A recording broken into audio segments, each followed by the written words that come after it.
All right. Can you guys hear me? What is going on? Where is the sound? Let me know, guys, if you can hear me. I will see if I can get the right screen set up. There we go. There I am. Here I am. Welcome, everyone, and welcome to the 5ers Live Trading Room. It is Monday.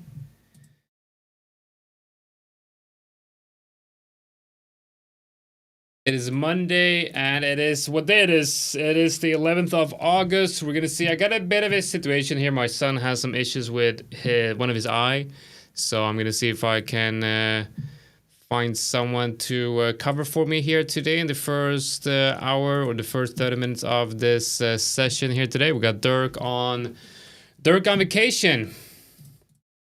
How are you guys doing today? Everyone can hear me? Great. The video is good, the quality, the audio is good. We're looking at frozen concentrated orange juice futures this Monday morning. Fantastic. All right. Hope everyone had a fantastic weekend. I was a bit sick, got a bit of a cold last week, and then I was away on a trip with the kids over the weekend. So I'm exhausted. I am exhausted to begin the trading week here.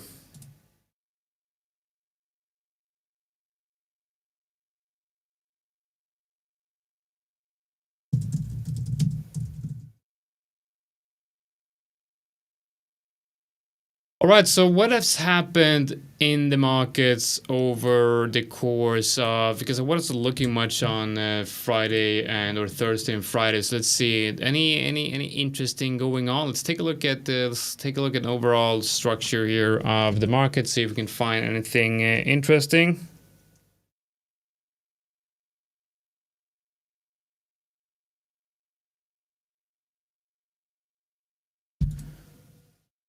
All right, we got the S&P 500. Looking at the weekly, we have a strong move here on the weekly. Last week's candle almost recovered the weekly candle from the week before. That week was when we had the NFP, right? I think that was the NFP numbers, I believe, on that week. And then we had a big move to the upside here, almost recovered that week. On a daily, we see we're about, could it be maybe a percentage below all-time high? Something like that. Let's see what we get right here.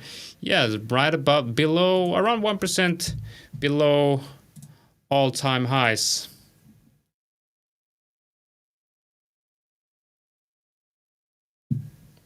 On the S&P 400, looking very bullish. So we could definitely say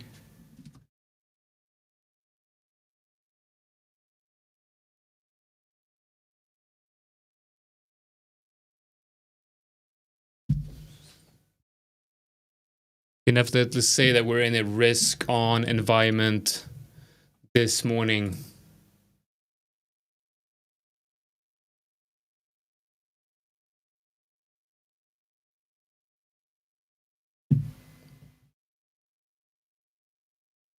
Just trying to set everything up here in the background. Let me know, guys, if there's anything specific you guys are watching today, any trade setups or anything specific you guys want me to take a look at.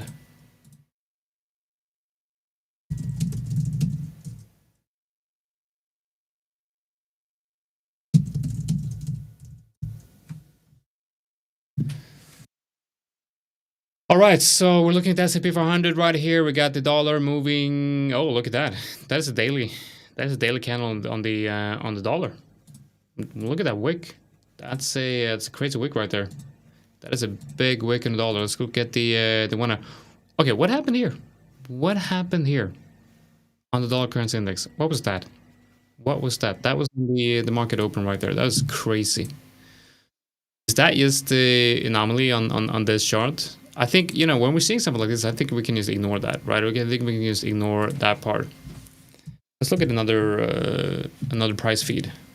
Yeah, it's not going to be on capital.com. It's only on this one right here. I got it on TVC, so that's the only one that has that wick.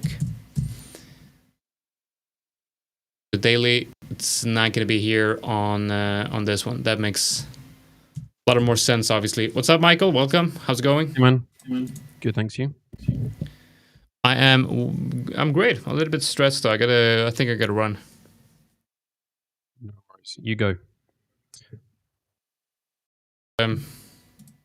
My son got this issue with his eye, and it might potentially be something serious. I gotta look it up, take care of that, and as soon as that is figured out, I will get back on the live stream. So, Michael, we got Victor coming on.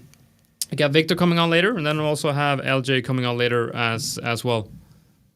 No worries. No worries. All right, you go. Take care of him. Hope. All right. Hope it's nothing too serious. Take care, man. I'll be back later.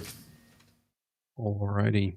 How are we doing, guys? Hope everybody is well. Was just taking a look at the strength scores. So looks like we've had quite a bit of strength coming into the yen today. Those of you that haven't looked, the yen was showing a lot of strength across the board, across all the different pairs. So we'll take a look at that. Hey Louis, hey Navid, good to see you. Ishan, yeah, I think gold is. I mean, they're using it as an excuse, right? I think they're just consolidating their positions, waiting until to see what happens on Friday with this supposed meeting in Alaska between Trump and Putin. I wouldn't hold my breath at a ceasefire, if I'm honest with you. I don't think it's likely. I think if you look at gold where we are on the daily, we are basically just still in this higher range. So it's really not, it's not suddenly showing, oh, everyone's okay, right? The war's over. I don't buy that.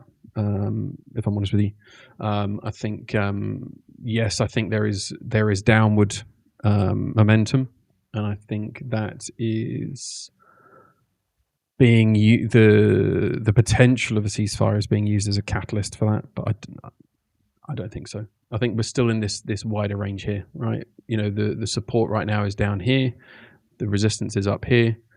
It's not a particularly big range, so yeah, I wouldn't necessarily be expecting too much to change.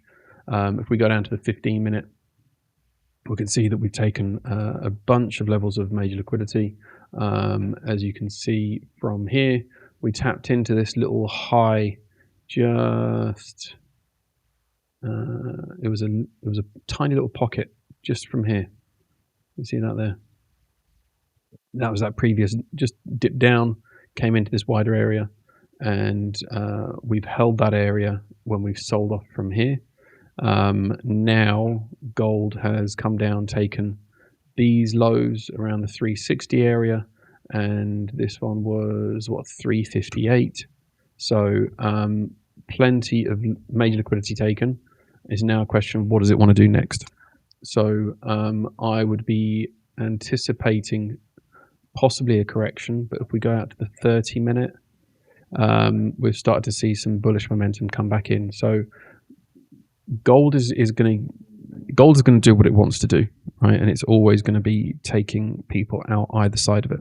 So that's my one piece of advice to you is don't try and chase things down on gold that don't necessarily exist. So yeah, I'm just looking at the highs here. Let's have a look. We've got an inside bar there on the 30-minute. On the 45 minutes, got a nice wick support here after taking all of that liquidity. So it wouldn't be beyond the realms of possibility to see us now see a bit of bullish momentum come back in, especially with this area here. I think is going to be a reasonable expectation. We've not retested these further lows. I do think we're going to probably come for those. But if we're looking, we can see we've got this now acting as support. So again, this is also here. So, we look up on this one, we can see this is a 4-hour inside bar. So plenty of major liquidity for price to come and take. Certainly the setup here on the 4-hour, where we can see, if I hide all those lovely drawings, you can see you've got one massive engulfing candle to the downside. You've got another second one here. So we've now hit the support of this one here, but this one, you can see at this area, we also tried to sell off previously. So I think it's reasonable to expect sells to continue. The question is whether they're going to continue straight from here or whether we're going to just take a bit of a breather, pull back up for a little while, and then continue to sell off. The reason I still suspect sells, you can also see here. Oh, actually, no, maybe not. You can see there, it's just taken the low of that one, just by probably 1 cent. So it does look like the buyers are coming back into the market. If we go and have a look at our liquidity levels, we've got one there on the 15-minute. We've got one here. Let's see, what else do we have? Anything higher up? We've got a few bits up here. 97.02, so that one's all right. But generally speaking, this nice engulfing candle to the downside on the 15-minute suggests we are going lower. Let's go to the 90-minute. What does the 90-minute have for us? Anything else in here? Not on the minute. Excuse me. I apologize. There's somebody at the door. Let's go see who's at the door. It's Victor. I wasn't sure when you were going to be ready, so I was just waiting for you to tell me. I saw you coming in the background. I was like, okay, he's obviously getting his charts ready and whatever else. I didn't, but of all the people that comes into the live trading room, the only person that I could think of that would ever press the doorbell to come into the live trading room would be yourself. Right? I don't think that there's anybody else with the level of manners that you have that would just go, hang on, I don't want to interrupt Mike. Let me just press the doorbell to tell him that I'm here. It's very useful, that little doorbell button. Absolutely. Mike everyone watching. How are you doing? It is Monday, first day of the week, fresh new opportunities. 11th of August. I'm pleased to come and join you, Mike. I didn't really want to interrupt your flow, but I No didn't worries. want you. I didn't want you to be. I wanted so eagerly to join you as fast as possible. So please, as people are saying hello in the chat, I say hello to everyone. Hi, Kim, Louise, and all those who are perhaps typing right now. While you guys are greeting, I say hello. And let's get back to Mike, to your gold analysis. And perhaps I will do mine in a short while afterwards. Yeah, no worries at all. I mean, if you look at all the higher time frames, let me just, if I take all of this and just stick that in there, and then hide it all, and then we'll do a little bit of a reset of the structure. So if we just look at this on the 4-day time frame, we can see that we've tapped multiple times into this area from this initial wick, those initial all-time highs, and we've come in and we retested them several times. Now, if we look at the 11-day as well, you know, we've tried, for example, the previous 11-day, we tried to push up but got rejected. Here again, we tried to push up, got rejected. So if we then look at the weekly, well, the weekly is albeit less certain, and I think the weekly is going to be one that we need to keep an eye on, because it didn't reject particularly strongly. The monthly as well, we've still got this high here on the monthly where this inside bar is still sitting. So the weekly isn't looking entirely convincing right now, for shorts. That's the one that's, I would say, leaving me a little bit of doubt. But when you start to look at the 3-day, 1, 2, 3, this current one, this would be closing today. We've got multiple suggestions of selling coming in. The 2-day and the daily look less convincing, I must admit, but they're all reacting off this wider structure. If we go out to things like the 18-hour, then we're getting a bit more confirmation. So, for example, the 18-hour, we've got this nice big engulfing candle to the downside, and we've still got another 7 hours to go on that one. So, assuming we can break this low here, which is 33.50, which has been a key turning point for us quite a few times, then I would suggest that we're still going to go selling. The 11-hour looks very, very promising. The 11-hour is closing in just 8 minutes, and we can see that the 11-hour has a very, very strong engulfing candle to the downside. And we have got liquidity to target all the way down as low as 32.69, with an 11-hour inside bar down there. So the 11 hours suggesting sells, the 10-hour is suggesting sells, the 9-hour is suggesting sells. So there's plenty of reason to suggest that sellers are in the market. It's this level here, this 33.49.97. If we can break that, then that's an added confirmation that we are selling. Right now, I wouldn't be getting into sells. Reason being is that we've already done this big move. So if we're going to be looking at sells as our bias, then we really need to make sure that we're comfortable that sellers are in. And so I wouldn't be trying to sell from here, because there's a very high chance that we're going to see some, let's say, correction pulling back up. So for me, I'd be waiting for us to be pulling back up into probably this area, maybe the 33.80, something like that, to try and look for those sell opportunities. Wait for that 11-hour candle to close. It's very, very unlikely that an 11-hour candle will simply just carry on selling off. It will recorrect to some point here before it then continues whichever way it wants to go. I think the fact that we're not seeing any momentum right now on the close of this candle, which isn't a 4-hour candle, but it is, I think, well, it's a 1-hour candle, but that's less relevant.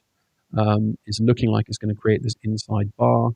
I think we're still going to see some sells, but I'd be looking for, I don't know, I would probably be looking for a level that would make the most sense. Let's see if we can get a level maybe from the fibs. So a fib on that 11-hour candle would maybe take us up to here on the 50, somewhere like that. What does that look like on a 15-minute range? Not bad, not bad. It might be that we maybe only come as high as here. Maybe this pocket is where we want to see some sells coming in and around this area, around the 3380 to 3378, somewhere like that. Might be where we want to look for in terms of trying to get some sells. We can see that we've consolidated quite a lot in this area before we've broken lower. Otherwise, you know, it could easily come back this high. We know that gold can do that, but we've got to bear in mind that there is no scheduled economic news today. So gold is most likely going to be triggered by something, if it is going to be triggered by something unexpected. So yeah. Nithu Shiva, if you spam the chat, we're not going to be replying to you. Say it once is enough. We don't need to know 4 times that you want us to look at the NASDAQ. We will do that in good time. Not only that, spamming is risking you getting timed out. Because we have to protect the chat for everyone to use. It's the mean of communication from the audience to us, and spammers are, interrupting that. So please be aware. It might be an accident. We know these things can happen, but be very careful. If we spot this, we need to act to keep the chat free and clean. Absolutely. Victor, what are your thoughts on gold? Then you've been having a look. I have been, yes, definitely looking at that. Let's see. We have. Let's see how I can present this as clear as possible for everyone. So I think between gold, EU, and GU, which are the 3 assets that I trade the most. I think GU is clearer, most the clearest. Um, However, I think all of them, it's still early, right? It's still early during the week, and we still have to, wait for things to develop. But I think from what we have right now, the data we have right now, the price action we have so far, and the last couple of sessions, the GU would be my favorite to go. And I'll perhaps during the coming hour I'm going to talk about that. And show you guys why I think that. But let's start with gold. So on the higher time frames, right? We always start on the higher time frame to get a panoramic view of how it is looking in terms of order blocks being created or quasis being formed and things like that. What we have is a retest of a fresh order block on a bearish one, while price action has been very, very bullish, right? So it's just one little tick in the opposite, one little sign in the opposite direction, then opposite than to the trend, right? The market structure being very we can see that this is all monthly, of course, but it's important to understand where we're coming from, to understand what the likelihood are for the next leg, the next move in each time frame, right? And understanding that is crucial, I think, because it gives you obviously the best chances to knowing what we can expect next. So the actually, Mike, I was wondering if you could maybe switch our views to be just like you had, where we were a little bit closer up, because I see in this scene that we are a bit far. I don't mind, but I closer to the audience. I don't. I think that's. You mean It's like my just, I one? don't know. Exactly. It feels, be as close as possible to the audience. So I don't know if There you go. there you go. Is that mine? That's your chart. Okay, perfect. You are fast. All right. So let me adjust my zoom a little bit so I my head doesn't look that big. All right, so coming back to gold, we can see that the retraces on this time frame are very shallow since the last really swing point we had. Meaning, keep that in mind, right? One a little sign doesn't mean we're gonna reverse and go the opposite right way, but we need to recognize that there is a bearish order block that was created on the monthly time frame, and that will most likely have some kind of an effect, right? Some kind of a drop is likely to happen. It's not even sure either. So that's one thing. So we have the monthly time frame, obviously super strong time frame, and something we need to take into account. Monthly bearish, freshly being retested. So let's see if the weekly also tells us that we could have a drop. While the monthly is being has been created one structure, one order block that is bearish, we still see that there is a positive trend or a bullish trend from just even though it's kind of rangy, and it has been rangy, there is a little a slight bullish undertone to price action, as you can see by the trend line that I just indicated, right? So there it is drifting upwards. That does look that it would want to continue and break that monthly bearish structure, but we're not there yet. So besides the monthly, let's put that aside a little bit. What structures do we have currently that could indicate which side is more in control, which side is more powerful, basically at this point? We have a bullish structure that was created on top of another bullish. Both of them were very nicely and very shallowly retested. That's a sign of strength, right? Price didn't need to go too deep into either one of them to move in the expected direction, which is towards higher prices, since these are bullish structures. You can see it here, and the when price came into it the first time, the second time it did have a couple of retests, but that's fine. And we have already created a bullish structure, a second one, which actually has been already. That's why I said it didn't. Yeah, it very that's a bullish sign where price doesn't need to retest this for long time. A little wick there, and off it goes. However, as we can already see, it is looking to be quite much lower than the retest or the price action since its creation. Right, we're only Monday, but this has been already quite in the little hours we have. It's been dropping quite some. So I would say that that is something to be to take into account. Look at that drop, which is all of this week, right from here there, and it looks within the range of the hey LJ, how are you doing? How you doing? Good to see you, Victor. Hello, Great everyone. to see you as well. How is your connectivity coming along? Better now. Yeah, I got internet all back to normal, thankfully. Okay, perfect. So yeah, we're all good. We're all good over here. Yep. Perfect. That's awesome to hear.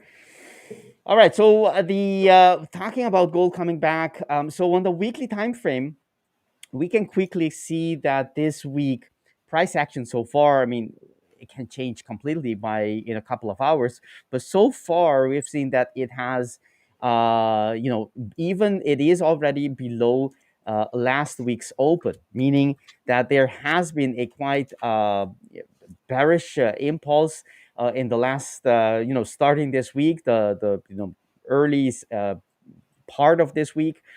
And that is something we need to the next question would be, okay, so if this is the beginning perhaps of that drop on the monthly time frame that I mentioned, there is that reaction that might be coming in.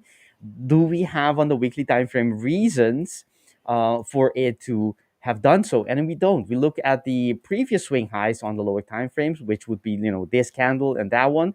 it didn't leave any order blocks, right? Sometimes it can still move in one direction without anything in the history, right? Previous price action. But if that were to be the case, then I would just assume that this is a new move, right? It's not reacting from something from the past, but it is reacting on current, you know, geopolitical moves, events, or it's a new move that is being initiated. Okay, so that's on the weekly time frame, and if we understand, okay, so we are getting a quite significant move down at very early in the week, basically engulfing so far the previous candle's body. We have where could it go to, and where does it change the panorama or the structure, the market structure for coming sessions on the weekly time frame. So far this still looks bullish, right? We have two order blocks there. The second one hasn't been retested yet. So nothing, no harm is done so far this week. And even if it were to close below, I would still consider this just a retrace until it starts breaking the first order block, bullish or structure, which is this bullish order block right here. So far, if gold this week or any following week does not take out this low at the 3267.95 in this price feed, I would still be, from the weekly on upwards, I would still have a bullish expectation, or be prepared to look for bullish setups.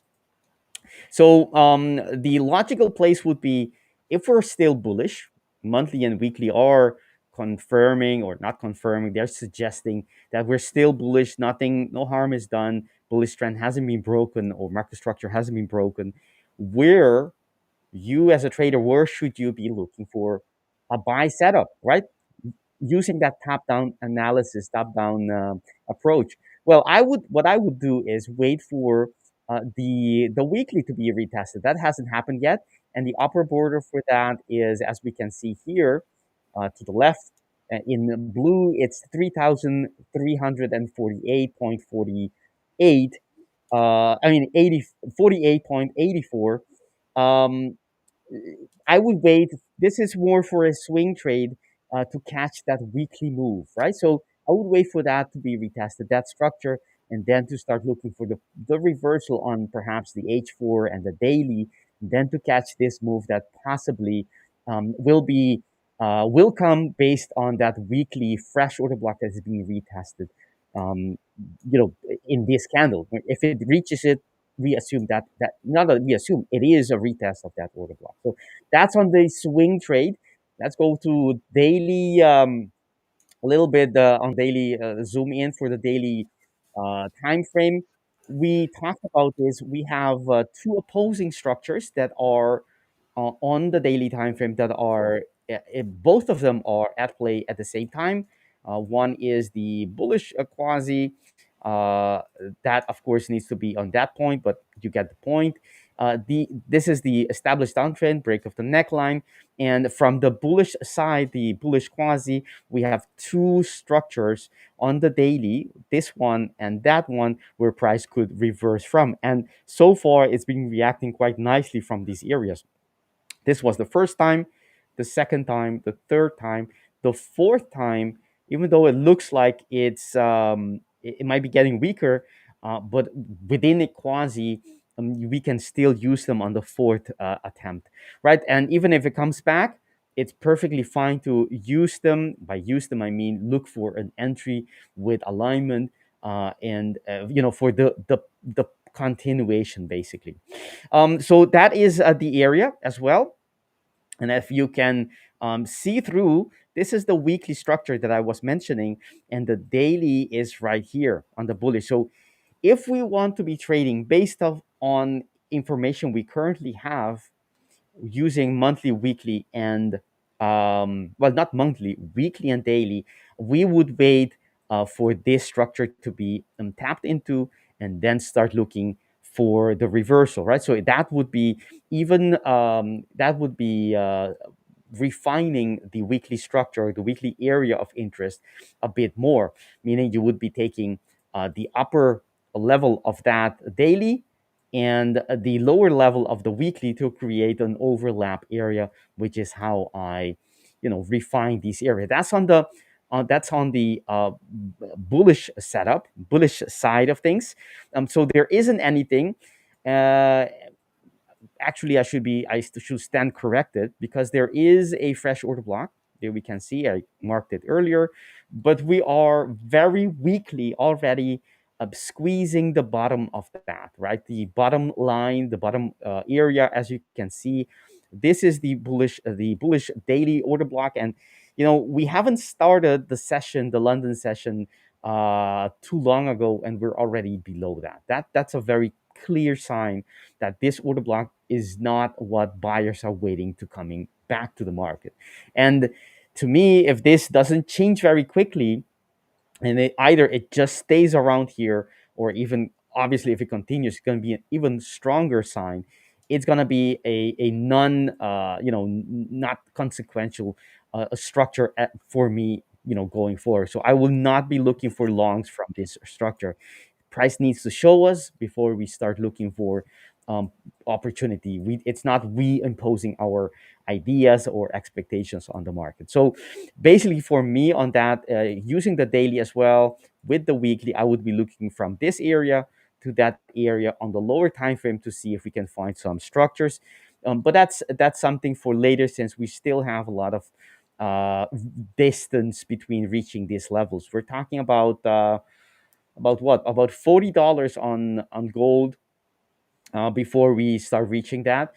If we and the upside, or the flip side, from if we do not continue to go lower, but from this moment, from this level where we currently are, start looking for a long, then we would want to see that on the H4, right? We want to go to the quasi and see if the market, do we have a quasi? And on the H4, we do not. There is no quasi, by the way that this is not a valid low, head low, and neither is this one. So to me, there is no reversal pattern, which also explains why the market is, very weak. Doesn't have anything to the left in terms of quasi for buyers to be interested in coming in. So I could still trade this if it creates an H4 order block, perhaps like this, right? It might, as long as it doesn't close below that daily order block and start coming back to that. This, you can already see that's going to take a long time before we get there. If we do create an order block on the H4 with that daily bullish structure, I can see myself looking for alignment, because that makes sense. But that would be something for the end of the day. If we really get a change of hearts from the market sentiment from this moment, without pushing any lower, without breaking any, doing more harm on the buy side. That is what I'm looking at. And but actually, for swing traders and for intraday as well, I would be looking for more likely the previous area that I suggested before I start looking. So basically, I'm not looking for any buy areas necessarily. I'm not too interested on the sell side. And this is the other direction. Obviously, we have this, which is we do have a quasi, a reversal pattern, established uptrend. We break that neckline, which is right here, and we're coming back to a daily order block right here. It's a quite wide one, very wide. That's not very great, because it doesn't indicate it. You can't get it. Very tight with a tight stop, but it can still help you if you have alignment, and you can otherwise with lower time frames refine it. Then it's perfectly fine to trade. Now the daily bearish structure is much more clearer. You have the quasi, and within this area, it creates another reaction, a bearish reaction. I'm taking control. See it right here. And before reaching the last point of the pattern, the bottom of the pattern, it actually goes back, mitigating the newly fresh. Well, it's not fresh by the time it got there, but this area again, and it is, as you can see, it is reacting very beautifully from this order block. this order block, right? So long that's the case, I'm going to assume that the sellers will have the upper hand in the coming sessions, because we have a bearish setup on a daily, beautiful setup on the quasi, with the monthly there without the weekly alignment, but still it is doing it within the monthly structure that we would expect a drop from. And zoom in, we can see how nicely it's been reacting to this structure, this daily order block. That's indicated as such. And let's go and see. We can see clearly. I don't know if it is clearly to you, but it is to me. Everyone out there, see how every time price comes to this order block, right? This candle, that candle, it has a difficulty closing above the lower border of that. It does do it once, actually twice. But you can see the majority of the time it has this downward pressure that comes in and pushes price until eventually it basically won the little battle they had there between the buyers and the sellers. You can clearly see that as well. Actually, this is a very nice example of how price moves from one level to the next, right? One structure to the next. And what structure do we have here? The lower border of this daily. That's this border, and the upper border of the bullish order block. And you can see for quite some time, we've been squeezing or ping-ponging between these two. It does squeeze a little bit on the lower time frame, just goes a little bit deeper, almost reaches that reaction. That's the interaction of the two magnetic fields, if you will, not to attract, but to to push away price as they get into their field of activity, if you will, in that analogy, right? So it pushes back, and then this bullish order block pushes price on its turn back up, and they keep doing that, ping-ponging price in between until one of them win. And we can see clearly that it is reacting on these structures, and I like when it does that, because that means that the market is watching in this time frame to these structures. That allows me, or that is a confirmation or a sign that this is currently a good time frame to look at it. Because not always the market reacts to the same time frame. Sometimes it reacts more clearly to a time frame higher, maybe the weekly, sometimes to something closer, something lower time frame, let's say H4, and then sometimes on the daily. In this case, it's the daily. So that tells me that we should especially take care and pay attention to these daily structures, because it is currently reacting to daily. It's telling us that it's reacting to the daily. So we should be looking on especially on this time frame, to look for possible future reaction. And so that's what I see. The as an intraday, the day trade. This is or a day trade. This is already gone. Right? What would your targets be from here, where we are now, as far as if you're saying it's already gone? What would you Yes, say? Look, for it's anyone that obviously was gone. already short, where would you exit just now? Okay. Say call the next hour, 2 hours. Where do we sort of relatively bottom for today? Do you reckon? Yes, what I would, the thing is, we, for the next hour, 2 hours, you said, today. Yeah. Sort of seeing as we've had a massive move, so where would you Mhm. expect at least the move per maybe London session coming up to New York? Where we kind of exhaust the momentum of this move, at least for today. Where do you think your likely stop points would be? Okay, well, I've got sure. about 33.50 just here as far as today. Mass That's extension the would be Yes. 33.30 for me. So Okay. Actually, given the order blocks, we have the in terms of, if we look at the targets for the order blocks and the quasi, the next point would be the completion of the structure would be all the way. Actually, this is the completion of the daily quasi, but that doesn't make sense within this day, because given the distance we have, that doesn't make sense. And I brought up the ATR for gold, and currently it's at 45. And if we measure today's range already, we can see that it has already done 50.88. So basically everything it goes lower will be, to me, overstretch, overextension. And we don't have any scheduled high impact news. I suppose this, without going too deep into fundamental side, I'll leave that to you. But I suppose it is perhaps these stocks that Trump are planning with Putin this week. Perhaps that could be taking off some geopolitical or conflict related risk from the market, or at least the expectation that to have some kind of a easing on that risk. And I understand that, and that's enough, obviously, to move the market. But given the ATR, the range of today, I wouldn't be targeting this for today or the coming few hours. I would be looking for the next large, higher time frame structure, and the one we have is the weekly right here.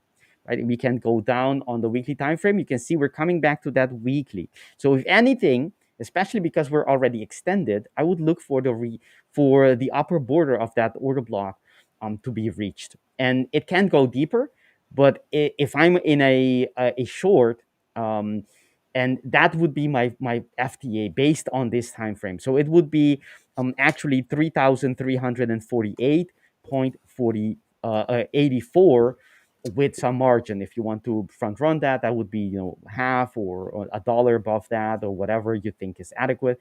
I would think that to be a great area, because on the daily we don't have anything, right? The next structure on the daily is all the way to 319. That's too much to expect from this day, although it is possible. So I would say this. My target for the weekly would be, let's mark it on the chart for those who are trading this pair. There we go. That would be my target for today. But obviously, if I'm in a short, I'm not gonna only wait for this to hit. If by the end of the day, if the momentum to the downside starts stalling, or even during the trade, during the day, and if I'm allowed, according to my trade plan, to be more active, I would just take if it's close enough, I would just take it, because the structure it is reacting from is all the way from here. So considering that it has, it's relatively very close already to that target. Agreed. That's pretty similar to what I'm saying as well. So yes, and you didn't use the weekly order block, did you? You used your extension, I think you said. Yeah. I'm just looking at today's price action, and since last Friday with the non-farm payroll, we came into this upward channel. We basically come outside the channel now and testing those adjacent lows through that price action since the payroll from not last Friday, the prior Friday now. So yeah, I think as well, just the rotation down in price, as far as the macro kind of side, I don't think it's anything to do with that. I think just if you look at a multi-day ATR, we're due a bit of just a retracement. As you can see, we had the massive pump, so it's just a natural reversion to the mean on like a multi-day time frame. So yeah. Yeah, so you don't think the talks are already having their influence on price? No, I don't think anyone's actually expecting anything to come out of it. I mean, Zelensky's already said, that they're not giving up Ukraine. So I think the whole meeting there will be a bit of a nothing burger. Maybe again, it's one of those very, very gradual. We make a couple inches as far as progress, but outside of that, I think it will just be by the by. We get a slight pause. Maybe you get them to talk a little bit more, and gradually getting towards some kind of finality. But I mean, Putin's interest is really just kicking the can down the road so he can just continue doing what he's doing, right? He's just trying to appease some level of diplomacy, but not actually commit to anything. Yeah. So I think it's a bit of smoke and mirrors, really. I do agree. I do agree that the if we as long as we don't the how do you say that the the difference, the spread is too big in the negotiation. Let's put it that Mm. way, right? Between the bid and the ask. Yeah, If yeah, you, exactly. as Yeah. and I don't see any two of them crossing the gap. So I do agree with you. However, I do feel I don't know, maybe this is nothing. I'm not a fundamental analyst, but I do feel that it does well. Obviously, how it will depend on how the actual meeting go. But if just the fact that these two leaders, these are the stronger, you know, agents or actors in this, no, arena, not including China, of course. But I mean, militarily, the eyes are on these two guys and China as well. But we're not talking about China right now. And the fact that these two actors that are, you know, both sides say, you know, the other one is unpredictable, and to some extent, you know, they have a point. Um, they decide the environment at which we will go. The rhetoric, the you know their Trump, perhaps his mood, and all of that. The fact that they're coming together, that they're having a meeting on the highest level possible, think, or I assume, that that could be something reassuring, right? In the end, Yeah, you know, somewhat. It's basically because Trump is starving out Russia now. He's putting tariffs on all the other side tangential countries that are buying oil, that kind of stuff from Russia. That's helping continue to fund the war. Because you got to remember, at the end of the day, Russia's not actually that big as far as like GDP, as far as the kind of revenue they've got coming in. mhm. Their entire GDP is like 2.5 trillion. California alone, single state, is 4.1 trillion. Mhm. So, America has one state like California that is, almost double, right, the entire GDP of Russia. Okay. So Yes, the thing that Russia has is obviously, nukes, and they're willing to use it and all that kind of stuff. Um, so yeah, that's the US's new shift there, is trying to starve out the back end of stuff. Same like how we got the larger tariffs on India and that kind of thing, because India's been buying cheaper oil from Russia. So that kind of seems the way that they're having to go now to keep pressing Russia, because what else are you going to do? It's very tough kind of situation. but so you mean you don't expect anything, and I agree with you. I don't expect anything, and you think just the fact that they're meeting wouldn't, be of any consequence for the sentiment going forward. Not really. I think the only willingness that Putin has to meet is because they are getting starved out, and they've gotten pressed to a certain point where they are actually struggling now with the banks, with credit side, with revenue to fund the war. It appears as though some of this chop through gold over the past couple of weeks. Russia's been a major buyer of gold all the way back through 2015. At this point, gold coming to these kind of levels, particularly when we saw the escalation through Iran, we saw gold coming off. It seems to be implied through traditional gold channels, seeing as you didn't get the same input through markets that you Okay. can look at futures, all that kind of stuff. That the selling was then coming from real gold selling, which would imply is obviously Russia trying to ramp up those stores to fund the war, because they got blackballed from the larger market, that kind of stuff. So I think that's the only reason that he's willing to come to the table and at least start to talk about some of these things, because Russia is getting pressed and it's hitting the financial sector, the banks, everything else. So they are actually hurting a little bit. So I'm sure there'll be some sort of background deals to get something, it's going to be a very gradual, staggered progress. I see. Couple of years. Do we have any numbers as to what presumably percentage of their gold reserve they would have could have been selling in this period? Absolutely no idea, because all of it would be back channel. Because at the moment, Russia is very much still blackballed from the larger economy, and major countries dealing with Russian assets in general. So part of the agreement eventually will be for Russia to come back into the the world economy per se, and it'd be okay for people to trade with them. Right now, everything's done getting done through like back channels and that kind of stuff. I understand. Well, Yeah, another thing, and they're not releasing numbers of their coffers and all that kind of stuff since, right? yeah. They Um, were before, but not anymore. So do you have any? I have no idea. I'm just thinking these questions now as you're talking. Do we have any idea how their reserves are in comparison to the market? Because if they're selling, I mean, they're not as big and in terms of GDP, but I'm sure their gold reserves is not small. If that were to come to the market in any significant manner, it would press a price of gold. Could that be one of the drivers of gold having a sideways move in the last couple of weeks? What do you think? yeah, so basically, right from 2015, Russia's been one of the majority buyers, even more than China, as far as gold purchases, right? So they've been pumping everything into there.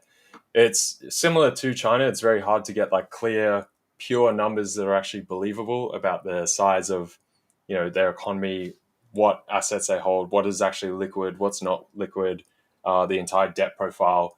They're very, weird structures that they're, strange accounting methods that if you actually put this, to paper and Hmm. full try to liquidate everything, it wouldn't add up, right? So the same way that everyone doubts the China numbers when they come out, you got to take it with a grain of salt. Similar deal with Russia, of course, and that benefits them, as far as a bit of obfuscation, that kind of thing. But you can get a general input through some of the central bank purchases, that kind of stuff. Hmm. The overall all portion is not trying to gauge exactly how much, try and quantify this, because they're also selling it on off channels, so they're not going to get the straight spot price, because they're going to sell it off channel, so therefore other countries are going to be like, okay, we're going to demand a little bit lower, and normally you have to sell it through an intermediary, which then sells it to someone else and then goes to someone else, right? So there's levels of complexity through there as far as trying to get a full throughput, but it's just sensible to remember that a lot of the drive up in the gold price was not because of speculative or market purchasing of gold, whether through ETFs or futures or anything else. It was mostly through physical gold buying from central banks or from countries themselves.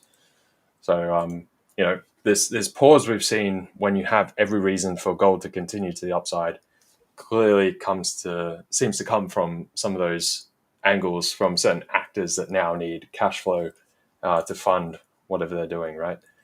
So that's sort of what we're seeing. As far as today, I've definitely got these levels marked out. So you got the 200-hour moving average coming in just between here at 33.52, and then just like Victor was saying, that 33.49, 48 kind of level just by these swing lows here.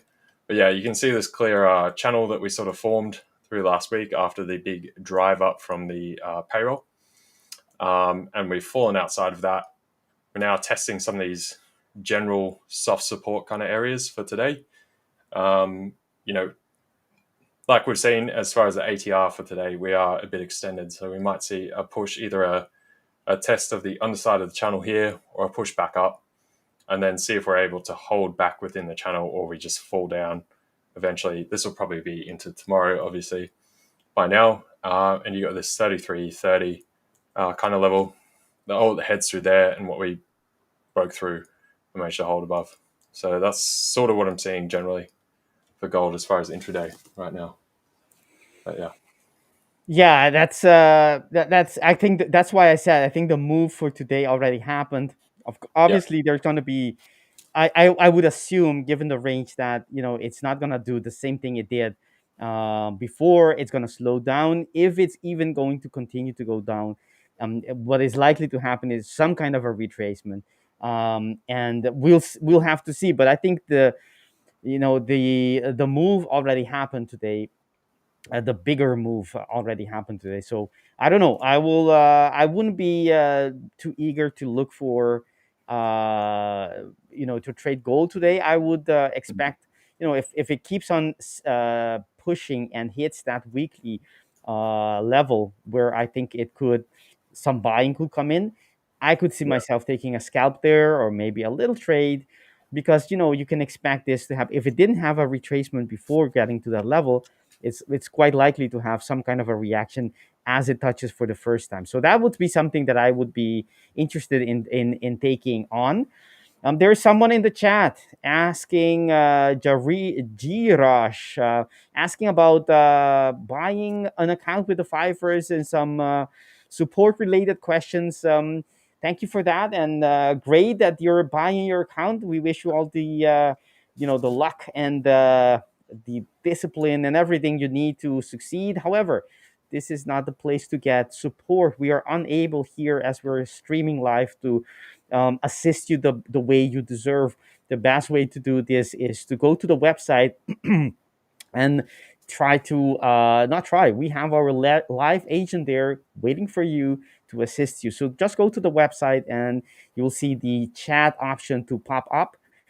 Will pop up, and talk to them, interact with them. They will be the adequate, the right person to help you with this. But thank you for your question. Yes, as I was indeed, we have our community members as well helping our user who are wanting to get support, and that tells you how our community is. That also goes for our Discord. We're here to help each other. That's the in a positive way, and I think that's one of the cornerstones, characteristics of our prop firm, our community, Discord, especially. So, Indeed. um, How you doing, so Ahmed? Good to see you, mate. How we going? Perfect. Let's see. Picked I up have a. I was just going to run over euro dollar because picked up a few trades today. That's been pretty good. Okay. Overall, expecting a bit more downside. So shorter through earlier through end of Asian session into early Europe, coming into Okay. London. We then closed up that ABL stream earlier. Calling for a bit of a just short term bit of a scalp, bit of a bounce back up here through to 116.60. We got that. Now further short, I've exited that just by the lows here. I am expecting further downside, but I'm going to wait to see if we get a heavier confirmation, perhaps a slight pullback to enter there. Because overall, if we go to higher time frame, this is a 30-minute. It looks as though we've got some decent downside momentum for today. I'm looking about 116.20. Say if we go out to the 1 hour, just by the 100-hour moving average, and some of these low clusters down here, and the bodies from this sort of relative swing low just here. So we haven't been able to. We got the run higher this morning through Asia for the euro, but we haven't been able to establish and hold ground up there. So I would see a bit more downside. The Dixie today has been like pretty mixed, but we've sort of broken up through here. And when I zoom out, particularly on the 1 hour, it looks as though we do have more height to the upside as far as the Dixie right now. If you go down to the 15-minute or so, same deal. It looks as though we want to keep running with this guy right now. So my favored position as far as euro dollar, pound dollar, that kind of stuff is a bit more downside today, given there's no major news on the chart. We had dollar yen having this impulsive drive down earlier, which was a bit odd. It was pretty aggressive out of nowhere. There was no headline news or anything to sort of tip the scales. But we got that coming into the sort of open, the full open of London. And then since then, we've just rallied back up. So dollar is a bit of a confusing one today. Seems very flow driven, but overall, it appears as though we've got more upside for the dollar rather than downside right now. I mean, you just look at the Dixie and you can see various levels higher to drive to. So you've got kind of a intermediary of through here, 1, 2 by this dotted line, and then 3 up there. So yeah. Anyway, go on, Victor, like you're saying. Sorry, mate. Yes. I was gonna say maybe we should check Bitcoin as well, since someone asked for that some time ago. I trying to bring that person's request right here, but it's gonna take me. It doesn't really matter. Bitcoin, we can look at take a look. Would you like to? It was Emmanuel. Would you like me to take a look at that, or do we have some ideas already on Bitcoin? Yeah, go BTC. I think we had a bit of a look at it last week on ABL as well. A few questions. So we had, again, this sort of slight descending channel through here. And then coming into Friday, it was a question of, running to this top, whether you get a pullback here and then just sort of chop around in the bottom of the channel, or you see that break Mm-hmm. and hold and then a run to the upside. So we have got that break of the channel and ran to the upside, and we've just come just under the prior highs over here to the left. You can see there. So this is an hourly chart. From here, Bitcoin's just gradually staging these high highs over time. We had a similar pattern, and basically this is what we're looking to repeat. Prior through this channel, managed to hold above it, pulled back, retested the top side, run higher. Similar deal with this. We've broken out, running higher again. We still have to break that top side level though at 123 just here. But overall, we've definitely got upside for Bitcoin. Stocks are still pressing on, NASDAQ's pressing on, S&P's pressing on. We've got increase of M2 coming through, so overall liquidity for the global economy, and we've got a general outlay for a further lessening of monetary policy. So, overall more stimulus just knocking around the economy in general, which hence always lends itself to Bitcoin, Ethereum, the whole crypto sphere in general, as well as risk assets, being indices, S&P, NASDAQ, and take your individual stocks like Nvidia and the like as well. So, but yeah, I'll punch back to your chart for a sec, Victor. I might No just problem. duck to the bathroom real quick. No problem at all. I'll go to do some Bitcoin analysis. Is it mine already? No, I'll put mine right here. Don't worry, I'll Is it switch. loading? I'm clicking it, but it won't switch over. Oh, that's weird. Should be. There Are we go. we? That's better. That's Sh- up now, I think. Yes. yes, I am right now. So, all right. So There we go. let's look at Bitcoin. Obviously, I have a little bit of a different way of approaching the market with the order blocks and quasis and whatnot, but it's basically just a different angle to look at the same price. So what we see here is buyers being in control. Very simply put, we have bullish structures being created on the monthly time frame, and we have one here as well, which hasn't been marked. But let's mark that a little bit right now, very quickly. We have bullish structures being created, and the bearish ones that have been created so far, the last one that is has been taken out. So we already, by just by the lag, I know the channels, yes, and I know you can do multiple levels of obviously you can do multiple levels of analysis going down, but just this time frame already gives you the direction, right? It gives you who is in control, whether or not where you enter, how long you hold.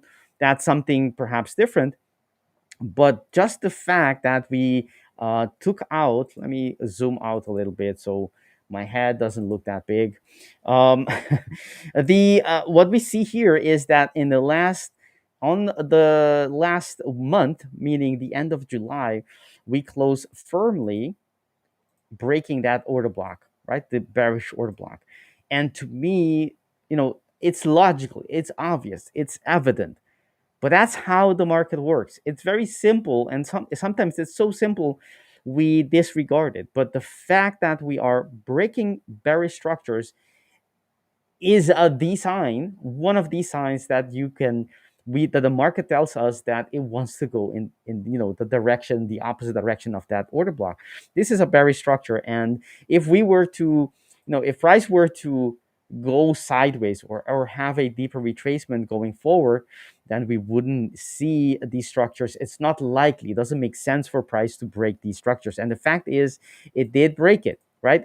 With that close that happened at the end of the day on the 31st of July, meaning that yes, even though the best place is to wait for price to go lower, right, to get your buy from supply, it does tell you in general terms who is in control, which is the buyers, of course. And you can expect, if you have lower time frame reasons, like say a channel breakout with this monthly structure being eliminated, and I'm going to take it away right here so you can see that there's nothing stopping price from going forward. Not only that, it is pushing for higher levels. So we have the monthly telling us the market is strong, buyers are in control. If you go to the weekly time frame, the weekly time frame did not create let's see here, did not create here in its last move up, did not create a bearish order block. That's another sign, right? If you were, I know there are many ways to break down the market, right? There's plenty of ways to do that, and each one has its pros and cons. And I happen to like this way, very very simple, using order blocks to understand what the market is trying to do, and letting the market confirm by breaking and the creation of these structures, to let us know, okay, if it breaks the bearish, it means it's likely to go up. If it breaks the and vice versa, right? And by doing that, you can also indirectly say, if it's not creating structures in one direction, that direction is a bit less likely to happen, right? It doesn't always use order blocks to move, but a lot of the time you can see, it gets visualized on the chart. In this occasion, it did not create a bearish order block on that swing high. What does that mean? The likelihood that it's going to push much much lower, perhaps even into this order block or even longer, isn't that high, right? If you just use that logic for the direction of the market. So the market has pushed up, did not create bearish structure, and it is not surprising that it's keeping on pushing higher. That's one thing that I can say. The other thing is that if you want to have a bit of a, it's quite, um, in terms of, it's a rough estimate, right? But it's not bad. It's actually a very good estimate or projection, way to project very simply, just by using order blocks and the ATR, to know, based on this order block, what can we expect price to do or reach in the next couple of, 5 candles, maybe 6, 8, a low number, not too far in the future. And one of the things we can do is measure the entry. Let's see if it reached it already. The order block is right here on the, let's say this is we didn't have on the monthly, so we go to the biggest, which is the weekly, and we measure when it was created, this order block, what the ATR was. That is 8,003. And if we double that, right, that's a very rough. Sometimes it goes to 3, 4, 5 multiples, but 2 is a very high likelihood to happen in the near future. Twice would be 16.6, right? And if we measure from the highest, the lowest of these two highs, the candles that created 16.3, then you can get an idea what is the next logical level that we at least will be heading towards, which right here, as you can see, is 124. Very, very rough. It's not taking into account, broader market structure or anything else. Just looking at the order block and using a very basic, rough estimate. If you don't have anything else, and we don't have much to the left to know we don't have any structure, right? It's breaking, it's making new highs. So this would be my logical place it's going to, and it's not too far from that. But we could have, this projection you can use from the moment the order block was created, and that was created when it was at 106, right? And I used this projection, this way of projection price, and it's very, very easy and robust to use. So that's my idea. I think it still has, based on the monthly, it still has, plenty of way to increase. The projection on the weekly tells me that a 124 level is a high probability within the next couple of 5-10 candles, which is in this as being the weekly 5 to 10 weeks in the future. But it might not even need that much, because as you can see, these move are just 2-3 candles, and it can move plenty from going to around 104 to easily 118. That's an increase of what, $14,000, I should say. And so the difference of 3 is can be hit in a number of days, not even weeks. And if I go lower time frames, we did have a structure on the daily, but we can already see, and not only one, we have multiple structures there. And you can already see that we are above these structures. There is a bigger one, and technically, it is, well, it is still fresh, but it's quite wide, and it looks, so far we haven't seen too much of a reaction from price to it. And if price gets into the order block with this kind of momentum, this kind of aggression, and it's not being responded by the order block that was created here, then we shouldn't expect just one order block to change the direction of the market. It doesn't work like that. So as long as this is being, actually, the fact that this is interacting with the order block with such strength tells me that this order block is not the structure that is being watched for your sellers to come in. So it's going to be, we'll have to see how it closes today. If it closes as strong as this is, the likelihood that it will continue to go to that level, to 24, in the coming, perhaps even this week, is quite high. So yeah, that's my idea on Bitcoin. As you can see, I'm sticking to the higher time frames. Just because of volatility of Bitcoin, I like to be not going too deep into the lower time frame. But my time here, for the time being, is has come, or has passed, I should say. That's So right. I'm gonna leave you guys in the competent hands, eyes, and mind of LJ. Let's do LJ, it. LJ, before I go, what are you looking for? What asset are you looking to trade today?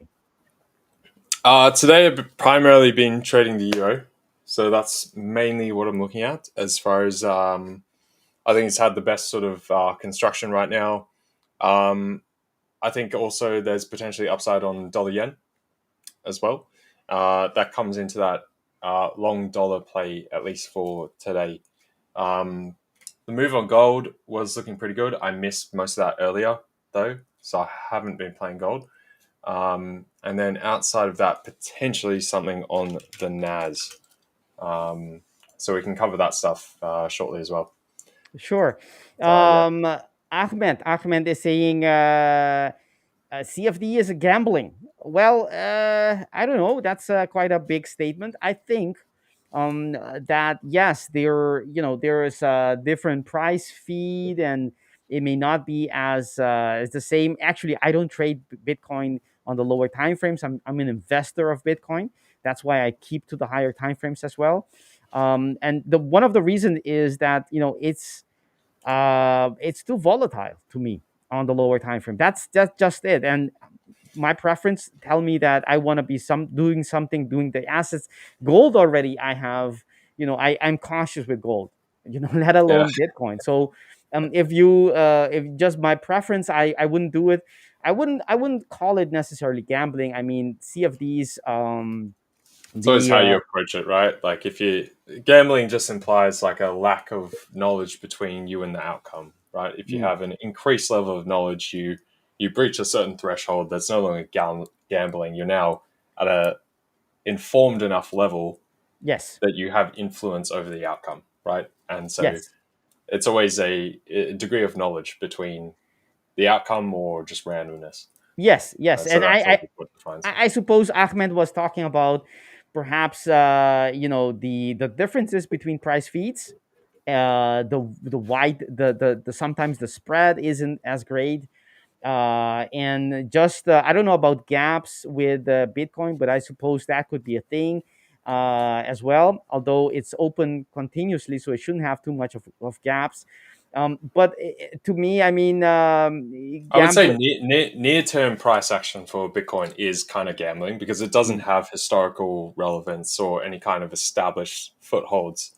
And it's constantly, especially right now when we're in that bullish phase, we're trying to plumb new levels and find out the areas. So you can But definitely have more confidence in a longer time frame, just like you were saying as well.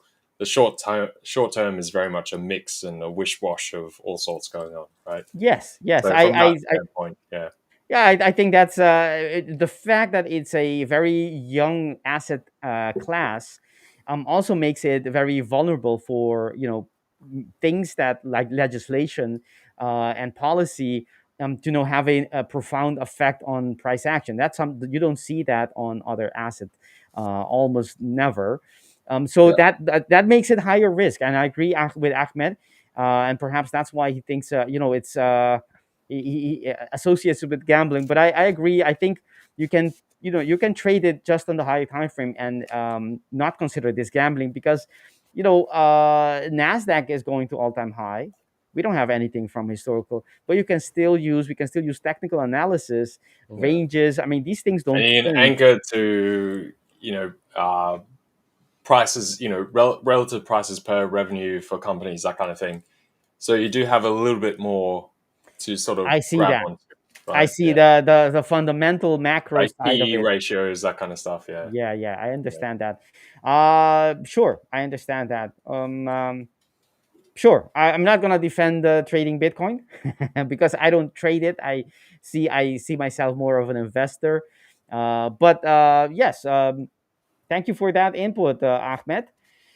All right, so I'm gonna I'd like to thank everyone for spending time, allowing me to spend time with you on this beautiful Monday. Invite anyone who is available for our Discord workshop later on today. If you don't know the hour, it is going to be in about 4 hours and 50 minutes. If you don't have access to our Discord community, buy an account if you don't already have one. And if you already have one, go to your dashboard, to your lower left corner. You'll see that Discord icon that will give you access to our community, great community. I'll be hosting a session there, as I said, in less than 5 hours. Invite anyone who's interested to come along, have a good time, and talk everything trading. So, on that note, LJ, thank you for your time, and thank you everyone for Absolutely. watching. And see you guys soon again. Cheers, Victor. Thanks so much, man. No See you again. problem. Ciao for now, brother. Bye. Alrighty, guys, you got me here to take over. Here we go. All right, let me just swap over the screens as well. Here we are. All right, we'll do euro dollar first. Since you guys have been asking for it, Ahmed was calling it out, so we'll do euro dollar first. So I just exited my euro dollar trade just earlier, like I was saying. So just by the lows, I'm looking for a bit of a retrace from here to consider another short. I don't want to jump short just at these levels because we are near the swing lows here on a short-term time frame. So right now, I'd be looking to reshort somewhere at 116.50. That's kind of the level I'm playing off right now as the sort of neutral kind of zone. Above there, if we started driving higher, I'd look for 116.55 as the level to see if we hold that and fail to break to a higher high per this recent sort of swing high, I guess, on the 5-minute at 116.60. So that's kind of what I'm looking at right now. I think we're a bit exhausted as far as this recent price action. But ultimately, if I go to higher time frame, you can see this is kind of the crux point right here on the 15-minute. As far as intraday, we go to the 1 hour, and you can see we've been down bad pretty heavy for today. Obviously, we had the drive up through the Asian session, right up here, up to 116.75. Took the first short through here at about 116.70, and then short, long, short again. I'm looking for us to bottom somewhere just a bit lower, about 116.30 to 116.20. So we'll see if we get that extra push. We are starting to, punch on as far as ATR in terms of total movement up and then down. Technically on the day we are about flat. We're just a touch below that. So we could have a little bit more downside. But if we go over to, let's go to the pound as well. I would prefer to short the euro dollar rather than the pound right now. Pound's had a little bit extra strength. This is in part due to, the central bank meeting last week, where we did get the cut, but they highlighted the risks around some of the ongoing inflation, as well as some of the pieces around the fiscal situation concerning the government balance sheet. And so despite the cut, we saw long-term gilts actually rise, right? So gilts are the bond market for the pound. So that's helped to keep price higher through last week, right? Despite through this period, we saw the euro, sort of waft lower a bit. The pound has gradually drifted higher. So I do see a bit more downside for the pound in symmetry with the euro dollar and the general dollar moves from today, but probably less as far as a pip standpoint. And I would probably see this as a point to reposition potential longs on the pound. Going back to that, we can see dollar yen right here continue to rally. This is 1 hour time frame. If we jump down to the 5-minute, we can see we're just powering on now, and we broke these old relative highs. This was just towards the start of London that we peaked at and then fell off from. So now we've rallied back up to there. We've now pushed that high in early London, end of Asia, and now it appears as though we do want to establish a bit of a high run. Got at least 147.80 there, so another 10 pips higher, and then see if we can get another charge up to 148. Let me catch up with chat after running over that stuff as well. We'll also go to the NASDAQ for sure.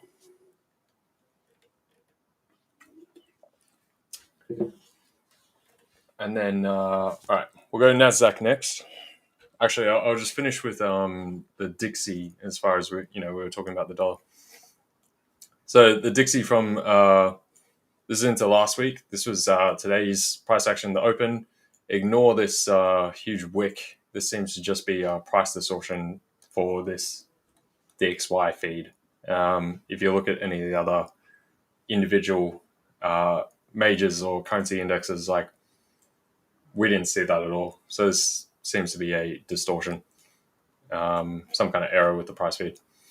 But anyway, through last week's tops, then earlier today, we had a dip down, climb back up into Asia, a slight pullback, and then we powered on through this relative level. So right now, we're kind of tackling with further momentum. The only reason we would further stop from here on the Dixie as far as today is we are pushing the ATR relatively, given no major news or anything like that coming out. So, but right now we do seem to have a lean. That seems to be the path of least resistance overall. And that mainly appears to be coming from the bonds side of things. So the USD is faring a bit better as far as the 10-year and such, relative to the bond and the gilts. Same with the JGBs, so the Japanese bonds as well.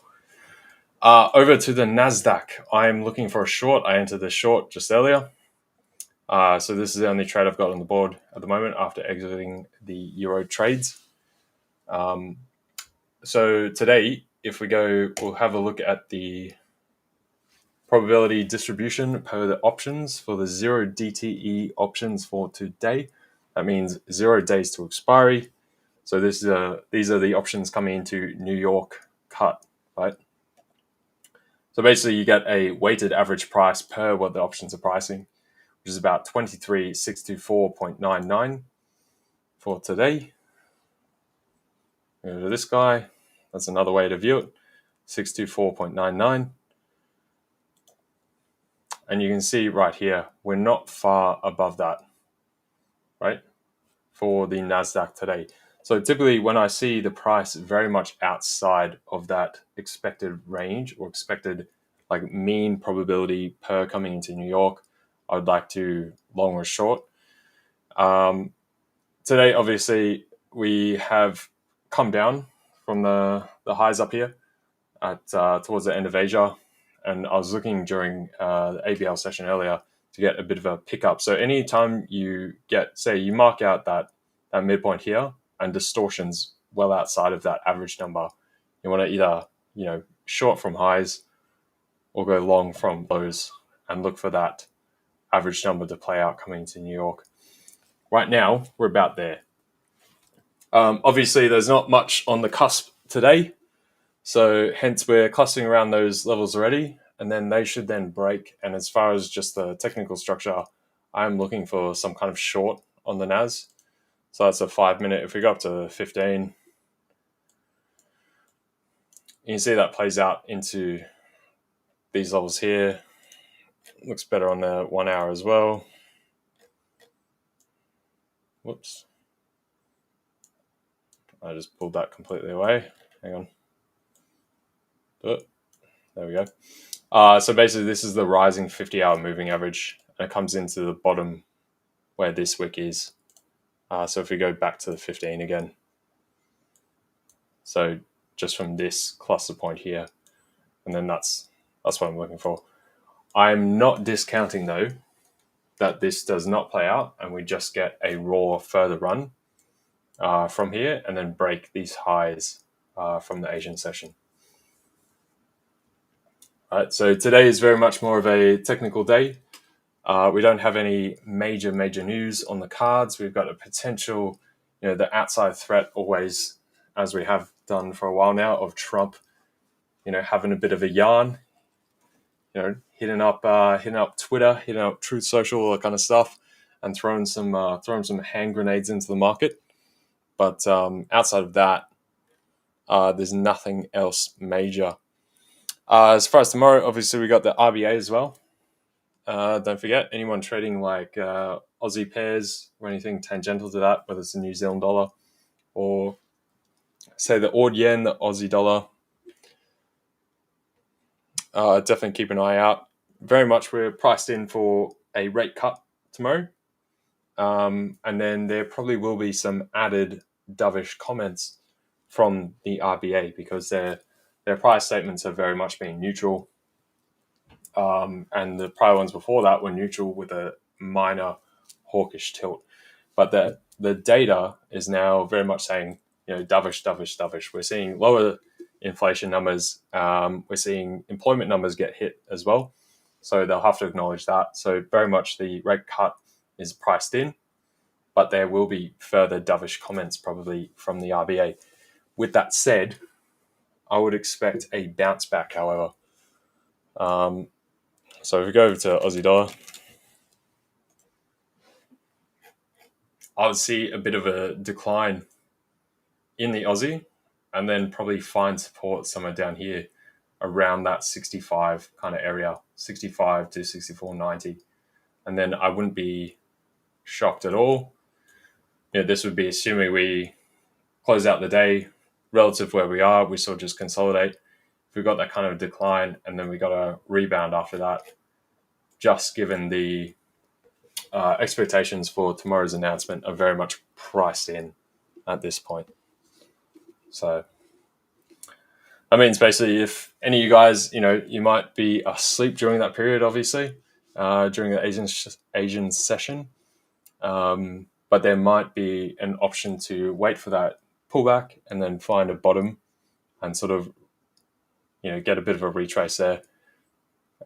See if we get an extension of price, but often you'll get that dip, a retrace, and then sometimes pull back, depending just how dovish they are with the tangential comments. So we can look at GJ. I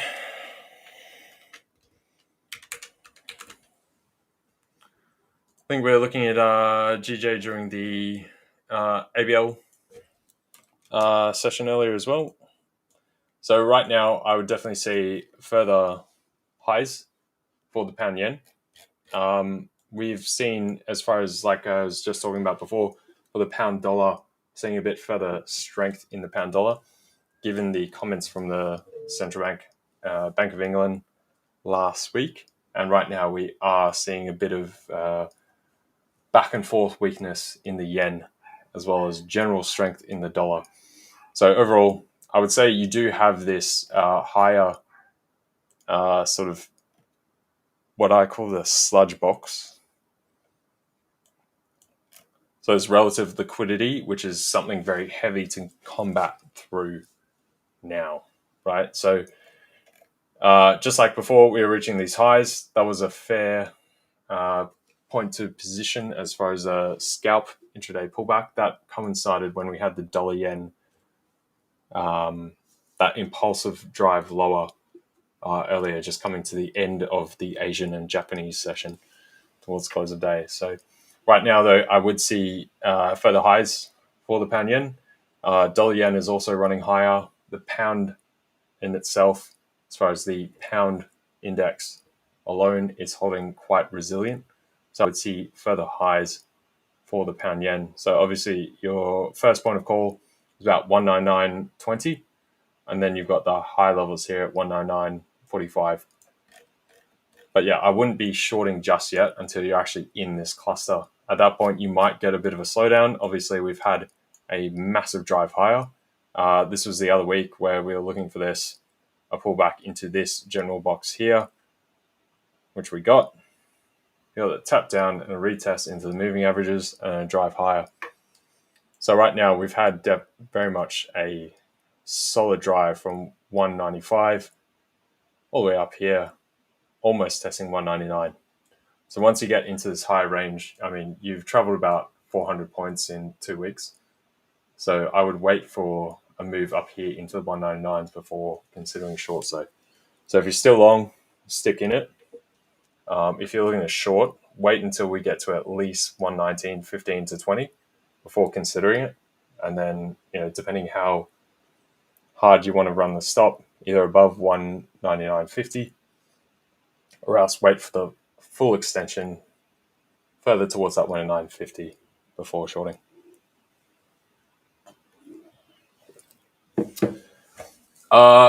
Name of that indicator for the MAs.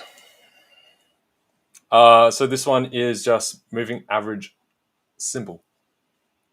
So I'm just using simple moving averages, which is basically just a 50, 100, and 20. So that's this teal guy here. That's a 50. The red is 100, and the yellow is 200.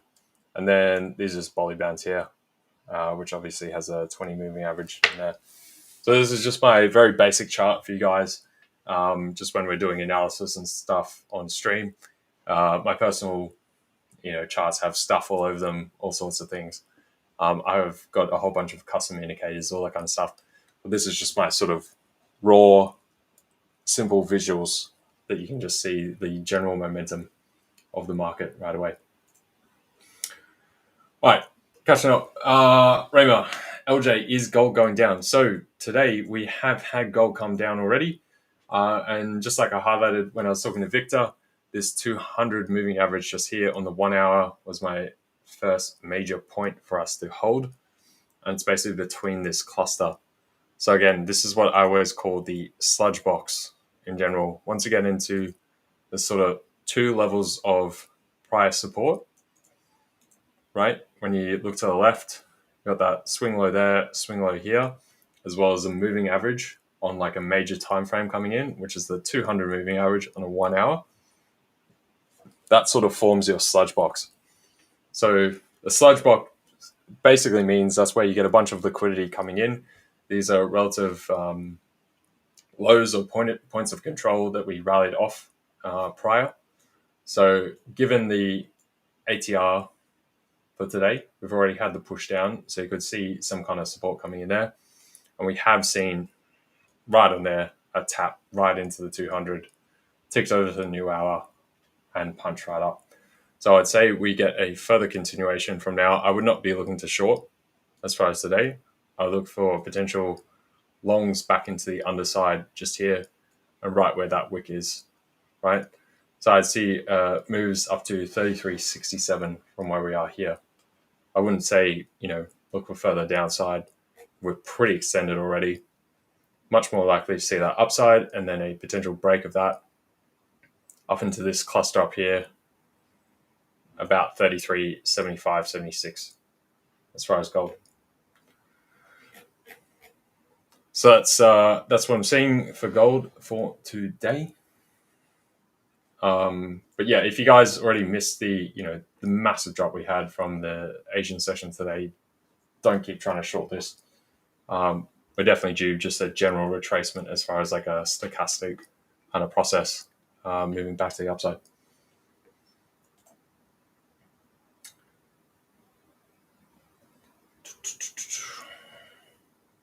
Stephen, do I trade silver?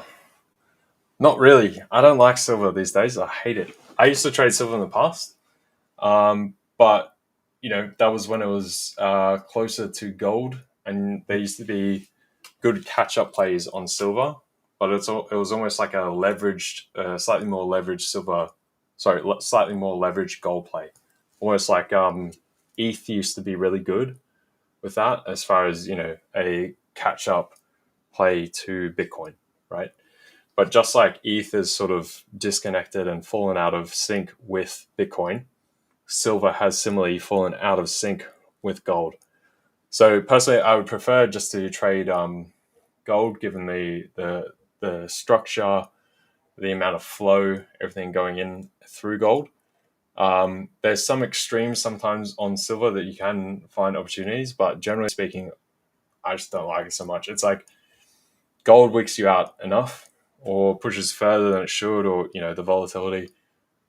Silver just kind of wafts about a bit randomly. As far as if I was looking to trade any other commodities other than gold, yeah, I'm probably not picking silver, to be fair. So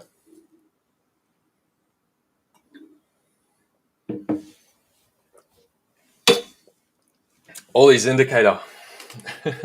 There's not much there, man, to be honest. Like it's very basic. You've just got the 3 moving averages, 50, 100, 200, and then the Bolly bands, which is a 20 moving average and 2 standard divs above. So it's very simple. It's as close to naked as you can get, really. But yeah. How far will NASDAQ drop this week? Go back over to NAS. I'll do a longer outlook. So overall, as we can see, if we just even look at this through the hourly, NASDAQ very much is on a buy the dip type situation, right? So anytime we do get these larger moves lower, we always come back into some relative level of support, like you can see through here, this cluster, and then we find buying pressure coming into the market. So from here, where we are, this is the 50 moving average here. So I might actually change this to a dark blue, so that's easier to see. And then we'll change that one light blue. There we go. But yeah, so coming into this level just here, let's see, is that actually easy to see? That might actually need to be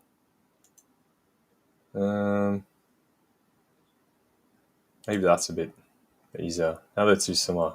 I'm gonna make that. I'll make that one. God, I don't know. Let's have it that kind of pinkish color. That kind of works. But yeah, so ultimately, any kind of pullbacks, I wouldn't see like, how far can we drop? I would say only a tiny bit on the NAS. I think in general, there's still a willingness to buy the dip right now. You've got a general loosening of monetary policy. You've got stimulus coming in from Trump's big, beautiful bill. You've got M2 increasing. You've got the US doing well overall. There's been a couple hurdles as far as the consumer on the retail side, retail sales side, and their ability to continue funding the higher levels with rates staying higher. Inflation has definitely come down, but obviously that doesn't mean prices have come down. It just means we've stopped increasing prices so aggressively. So right now we are seeing a little bit of stress on the consumer, but overall we're still holding up. Credit is showing a little bit of caution, but nothing major just yet. So if we go to, this is the daily on the NASDAQ. You can see up here, this is my big sort of question mark up here. And up here is what we're looking at for about a 10% upside from the all-time highs we had. We zoom right out. So all-time highs were about here, 22,100 or so, 22,200, before he crashed off with the Trump tariffs. Right, so this is daily. We're way zoomed out right now. So I think about 10% beyond the all-time highs is about what we're looking at, because that would give us I think from where we started the year, about a 15% or so. And at that point, you would have to start questioning, valuations, relative change in the index, that kind of stuff. Because the past 2 years, we've had 20% year-on-year growth as well, right? So getting another 20% 3 years in a row is absolutely insane. 20%, 20%, and then even like 15, I think it's happened once before ever in the past, over 100 years, right? So we are getting to some extremes. Obviously, the monetary system these days is a little bit different, which lends itself to these kinds of things happening, seeing as everyone knows that you've got central banks sitting in the background that if something does happen, they'll step in, they'll pump QE, pump liquidity, shore up the banks, all that kind of stuff. We saw in COVID, they even went to buying the bond market in a private setting. So, company bonds, not just public bonds through QE. So that's kind of the danger, where everyone's relying on very much that there will be this golden angel coming in from the Fed and from fiscal stimulus if there is any kind of crash or debacle as far as a slowdown or financial crisis, and you'll have the short-term dip and then it'll just rip beyond that. Whether you call that phonyism or something, it's another question. We're playing kind of musical chairs. How long can you do that for? But right now, everyone's happy going along with it because they're making money. So everyone just goes like, this sounds like a bunch of rubbish, but go with it, So that's kind of where we are as far as the monetary standpoint and fiscal standpoint, which is obviously why you've got things like Bitcoin coming into the picture. People saying, this doesn't make sense anymore. You need to protect against hyperinflation, all that kind of stuff. But that's a whole bigger conversation we won't get into right now. But yeah. Go back over to the euro, because I just want to look at the daily as well. So this is the other portion of where I'm looking for shorts on the euro. Obviously, we've had that massive pump up. This was from 114, just where we had the revisions on the non-farm payroll 2 Fridays back, right? Then coming into last week, we had a small dip and then a continuation of that price action higher. We came back into the sort of middle of this 114 to 117.50 kind of range and slightly into that upper end. now we're just pulling back into the relative midpoint. You've got the 10-day moving average around here at 116.20 and the 20-day moving average rising at the moment at 116.09. So I think it'd be fair shot that we do come down and test that 116.20 to 116.10, and then a slight overshoot being 116 and 115.95, which is the heads of these levels, and obviously the bodies of this cluster here. So you can see that's a clear sort of differential point between the higher and lower zone. All right, so where we've got this dotted level, that kind of defines these two areas below here, right? And then above. Okay. So for now, I want to see a slight pullback. We come down and retest somewhere here and find a decent structure pulling up, and then rebound from there and eventually go higher to the 117s and testing the top of this body right here at 117.45 that we collapsed from during that non-farm payroll week, only to reverse on the Friday.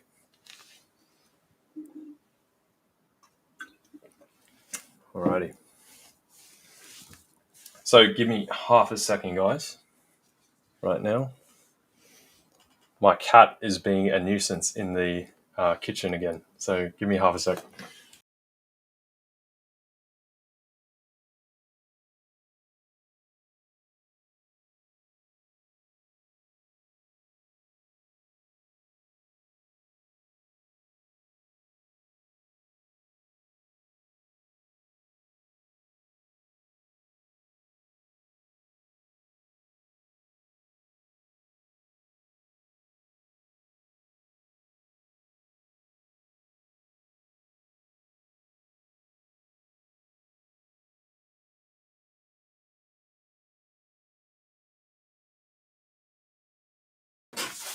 All right, we're back. She just pushed like 2 plates off the bloody table. Just smashed both of them, but I'll have to fix that up later. That's all right. Anyway, all right, on to next. We'll go back and double check the dollar yen then after that. So similar deal, like I was talking about euro dollar, having that slight propensity to the downside. We can see that dollar yen, after a big fall as well, we picked up a decent bit of support through here. And through this cluster, we've consolidated, but now trying to overall push higher.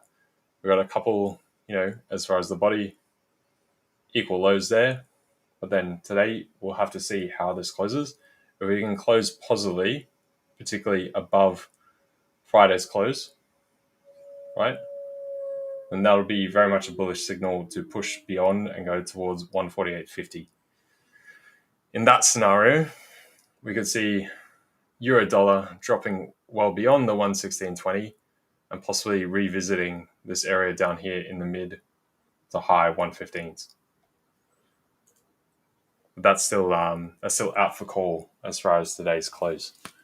All right. Let's go down to nearer time frame.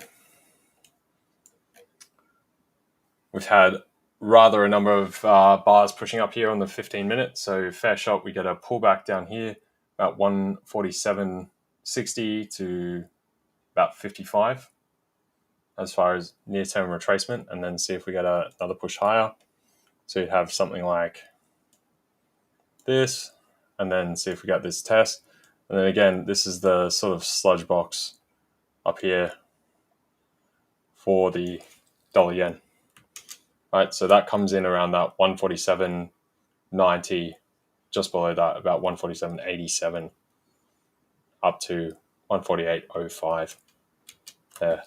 But ultimately, I would be looking for continued strength in the dollar yen right now.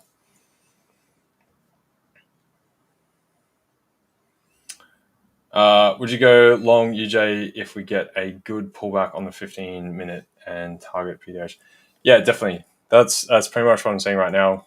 So I think for today, we do have a bit of higher movement in the dollar overall. And that basically comes back to the slight outperformance as far as the 10-year yield versus the other 10-year yields for Europe, for Britain, and for Japan. right? Because we don't have anything major on the cards as far as news, all that kind of stuff. So it's very much more of a technical day. And then that's what ends up happening, where you look to either risk on, risk off as far as the NASDAQ or the S&P, if there's any big catastrophe kicking off. And if not that, then typically you have yields. So the bond market ending up influencing currencies, right?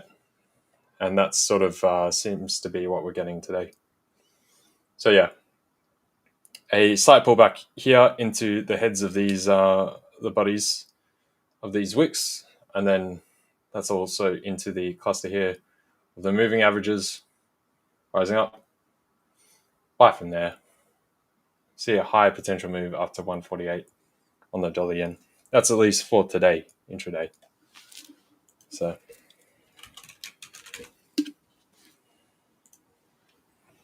go back over to the NAS.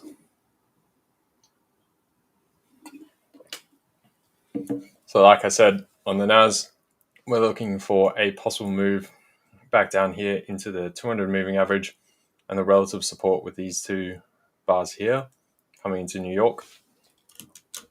If not, you can be quick on the handle, observing that through there. And basically you would flip and just go for a long on the interchange of that. So I'd probably look for a break though of these highs.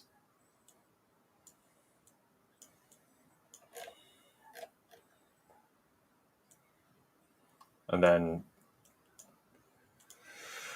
let's go to longer time frame. We'll go to 4 hour. So we got the first point of call, the highs there from last week that we collapsed from.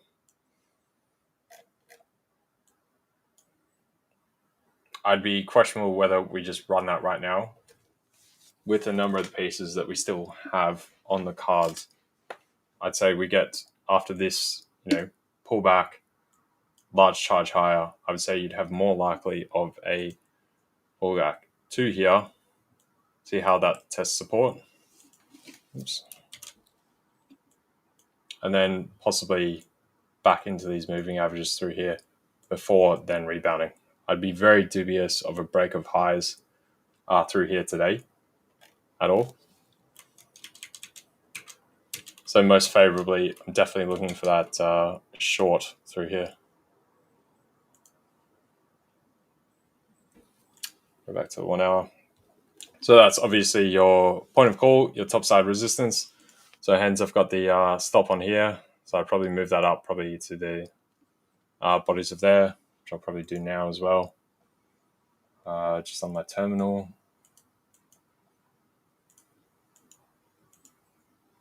Which is now done. And then, yeah, shorts down through here, because I think we definitely need a bit of a retrace after this large run up. You come back into the base of these moving averages. You do have the options implied levels a touch lower, but they're relatively in line with today's price action at the minute. So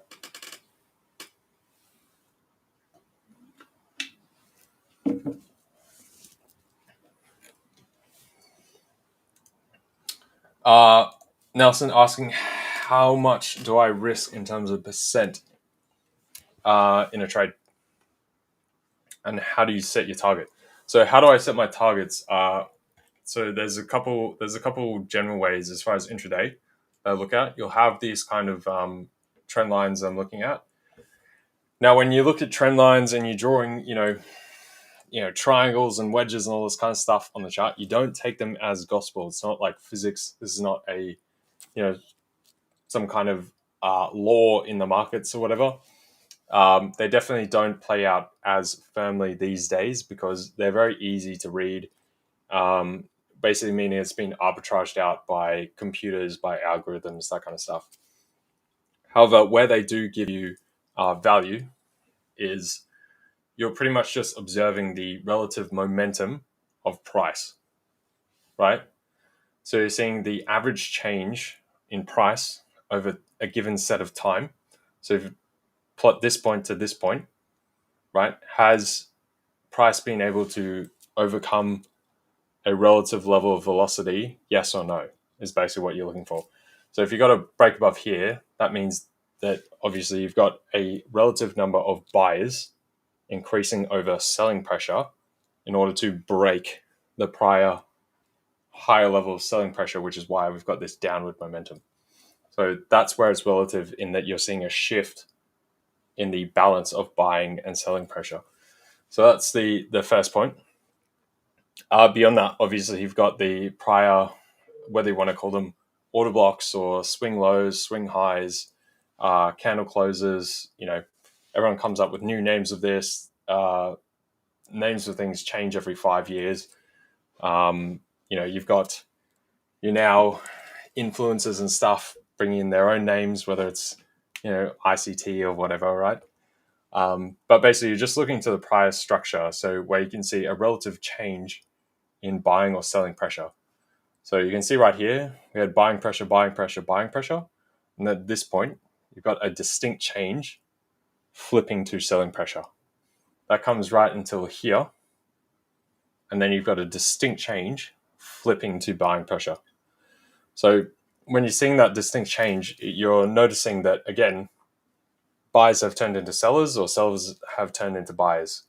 Whether it's people that were sellers have now cashed out and hence they've become buyers, or you've gotten new entrants coming in and seeing a relative discounted price that they're now willing to take an order. Either way, you're not going to be able to read the entire depth of the market, but just observing that real-time change in price action. So if that got those kind of points.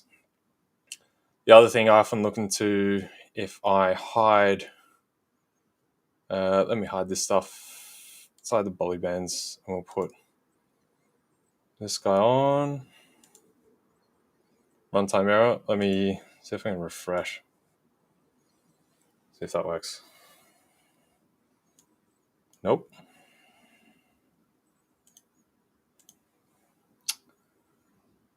Come on.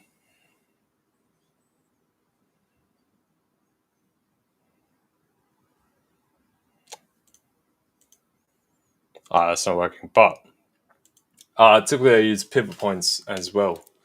Maybe if I just can this and re-add it, might work. So we'll hide that. So this is my basic setup. I've got a bunch of other stuff. I've been trading for like 13 years now, right? So I've got a whole slew of different things I use for different time frames, whether I'm trading intraday, trading like a swing trade, or trading like a multi-month type trade, or something in like stocks or something like that. Come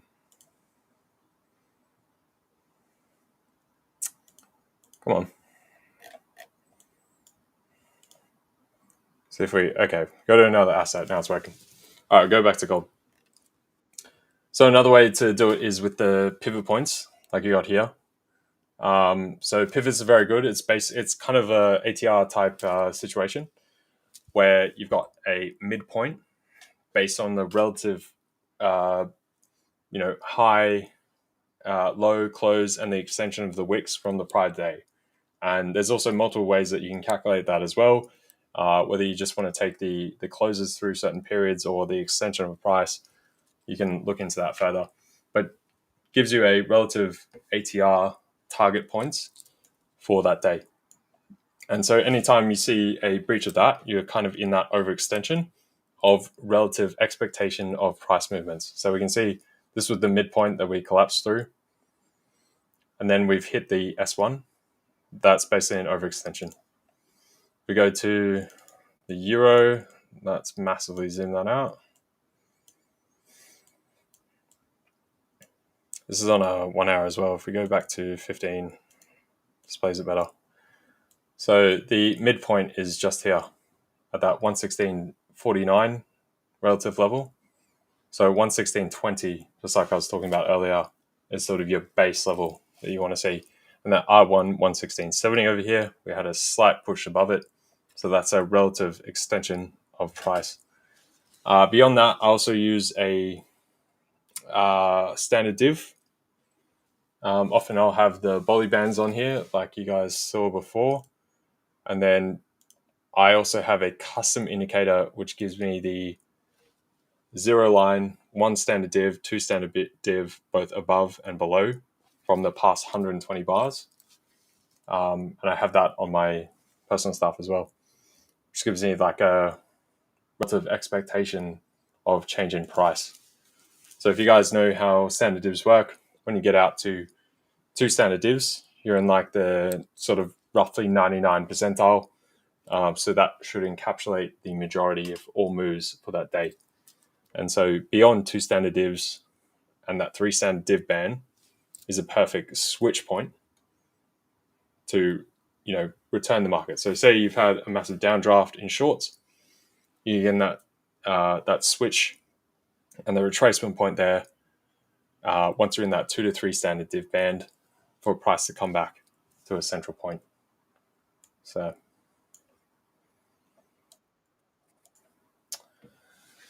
yeah, go for it, Mike.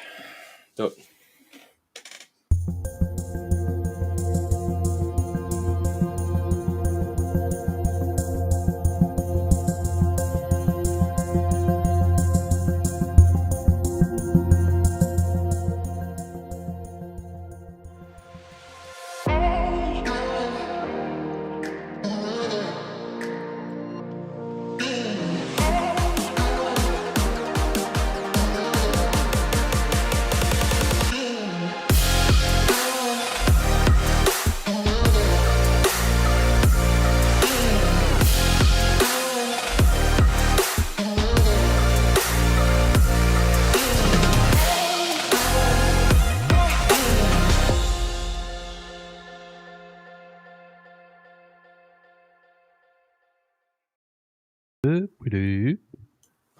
How we doing? Yo, yo, yo. Let's get the music going. It's been silent. How you doing, bro? We need some tunes. We need some energy. Mike's still doing? I'm still here. Mike's joined. We got the ABL team coming in. Damn right. Let's move some markets, shall we? What's been happening? What's been going on? Not too much. We're just observing the waft of the USD today. That's what we've been going over. So yeah, the waft. A bit of churn, bit of general technical moves. I feel like I also need to get the premium version of TradingView, so I can throw a few more of my indicators on here that people often ask for, and then I got to switch them around, and it has a bit of a kerfuffle. So, guys, what have you done to LJ? You've convinced you've managed to convince LJ to go and get the premium version of TradingView. I mean, when I first met LJ months back, he didn't even know he'd never touched TradingView. He didn't have an account or anything. No, not at all. I'm not sure. I'm getting used to it now gradually. I'm a little uneasy at this. I'm a little uneasy at this development here. It just feels like a little bit of I don't know. I'm not sure about this. I'm not sure about this at all. But let me turn my beautiful math screen back on as well. Bring back the maths. Bring back the maths. Yeah, there we go. Stephen, good to see you, mate. Hope you're well. Ahmed as well. Always good to see you, my friend. Hope you are good. Sia is asking about GJ and UJ looking pretty solid for sells. What do you think? Well, we were talking about the yen earlier on this morning. I haven't in that time. I talked about buying the dip. What do you think? Do you think we've just come back? I did cover pound yen briefly earlier. And yeah, same deal. Like we were talking about, I still think we got more highs to come. I wouldn't try fading this at all just yet. Yeah. We go pop my on. This will work. Let's see. Cool. So until we get up to this high range, I will not try fading the market at all. We very much got the momentum to the upside. Pound has been doing pretty well. Yen has flipped between weakness, a slight bit of strength, and then weakness again. So right now, we've had pretty consistent momentum. Obviously, we do have this, we've got a cluster of highs right here we haven't been able to break. So you kind of got 1, 2, 3. Now you either get 1, 2, 3 and a break on the 4th, or you get 1, 2, 3, 4 and come into a dead wall and then, you know, fall off often, right? But right now I would just be leaning more on that upside till we get further up into the 199.20 to 199.50 area before shorting. I think right now is a bit too premature, a little bit too early, given you can see some clear, you know, heads at various points again and again and again through that 199 to 199.50 band. So I'd say not until that point would I look for shorts. It's an interesting one because I'm looking at a variety of different, just the yen pairs generally. If I was to call one that looks more likely to sell, I'm just trying to see. I mean, they all just there was just a power of yen just shot up earlier on. I do feel like there's more upside in them, but selling any of the yen pairs, in other words, showing strength towards the yen, doesn't look unreasonable. Yeah, we've had these hard drives, but like there still seems to be a bit more upside. It's similar to dollar yen, right? We had that drive higher, come right down. We've consolidated this area. You can see the past couple of days, we're trying to build some kind of foothold through here. It's going to depend very much on the close of this bar. This is the daily for today. If we can close above Friday's close of that bar, then I would see further upside pretty convincingly. First of all, 148.40, and then potentially beyond that, you know, driving up to the 200-day moving average once again. So right now, we definitely have that momentum in favor. But overall, we are still, especially the other yen pairs outside of the dollar yen, we have ran on very hard. And just like I said with the dollar yen, it's only given that further push you can be confident in it. So it's very much susceptible to that failing and having weakness, particularly if the other yen pairs, which have already pushed on so hard, hit their sort of relative highs, have a natural pullback that pulls the entire yen complex lower or higher in terms of the yen, sorry. And then we get that rotation back down. Intraday, we do seem to want to push higher per the dollar yen. So hence that leans itself to the rest of the yen crosses as well. Even this pullback I was looking for a bit deeper, right now we're struggling to actually really tap down back into this, the moving averages down here before coming higher. So yeah, it's a curious one because, I mean, if we look at, I know you were mocking me for looking at Swiss franc yen. What's this? Oh yeah, the franc yen. I mean, come on though, that's a ridiculous pair. You say it's ridiculous, right? But just look at it on the daily, right? Look at this chart, okay? Look at that move on the daily. Look at it. That is no, you know, that's, I don't know. I'm just saying there's something here. All right. Anyone who looks at Swiss franc, yen, you have my support. Because I don't know. Just look at the moves it makes. Look at the moves it makes. What, the Japanese can't go skiing either? Jesus, the Aussies aren't allowed to go skiing. The Kiwis aren't allowed to go skiing. The Japanese aren't allowed to go. Wait, why are we not going skiing? Who is allowed to trade with the Swiss franc then? Because when I said to you about Aussie dollar Swiss franc, you were like, "Oh, it was a ridiculous pair." And then the same with the New Zealand as well. Dollar franc is good. Euro franc is good, right? Okay, but the rest of them can't trade the Swiss franc. Yen franc is weird. I mean, sometimes it's like trading Aussie New Zealand dollar, right? It's one of those pairs where they're very, very similar, both in terms of the market, their secondary characteristics as far as, like, you know, the risk off aspect. Yeah. They're also you got your back to your microphone. Do I? Yeah. Oh, sorry. The risk off aspect.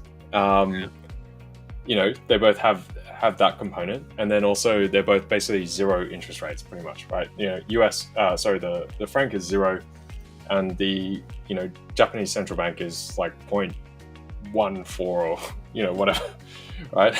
So, but then, so explain to me this then, for a currency pair, right, to be moving like this since February this year, like that kind of move, tell me that is not a massive swing move. Yes, but it's not clear. Like, this is the thing I was saying about what I've been saying about the franc moves in general. It's massively overbought. It's very susceptible to some kind of pullback eventually, and this is exactly what the the Swiss National Bank is trying to capitalize on. So if you're looking at that, as far as the Swiss getting killed at some point, once they start intervening across the euro franc market, the dollar franc, things like the franc yen, and just putting their entire FX reserves across the board on tilt and just punching the whole market all at once, which would be a massive play, because this would be the biggest currency intervention that they've ever tried to tout. You know, they're always in the market, unlike most central banks. But right now they're especially getting hammered. And even after the 39% tariffs put on the Swiss, we haven't seen things turn around. Right? It's particularly scary for them. I just think, with that in mind, I just think that looking for sells on Swiss yen. I look for buys on Swiss yen, right? Because you're trying to reverse the Swiss strength with that in mind, in the back pocket. Yeah, but that's why I'd be selling it. But that's franc yen, so you want to buy it to reverse because they want to reverse the Swiss. They don't want the Swiss franc to be so strong. Yeah. Sorry. You're talking in terms of the Swiss yen. Yeah. Sorry. My bad. Yeah. No, sorry, I had it backwards in my brain. Yeah. No, that's normally 100% correct. Yes. Yeah. Fully correct. Normally, when you question my logic, I'm sitting there going, "Hang on a second, he's probably right here." But this time, I'm pretty sure I'm right. Yeah. No, sorry. I was thinking more in the other like dollar franc and that kind of stuff. As far as Swiss yen, then you want to pile drive that thing lower. Yes. Right. Then would you therefore got a full WWE cage match? You're jumping off the top of the cage, and smash that thing to the ground. Take the fact that you in your mind they cancel each other out because they're deemed safe havens. They've both got the low interest rates and everything else. If you're looking at such a pull off of the Swiss franc, surely you would then therefore see more strength coming into the yen across the board and not just against the Swiss. You would like to think so, right? And that's been the general play of looking for that eventually to come through as far as the Japanese economy. And every time we get close, we sort of pull away. There's been various things that have happened through the past periods. You know, we had the assassination piece go on earlier, unfortunately. Then we've had various, back and forth around inflation sort of starting to show its head and then disappearing, and then the central bank kind of playing chicken, and it's been very difficult for them. We did have that random sort of pump as far as a number of things showing, increasing growth, and everyone got super hyped really quick, right? And we saw the JP225 pump that 30% in one day, very quickly came off just as quickly. So eventually when this does happen and we truly get firm confidence in Japan coming back to life, it will be very aggressive. Everyone's looking at it, everyone's keeping eyes on it, but we're just not there yet. We've tried to be there so many times. That's the trouble. But then at the same time, markets move on a relative basis. Yeah. So given that we are so extended, both for the franc and the yen, on that relative basis, that we are due a turnaround. So do you think, based on how, because if you look at the Swiss franc, right, against the yen, just humor me for this example, right? Sure. Swiss franc versus the yen, okay, we've seen that sell off, okay, just like we've seen across every other yen pair, where the yen has just gained a massive amount of strength in the last few hours, right? Mm-hmm. If we go to Aussie yen, right, Aussie yen had that sell off and it's bounced right back and broken the highs, right? Euro yen hasn't quite done it, but it's certainly made a certain jump, right? Pound yen has actually come to a really nice area where it might actually look to sell, right? And we've got 5 minutes left of this 1 hour candle, right? So do you therefore not think that we're likely to see the Swiss against the yen as well be ready to start selling so that people could get in on a swing sell? Yeah, definitely. I mean, because you have to consider, like, it would be a pure sort of alpha type move. So it's no return, no carry, etc. It's kind of, there is, as relatively close to equal interest rates as you're going to get in the currency market right now, pretty much, right? Yeah. So yeah, on that basis, definitely, you just always have to remember it's very much sort of a exotic pair.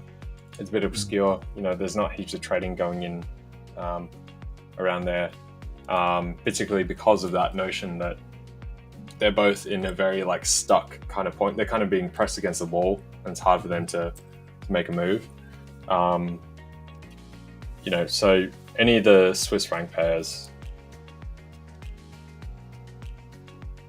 they can be very good if you end up on the right side.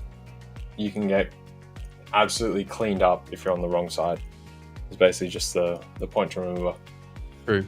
So, yeah.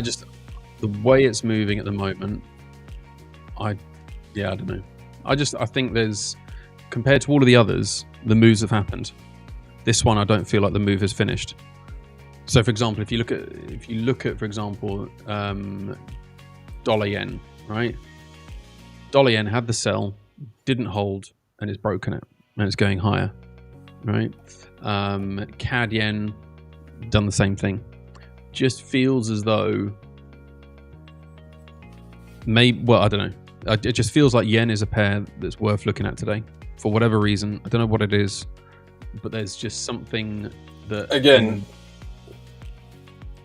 I think comes back to, like I was saying, since it's a very technical day, we're kind of shifting off the bond moves, and obviously the yen right now is the predominant carry trade as far as the bond moves. So, immediately it's got the largest relative distortion when another major country, whenever their 10-year, their 2-year, 5-year yields move, the yen is the primary exponent of that. So I think that's the main picture right now.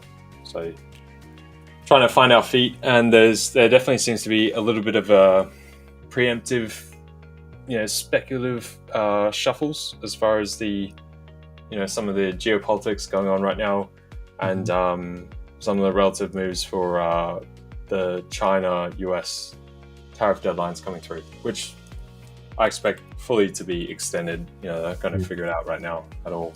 But I might just grab a drink if that's all right. My throat's getting very dry, so I'll come back in a sec. All right, mate. Hooli, I think you're right. I do think you're right. I think he is going to be using the strength score soon. If he's using TradingView and he wants to start paying for TradingView, then I wouldn't be surprised at all, mate. I wouldn't be surprised at all. So yeah. And Lawrence, you're quite right. You're quite right. If you do look long enough, you will maybe not convince yourself of a trade, but you might just see something. Sometimes you just got to, you got to look at it in detail and make sure that things line up. Sometimes I'm probably more guilty of being impulsive and just getting into something without necessarily checking it out. Right now, I'm not looking at getting into anything at the moment, but just trying to see if there's something presenting itself. Let's say, if we look where we are with the dollar yen, for example, the dollar yen also broke out and it pulled straight back up. So, these impulsive moves on Forex, they're not, Forex markets don't like those big impulsive moves. So they do need to be corrected. But sometimes they do indicate bigger moves that are taking place. So yeah. Let me just catch up on chat. Adil, good to see you, Adil. Euro JPY. Euro JPY has also come up. This was the move on the yen as far as the euro was concerned. I don't think this one's going to hold. Reason being is, well, it's taken these two, but it still has this here up here, which is a perfect equal high on wickless candles on the 5 minute. So I don't think you're going to see any opportunity for sells. If anything, this still looks very much like longs at the moment. And coming up to retest these would seem reasonable. You've also got the 161.20 is a level, I guess, that hasn't been taken. Let's have a look. Yeah, it hasn't been taken. So potentially longs here. Let's have a look and just check what kind of levels do we have. We've got an inside bar there on the 2 hour and down there. I'd probably be waiting for an entry, maybe retest this level again a third time, broken past it, pulled back down. I'd maybe look for a retest of this level to look for longs. Maybe that might be a decent area. That 2 hour candle, that inside bar is just closed, so it does look decent as an area potentially for getting in around about this area at the 50 or the 6180 might be a decent one for getting in the longs on Euro JPY. Tlemelo Modis, thank you. I'm glad you like it. Ahmed's asking about gold. Gold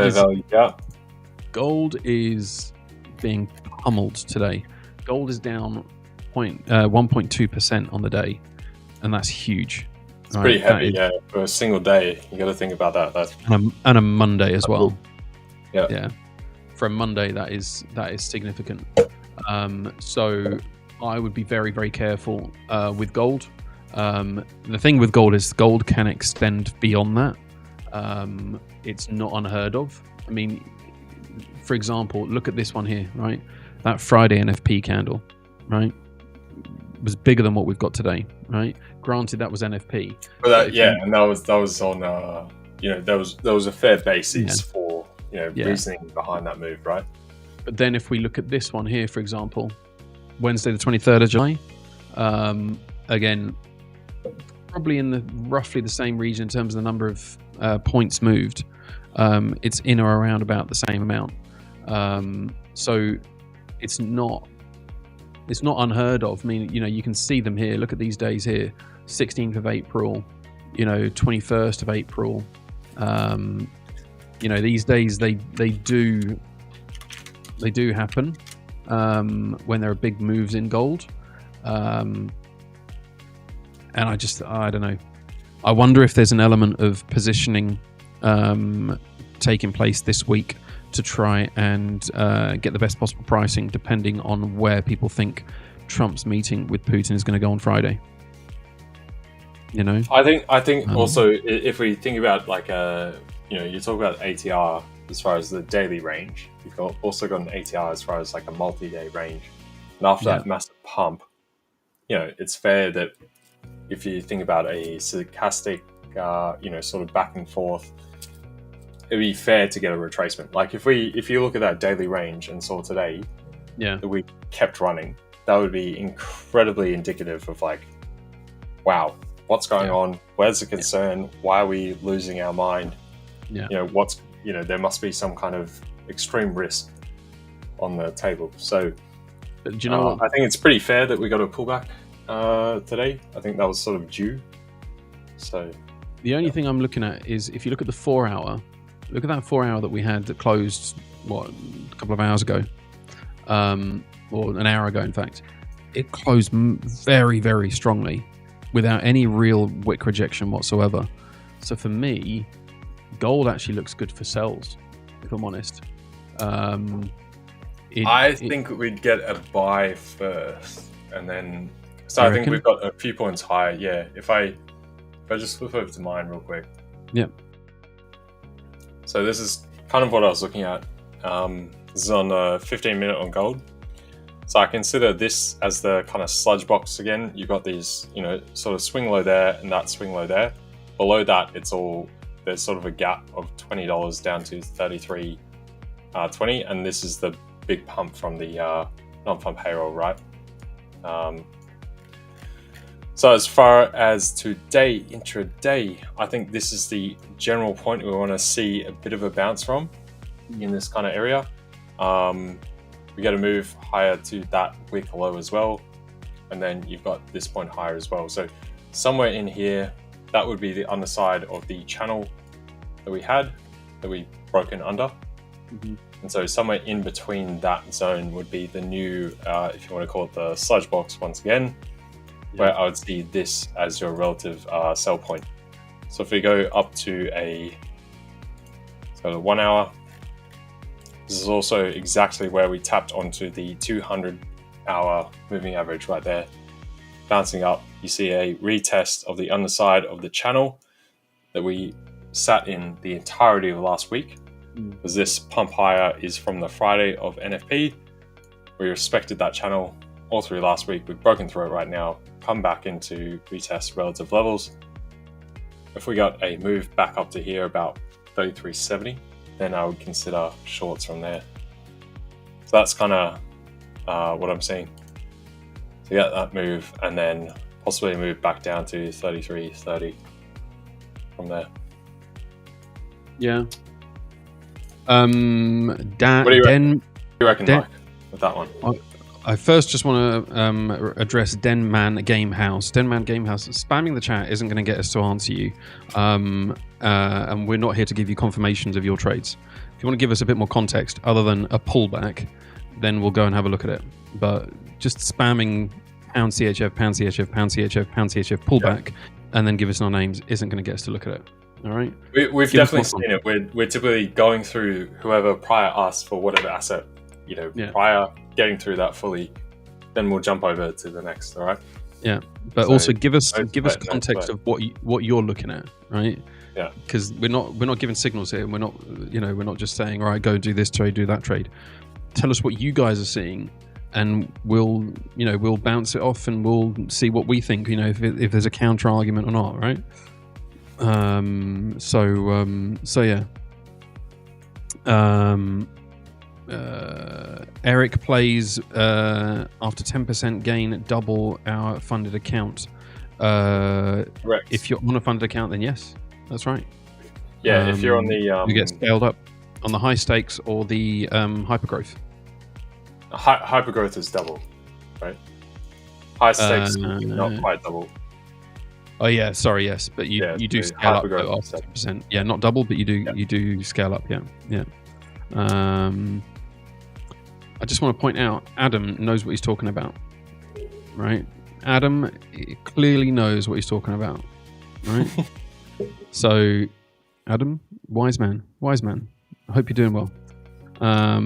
Yeah, with that consideration, given it will be slightly more technical kind of a pair, right? I mean, Frank and Yen in general are more technical as far as their end.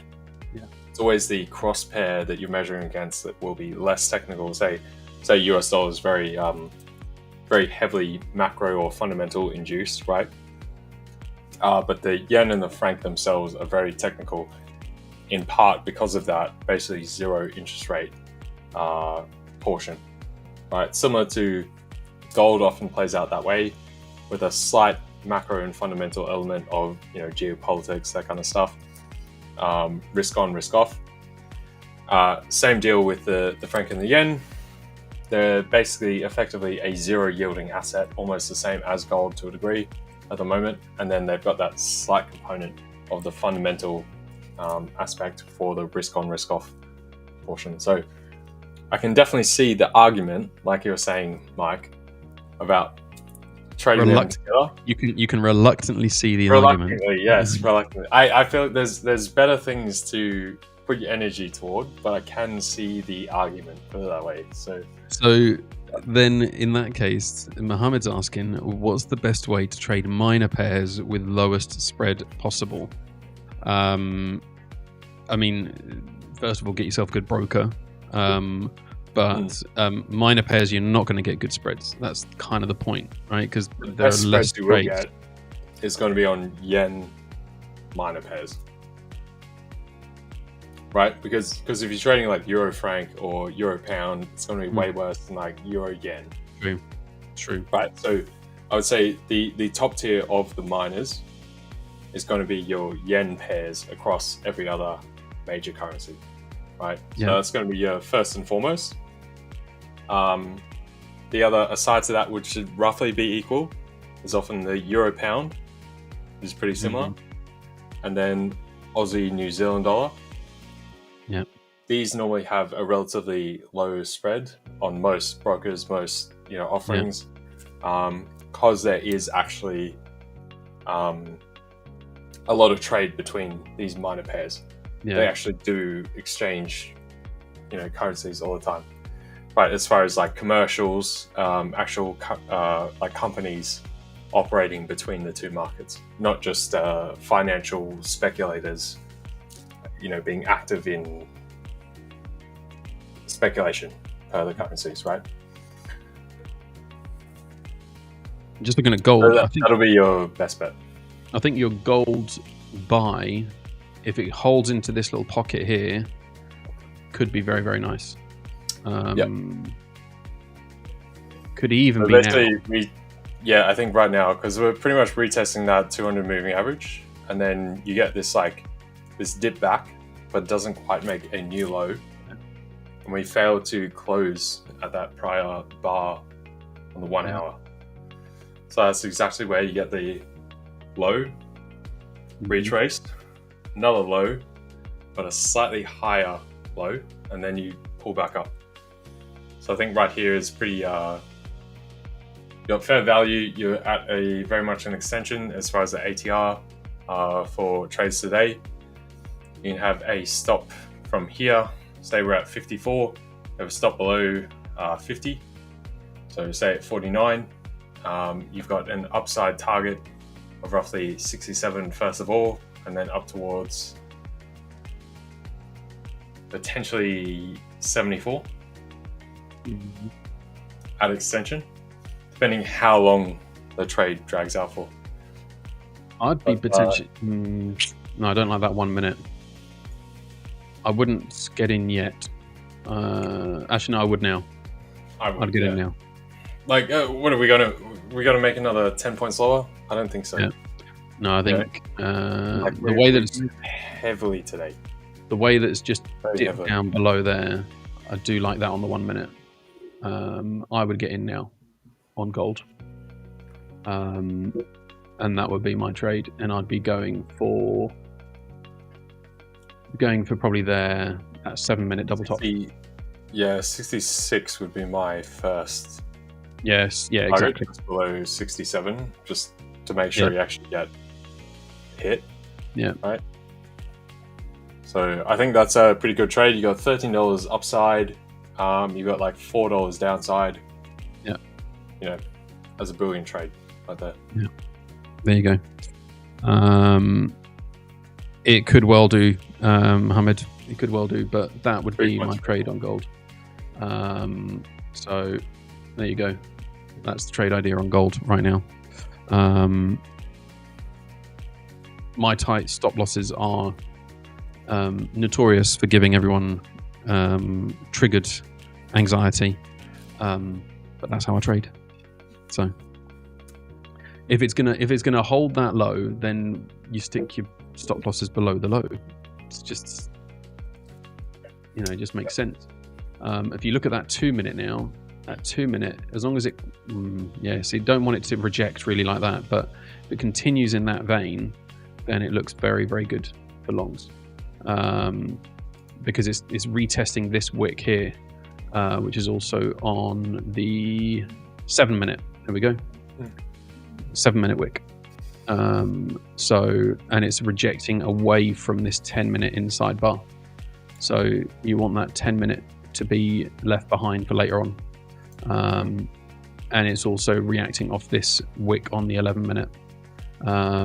Same on the 14 minute, 15 minute, less relevant, but yeah, that's,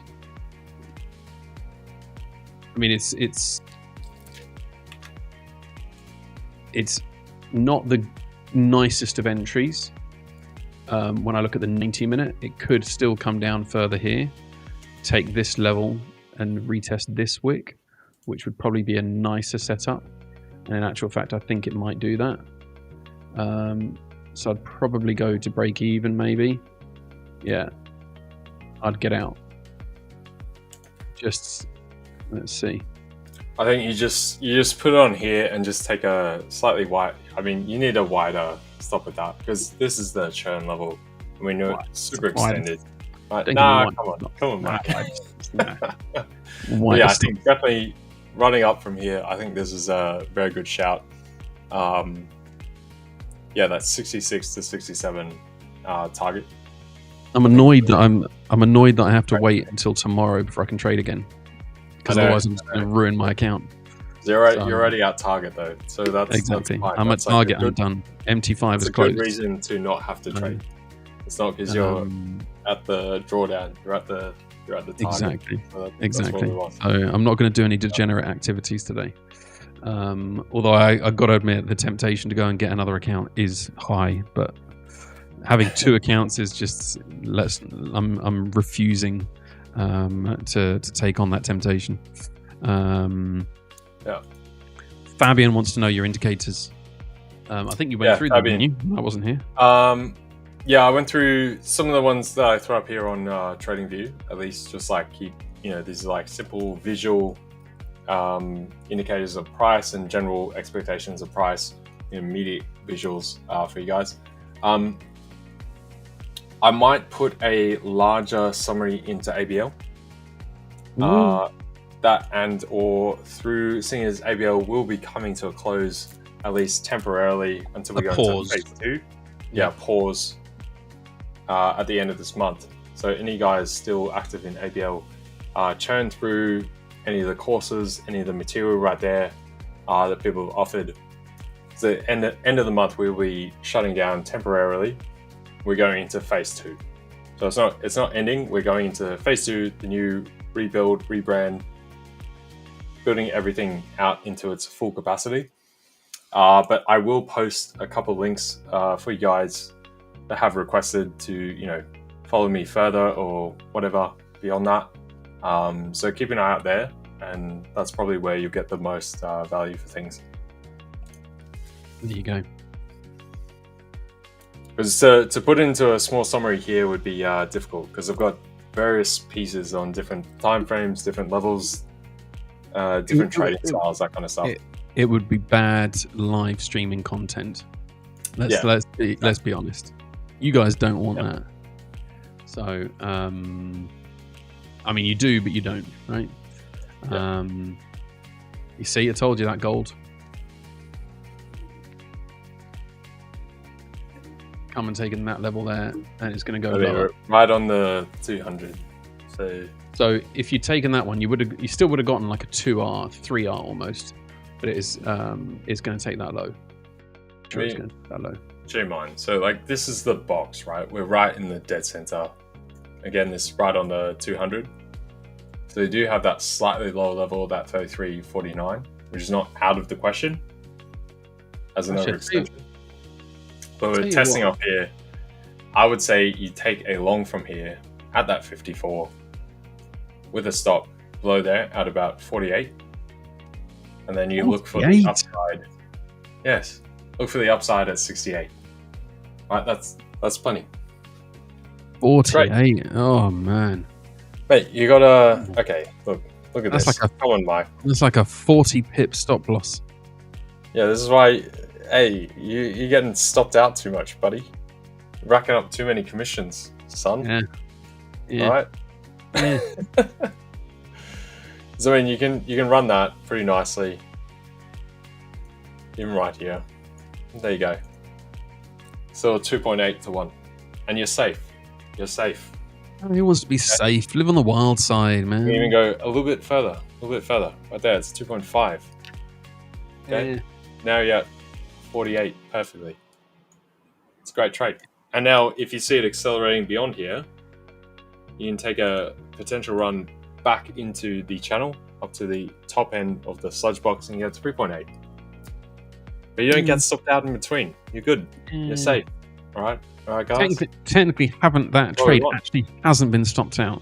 I just want to point out that trade hasn't been stopped out yet. So, just saying. Right, everyone's short gold right now, just so Mike gets stopped out, and then we can take the trade, and then we'll get me stopped out on a trade that I'm not actually in. Yeah. In actual fact, get him stopped out on his theoretical, hypothetical trade that is in the imaginary ether. Do you know what? It is. I'm not gonna lie. It didn't actually break the level. Well, all right. Sure. You'd be killed on spreads, right? But this is like, probably got cooked on spread. Hey, you'd get cooked on spreads. But just look at that. See that? It's 1 cent in it, and sometimes that's all you need on gold. I'm not saying it will hold, but I think it might. I've seen these kind of trades hold before. So back up to where we were saying. Let's just see. Could well still hold it. Basically, it took that 10-minute inside bar and wicked up anyway. 5-minute closed nicely.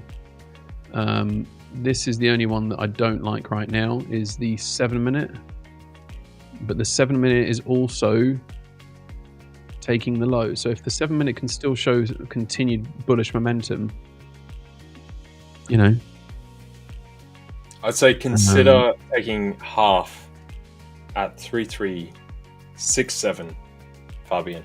I don't know if that was like a typo, but I would say consider taking half at 3367 because that's probably your first interim point. So if you want to let the rest run, but at least take something there, I would say, man. Assad, keep it clean, mate. Keep it clean. Just because it's not in English doesn't mean we want swear words. So, yeah, I think I still think gold longs. What swear word is that? I'm not going to say it.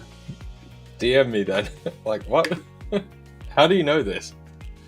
Well, because he just used a Polish. He just used a Polish swear word. Is it Polish? Okay. Yes. So. Right, so yeah. Yeah, let me just show Fabian real quick. What do you think about what Akram's saying? Just restructure before expansion, hitting new all-time high and setting new standard. Oh, hang on. Are you talking about ABL? I just realised he's just talking about ABL. Yeah, I thought he was talking about gold. Yeah. Sorry, Akram. I thought you were talking about gold. Yeah, I don't know. Either way, Fabian. Yeah, so that would definitely be my first point of call. Like, I mean, you've got that swing low there with the wick, right? That was also the break point of the channel that we'd sat in from all last week. So that 6-7 is a fair position to take half. Like you're saying, that 7.5, 7.6 is the top side target. But yeah, you've got these areas through here of liquidity. They're kind of soft areas, but this break here is a bit more defined. So yeah, so long as you at least consider price action there to take a portion, then you should be good. But you don't want to hold it through here thinking we're gonna take a full run, and it pulls back and you get nothing, right? So that's what we'll be looking at through that. But yeah. Anyone who's in that gold buy, There you go. they're going to be sweating their knackers off. They're going to be absolutely sweating. What's better is actually this I would love to know if anybody yen trade is pumping on. I'd love to know if anybody actually took that gold trade. Let us know, guys. So we might actually be coming up eventually to the... If dollar yen can keep pushing, we might get that 148 just by the 200-hour moving average, because we punched on very nicely through here. We didn't quite get the full pullback I was looking for. It was very shallow, and we just kept on. Momentum has been very strong. So I was looking for a slightly deeper pullback, only a couple of points, like 4 or 5 pips. Yeah. But yeah, we kept punching on. So I'd look for this. We're now approaching that sludge box, as I often talk about. So this is the first point of resistance. See if we can push further on into that. But ultimately, we might see a bit of a turning point now for the euro as well, for euro dollar. So I may consider some longs from here as well on euro dollar. Gold has broken lower as well, so that trade idea is defunct. Yeah. So, not valid. But maybe some of you guys got some scalpy wins from it. So let's see how we go with the bigger stop, Mike. See how we go. Maybe. just look. No. You go with yours. Find out. Hey. If I go with my 0.1%, risk, I've got no problem going in on this. I've got no problem. Hey, that's fair shout. So, again, it's looking at where's the structure and then saying, right, okay, where do I see it happening? At the moment, I'm not seeing it, but for me, going for like a 10 pip stop, I've got no problem. No problem whatsoever. Just as long as it's creating the structure. Right now, I don't think it's valid. I think we've still got this dotted line is kind of our current support on the 1 minute, where we've got this structure down here. So we've got this kind of engulfing candle here, right? So we're waiting to see if we get a reaction off this one. But ideally, I want to see the low of this bearish candle taken, and then for us to go up higher, right? So ideally, I want to see us come down to somewhere like here, and then stops just below it there. See that? Like I was saying, basically, this is the sludge box, right? Between here and that 33.49. Yeah. So next one is down here, because this is our next level. Yeah, so you either enter full ball with a larger stop, right, distance, beyond the lower support points, or you gradually layer into the trade. Yeah. Like we're saying. So this was the original big move that took place last week, last Tuesday, that I didn't anticipate, if I'm honest. So we have taken the low here. We're now retesting this 1 minute. So the question is now, I wouldn't get in just yet. I'd now be waiting to see, because we've taken this one, is whether we're going to leave this, because this is also liquidity on one of the other time frames. So I'd be waiting to see. But my My entry would now be waiting for a setup on the 1 minute. So we've got a nice rejection on the 1 minute. Looks decent. Now just got to wait and see what kind of structure does it formulate. So inside bar at the minute on the 1 minute, which might be enough to see us create a wick down here.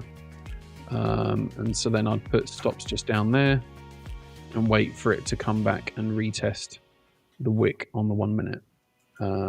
Not a great setup at the moment.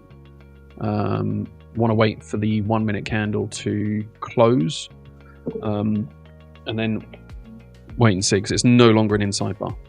So this might be just gathering momentum to come and take this further low and retest this area further down. So we'll see. Hasn't broken that low, but as I said, we've got these. Is it a 15 minute? What is it? I don't think it was a 15 minute. It's probably like a 22 minute or something, wasn't it? Let's see. No. Looks as though we're getting a final burst on the dollar index, as far as a lot of the driver for gold today as well seems the actual dollar component, which has been rare, but we've dipped in and out. Yeah, it's not happened very often. Factor, yeah. So we've seen recently, just now, as gold has also pushed down further, we've seen euro dollar pump lower, we've seen pound dollar do the same, we've seen dollar yen pump higher, and we've also seen Aussie dollar pump lower as well. So definitely getting that dollar portion of the move. Yeah, I'd be getting into gold now. Yeah, seeing as, like I was talking about, like we seem to be very much moving off the bond shuffle today, as far as the 10-year across various assets, whether it be the US dollar, the gilts, the bunds, the JGBs for today.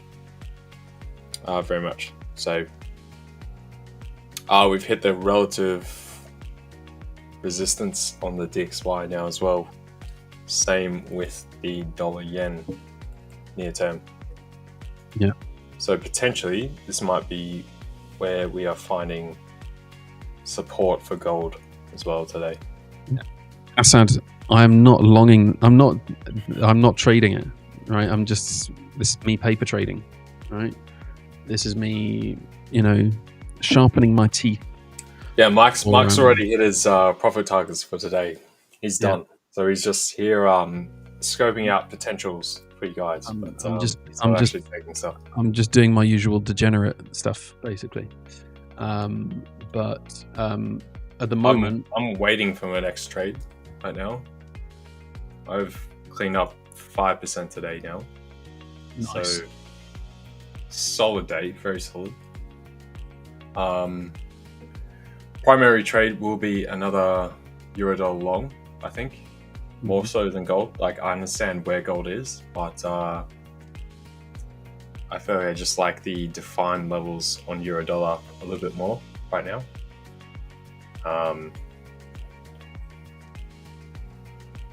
That's what I'm talking about, Fabian. That's what I'm talking about. Fabian knows. Yeah, I don't think it's going to hold, Fabian. Degen trades. Whoop, whoop. I don't think it's going to hold because it's actually broken that low. So yeah, that's why I don't like gold. Like we should be at relative points where we should slow down, but it's continued pushing today. So yeah. And like we're talking about as far as the Russia component, as far as real gold selling, obviously Russia recently this past week has gotten blasted with the tariffs as far as their tangential trade partners buying oil and that such thing on the sly, right? Whether it be India, that kind of stuff. Now we're meant to have the talks between Putin and Trump in Alaska. Between that, when we had the Iran stuff popping off, that had every reason for gold to come higher. And then we saw very much chop, which is very weird when you have that, right? So that would almost indicate that someone is selling in the real gold market at the same time as we have these things popping off. So the same thing now today, if Russia goes like, okay, it looks like we might be a little bit cooked, I'll sell some more. it's hard to qualify with these things, but you have to put on your sort of Sherlock hat at some point with these kind of markets. With commodities in general, you have to kind of look forward with that and try and piece these things together as far as like a macro fundamental standpoint. So at the end of the day, it is a commodity. That's its primary use. The primary flows are not actually from the speculative kind of component as far as markets. Right, so the same thing if you're trading copper, iron ore, palladium, anything like that, you're going to be looking at like, car batteries, that kind of stuff, right? Yeah. Major influence. So you're going to see how many orders Tesla got, or Rivian, or whoever, etc. So Just trouble with these pieces is Russia is very speculative to a degree, much like the Chinese data as well.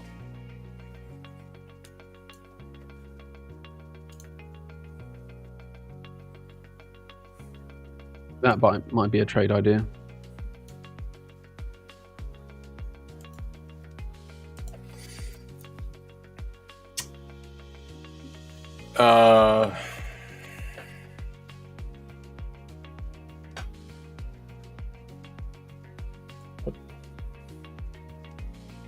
Oh, you're on the 1 hour. I was wondering. I was like, why is price nowhere near there? Yeah, sorry. Because I'm looking at price from 2 weeks ago. Yeah, right. I'm just used to very short time stuff. With me, I know. Yeah. That's why I was confused. I'm just looking at the 1 hour just so I could zoom this trade idea out. So basically, we've got further level. We've broken these lows, right, that we had previously. From here, we've broken these lows. So I'm then looking for, right, where are we going to next see a reaction point? And there's two potential trade ideas. One is we're going to leave this level of liquidity, which is on the 15-minute inside bar, but we're going to break down to come as close to it as possible and then break to the upside. Or we're going to actually take it and then hold this low before going higher. So there's two trade ideas. That's one of them. And then the other one is going to be something like this. I think that's right. Is it that one? Yeah. That's the other trade idea, is that one there. Those are the two that I'm seeing at the moment.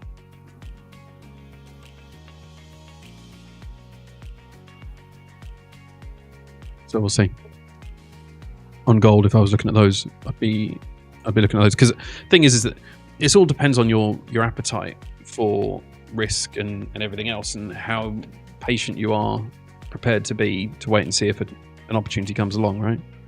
So yeah, but I do think that gold longs are going to come in at some point. It's just a question of when.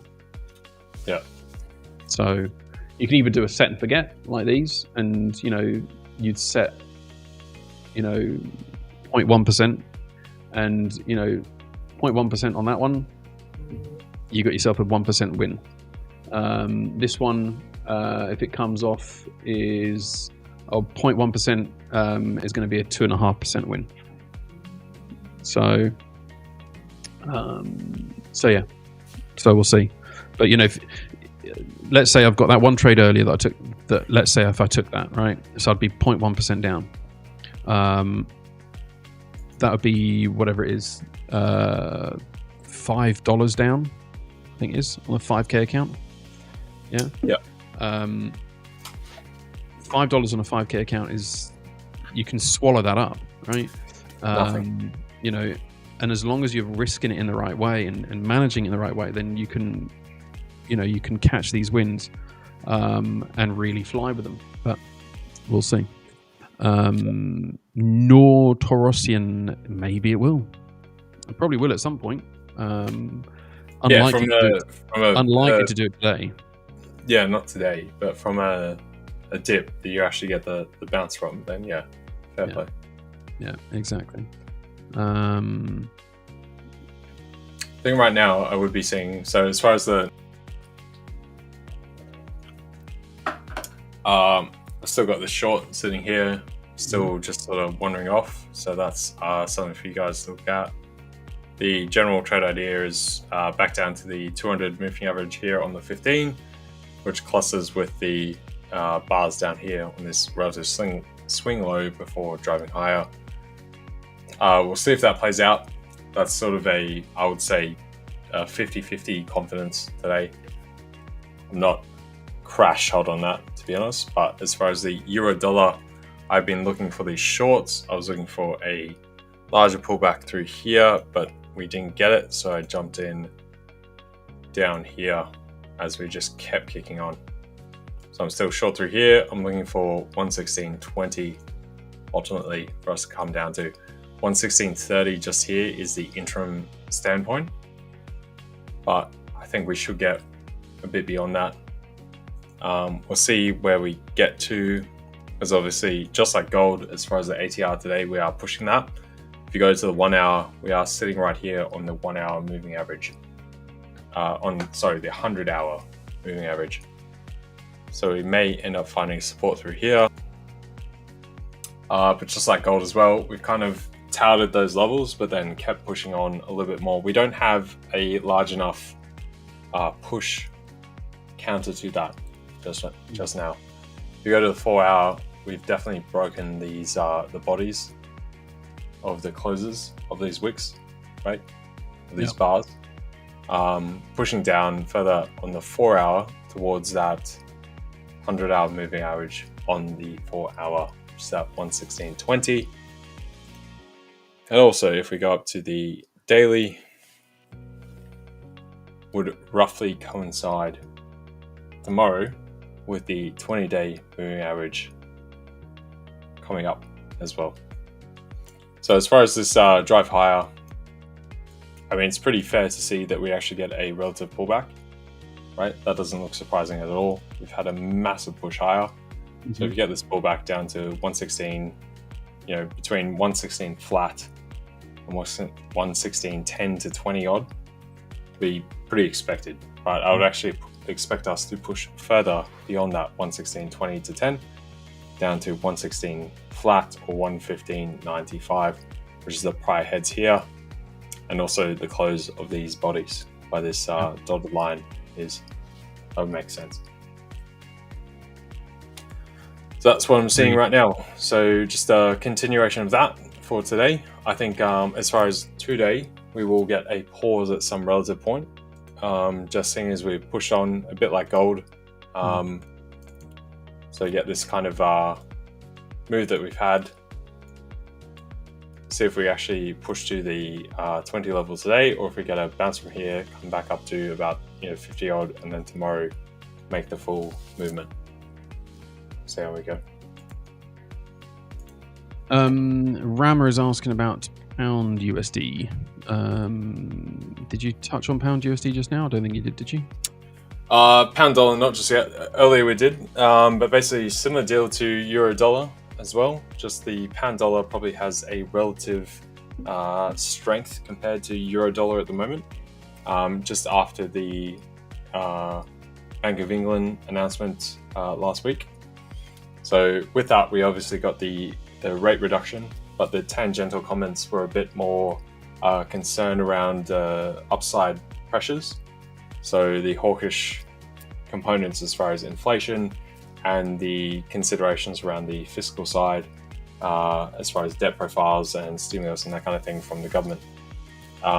So with that, we've seen the gilts actually move higher on the 10-year gilts, which is the 10-year bond for the Brits, relative to the obvious announcement of a reduction in rates.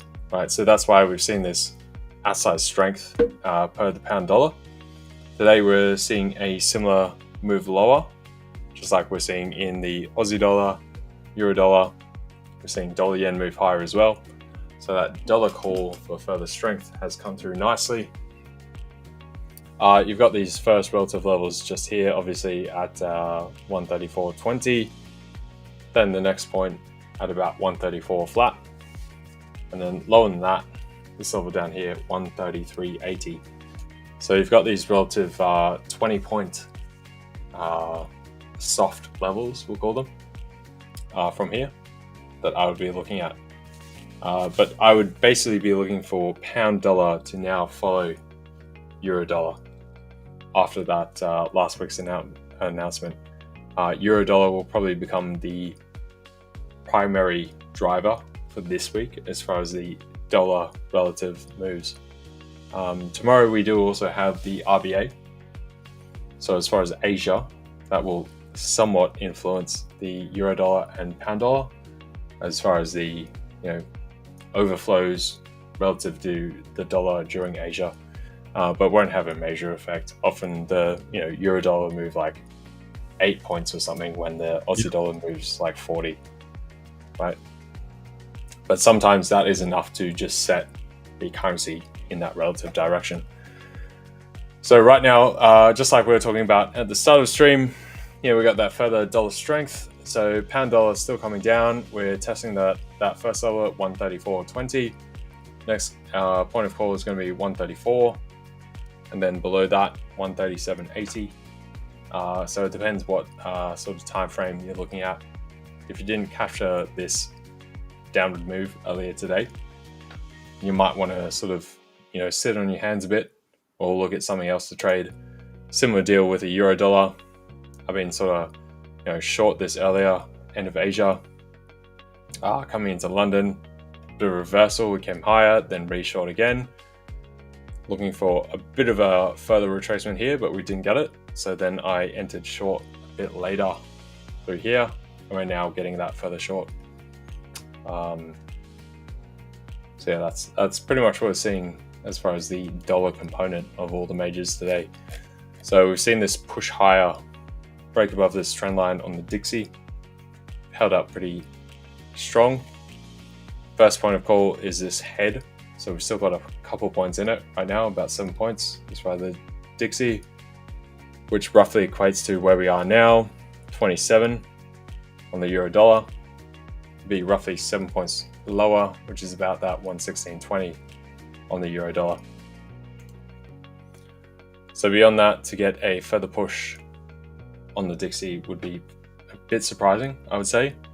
Next point of call is obviously this dotted line at 98.60, and then beyond there, 98.80 or so. Yep. This is looking at obviously the TVC dollar index, and ignore this spike higher here, this wick, which came from today's open, which is not reflected on any of the other major pairs. So it seems like a bit of a glitch in the matrix. Misplacement as far as the price feed. There was an error. But right now you can see very much we've got a drive to the upside as far as the dollar index in general. Yeah. So Mohammed, do we have any pet pairs that we trade, or do you trade wherever an opportunity presents? LJ, I know you are a fan of the Aussie US dollar as a staple of your diet for trading, and I know you're quite the fan of the NAS as well. Any others that you would add to that list? Yeah, so euro dollar, Aussie dollar. As far as the currencies, those are the two primaries. I would say secondaries are dollar yen, pound dollar, and then any of the cross yen pairs as secondaries. The other mains are going to be gold and the NASDAQ. So the top level is euro dollar, Aussie dollar, NASDAQ, and gold. And then you've got those secondaries beyond there, which are the ones I mentioned. And then the third tier is probably like sort of more very selective, takes, whether sometimes there'll even be like a stock trade. It might even be like NVIDIA or something like that. Or if there's a specific, something very specific per some kind of announcement in the markets or a macro development or something like that. Something very unique. That would be my third tier of trades, which are typically as well either very strategic and short term, or else strategic long term. But as far as day trading, it'll be euro dollar, Aussie dollar, NASDAQ, gold. That's my bread and butter, put it that way. And as for me as a degenerate, I love me a bit of gold, but I also love me a bit of random strength scores, and picking out an asset that is potentially going to move based on divergence. So trying to pick out a basket on a particular day. Sometimes the pairs that you normally trade just aren't going to give you the trades. It's just, and somebody said it earlier, Lawrence was saying, if you look at a chart long enough, you'll convince yourself there's an opportunity, which is true. So if you are looking to take a trade, or you're looking to continue in your plan, or whatever it is, if it's part of your plan, then just use a filter system. Use a system that says, right, okay, is this asset likely to move today? Yes or no? If it's not, leave it alone, right? And one of the ways that I do that is using the strength scores. There are obviously assets like Euro USD or gold where there is going to be some kind of movement, but even those have days where they are just choppy as hell and awful to trade, really, really horrible to trade. And more often than not, if you check the strength scores, you'll see it's because they're equaling each other out. They're both really strong, or they're both really weak, or they're both just showing nothing, right? So I just use that as a filtering system to say, okay, there's not going to be anything in this today. Let me go and look elsewhere. And it doesn't mean that there will be something elsewhere. There might not be. But it just gives me an opportunity to filter out the stuff that's just going to be sitting and ranging or whatever. So that's how I would do it. So if you're looking at the strength scores, looking at them for today, so you can see the dollar is looking really, really strong, and the New Zealand dollar is looking really weak. The yen has come off massively after that huge pump of strength that it had earlier in the day. The Swiss is still looking rather weak. I did say, just saying, I did say. But this is, where the euro and the USD are both showing strength, you've got to be careful. So I'd actually be looking today maybe at the USD New Zealand dollar or USD CHF. Those would be the ones to maybe consider. The other way to look at it is to look at what closed on, or how things closed on Friday. So here you can see that pound and the yen had the biggest divergence in terms of strength versus weakness. So by that definition, I'd then maybe look at consider looking at the pound and the yen. Now this is the 4-hour chart, so let's go down to the 5-minute.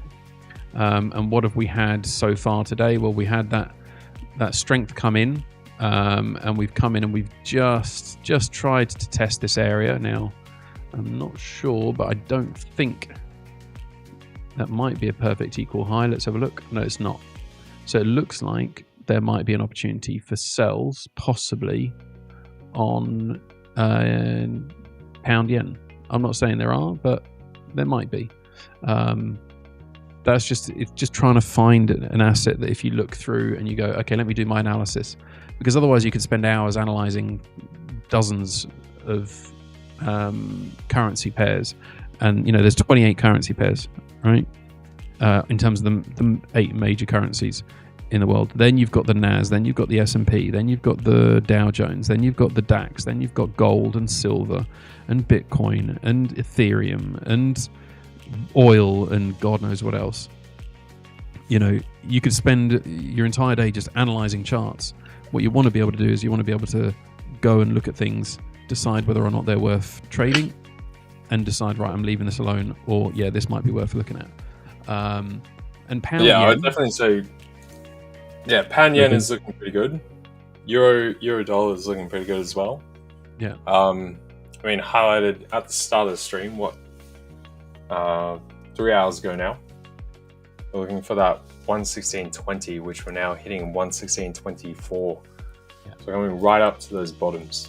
So you got the same thing on the pound dollar. Keep an eye on any of the other yen crosses as well. So same with dollar yen is coming into that like the core part of that sludge box, like I was saying, up into that 147. We're approaching 148, that round number. Right now we peaked at 95, right? Just tapping into that. So yeah, sorry, go on, Mike. No, I would be, if I was looking at pound yen, for example, as a pair today, I would consider selling down to kind of 197,800, something like that. But that the only problem with that is that the push down that we had on the yen earlier may have just been the dip for us to test the lows and to push on higher. So not entirely clear, but we'll see. Yeah, but yeah, dollar strength has definitely been the way to go today. We were calling for earlier, so yeah, and we were talking about it last week as well. That dollar strength Quite needed to pull back in, didn't it? So yeah. General consensus has become far more neutral. We're still net short dollar overall, but we've definitely come to a slightly more, not quite neutral because we are net short dollar, but we've gone from the full despair of the dollar, right? We've pulled back on overall shorts for the dollar.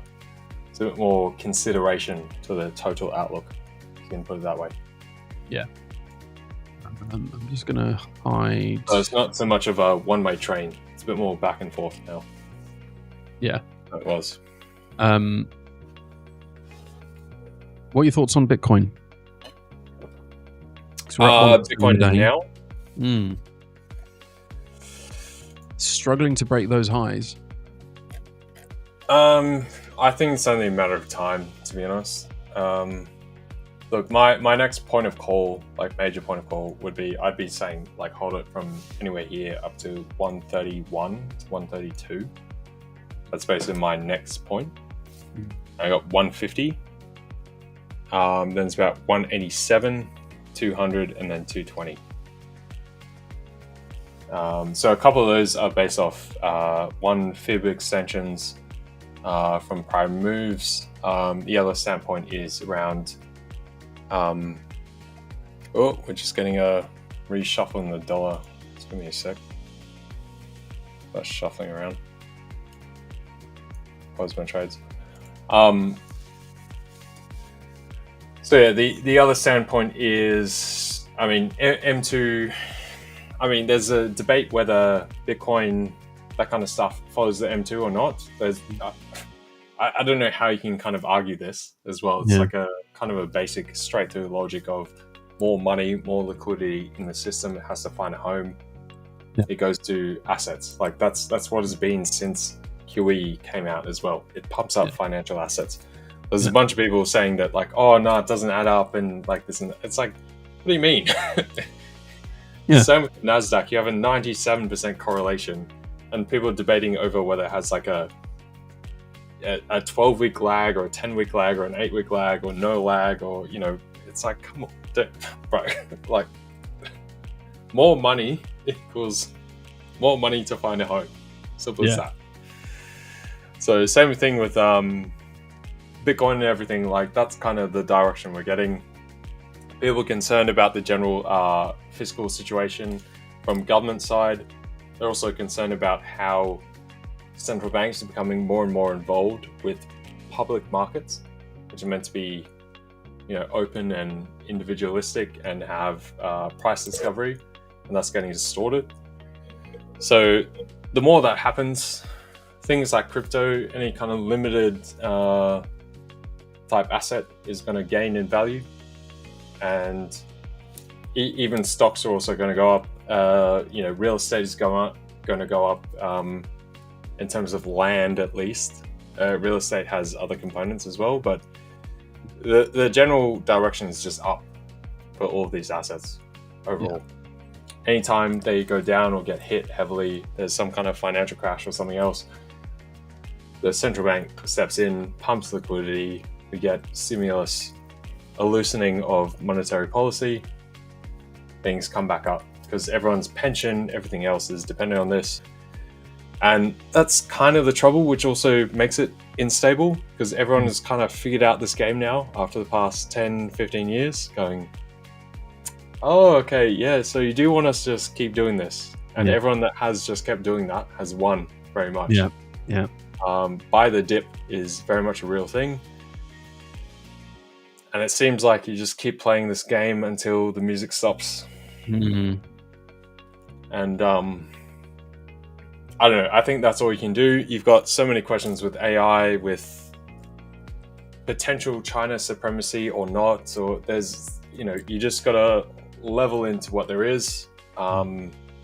There's CBDCs coming out, whether you get some kind of restructure of credit debt and everything else through like a faux new currency. Yeah. Hence the old currency, and then it resets itself, and you get a new financial system which crushes the $1 trillion debts back to $1 billion, and kind of reset per the decimal point, that kind of thing. That seems to be the general direction, which you can already see all the component parts, so they're kind of ready and preloaded to do that. But for now, I would say just keep playing the same game that you've got. Yeah. Whether it's stupid or not, and it makes no sense, just ride it out, right? Yeah. Just follow the price action, basically. Yeah. I think everyone already knows that the game is a bit nonsense, a bit rigged since the GFC. Yeah. But you're like, okay, if the government is basically inducing this, what do you do? Like, there's not much you can do, really, is there? That's their instruction, pretty much, right? Yeah. So, yeah. Absolutely. Good stuff. Guys, it's almost time for us to call it a day for us and the ABL segment. We'll be back again tomorrow. We've got Griff for our regular Tuesday slot as well. So look forward to that. I'm not sure who's up next. It might be Jonatan. It might not be. Sure. We're waiting to find out. I think it's Jonatan, because I can see him in the background, but he's muted, so can't tell. But I think he's ready to join us. So if you give us a signal, Jonatan, we'll play our outro and we'll hand over to you, mate. No, he's fallen asleep. He's fallen asleep. Okay. Well, hold off, guys. Hold off. Hang on a second. If everyone can just give Jonatan a minute, just let him wake up, and we'll then hand over to him. Alrighty. Cool. All right, guys. We'll be back tomorrow. Otherwise, we'll see you soon. Take it easy. Cheers, team. See you guys.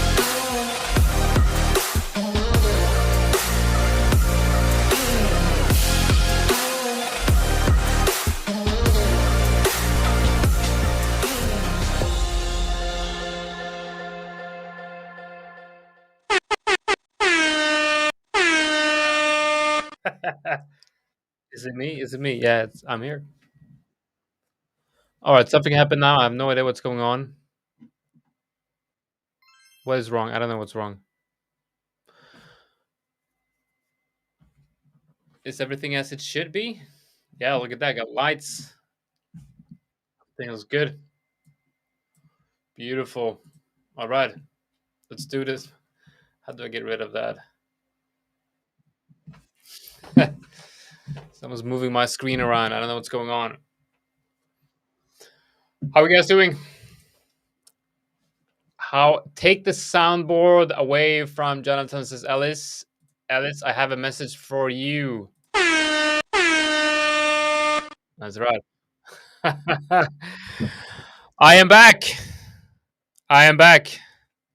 Wow, what a day. What a day.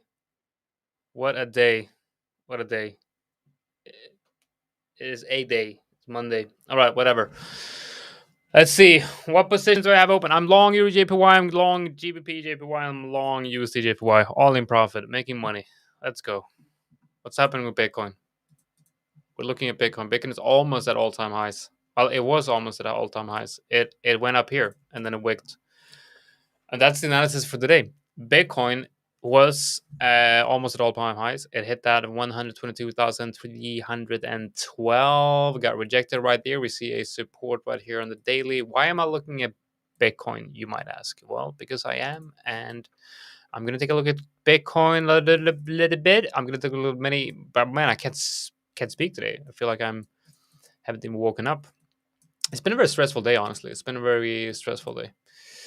And finally, I've got some time to relax because now I'm here with the 5ers Live Trading Room with you guys. This is the time of the day when I get to just relax and trade and analyze the market. This is what I love doing. I wish I could just do this 24/7. Maybe not 24/7.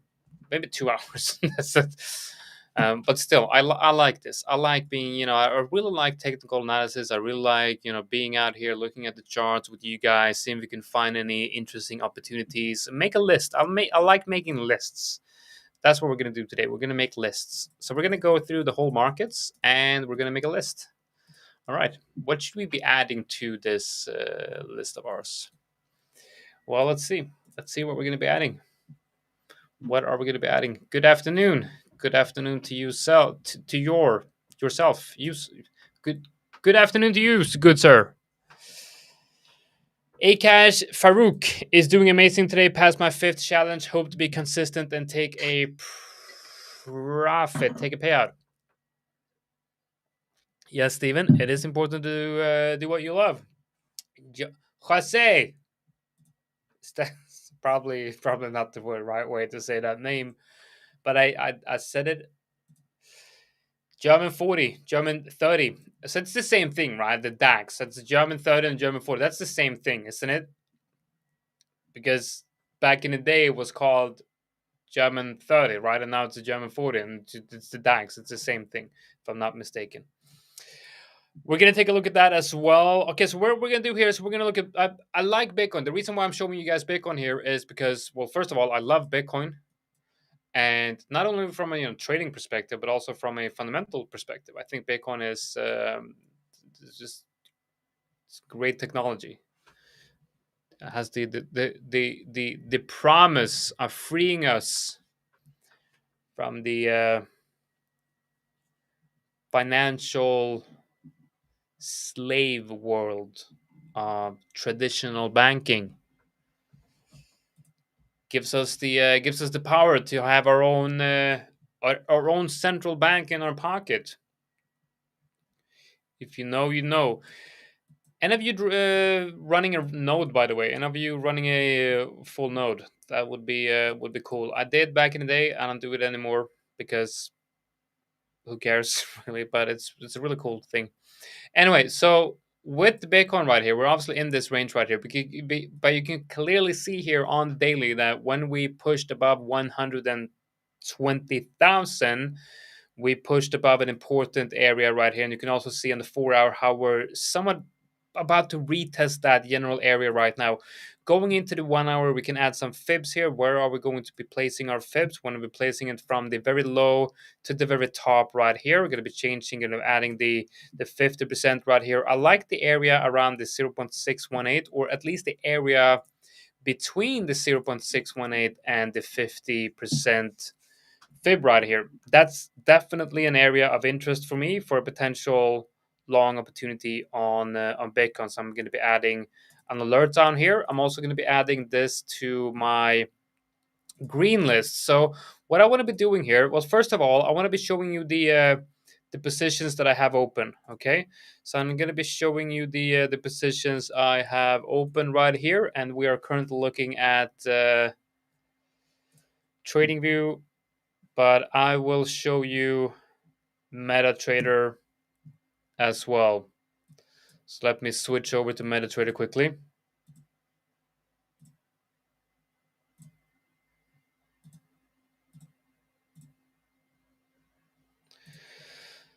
So as you can see right here, we are long Euro JPY, GBP JPY, and USD JPY. We can start with Euro JPY right here. We can look at the 4-hour. Let's see if it's going to load. Entered a long position right here think it was maybe Tuesday or Wednesday last week, and I'm still in this position. Got the stop loss below these lows, no TP. This is based on one of my algos, one of my trading bots, one of my EAs. It went long on EuroJPY. It does not have a TP. It only has a stop loss below these lows. Now, if I would put in a TP, I would think that this area above would be a good take profit target. I like that. That would be a good level. Another trade is the swing trading EA on GBP JPY. We're long on this one, and we got that TP at the high of this general range right here. So that's what we're looking at on GBP JPY. I think soon it's most likely going to move stops closer to entry on this one. And then we have USD JPY, which is the newest position right here. Just went long on the potential break above this one. This is a high risk to reward trade on USD JPY. Quite like this one. This is one of the most profitable EAs that I have. It has a fairly low win rate, but the risk to reward on the winning trades are so very high. It also has a pretty good structure of moving the stop loss to entry, which means that some of the losses are going to be very small. Some of the losses are going to be 1R. Some of the losses are going to be very small. And most of the winners are going to be very big. Oh, by the way, guys, not sure if you know, not sure if I've told you, but I did pass my CMT test. So yeah, do we have any music for that?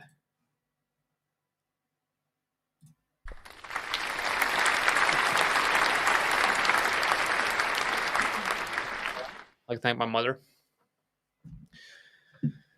and of course you guys. Okay, let's move over to TradingView. See if we can find anything interesting.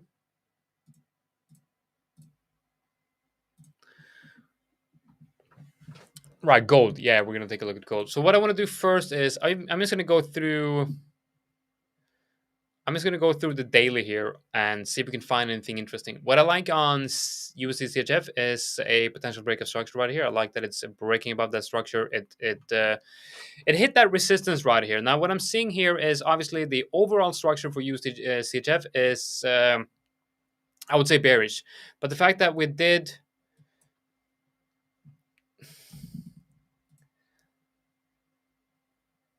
Let's get rid of some people here.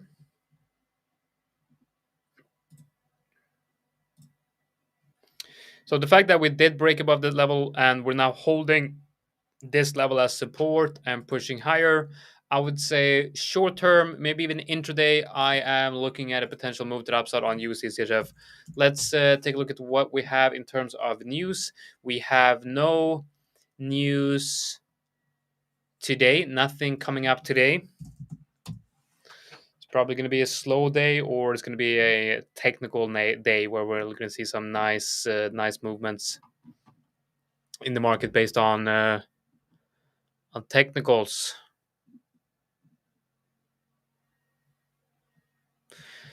Tomorrow we have the US CPI.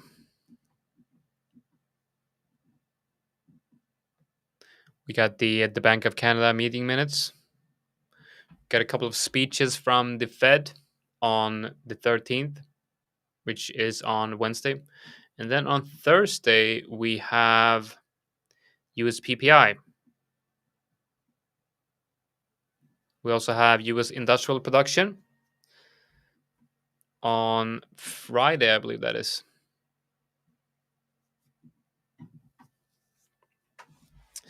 So obviously the two things that we should be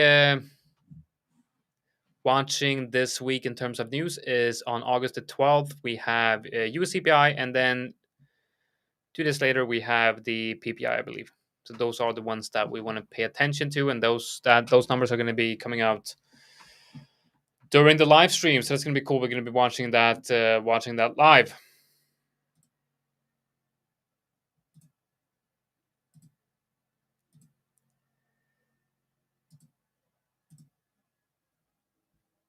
So we got a lot of comments in the comment section talking about a specific trading strategy. Now, this is a scam.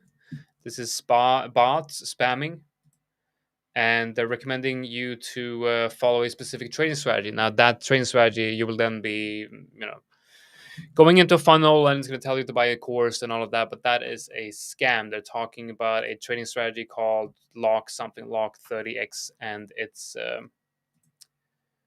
is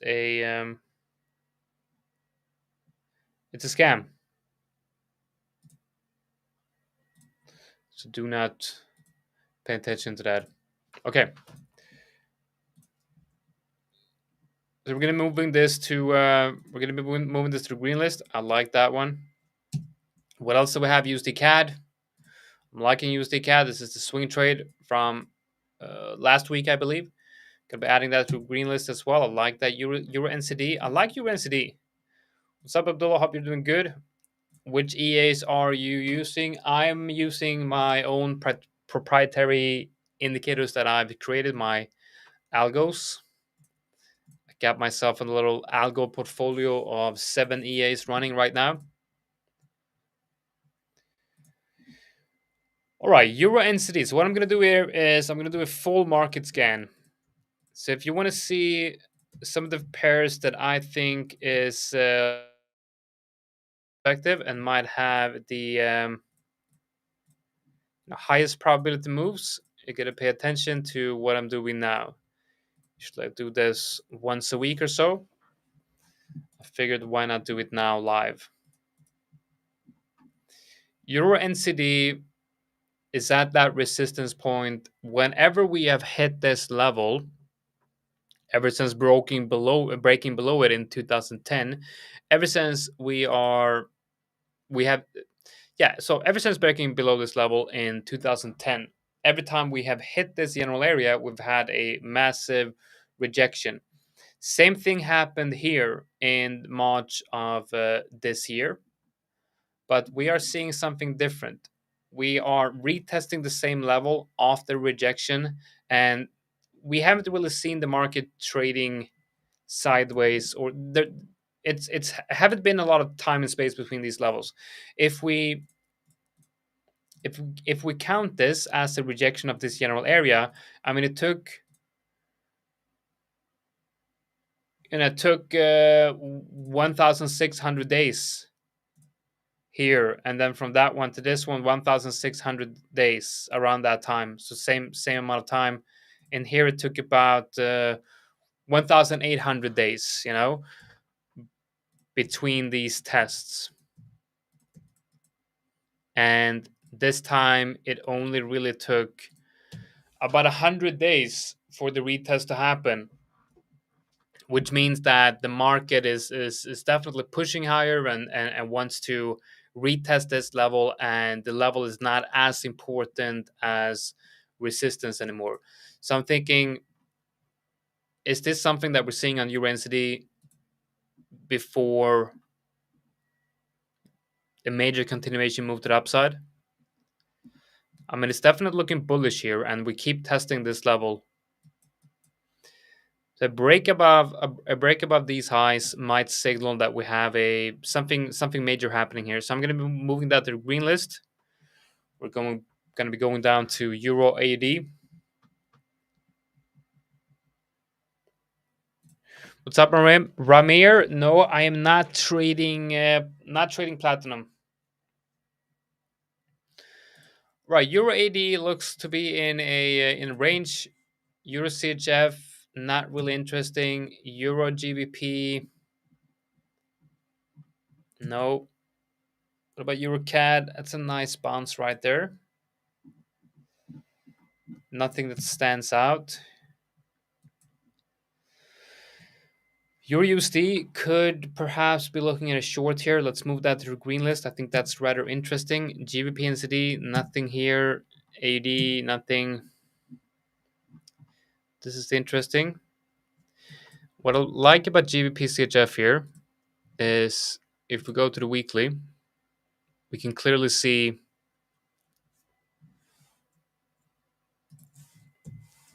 let's draw another zone here.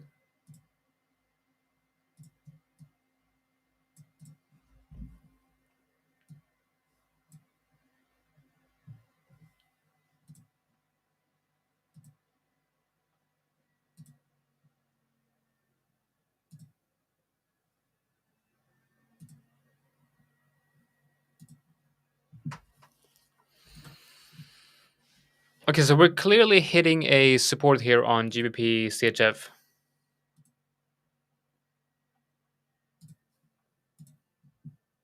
And if we go into the lower time frames, we can see how we have sort of a downtrend going into more of a sideways market right here. So we get a downtrend, sideways trading market, a range, and then a break above this range. And we never really came down and hit that level. We found support here and then started pushing higher.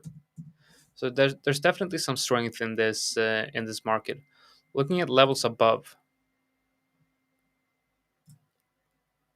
we have a level right here as resistance. If we go into the lower time frames, we also see that we now have a higher swing low.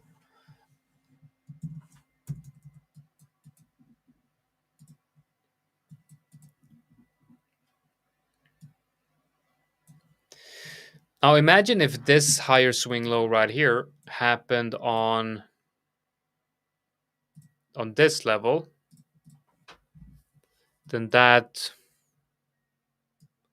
would have been perfect. So let's see if we can get something similar. I wonder what this looks like on the 1 hour. What I'm looking at here is something like this on GBP CHF. So I'm going to be adding an alert right here for that possible trade. All right, GBP CAD. What is happening here?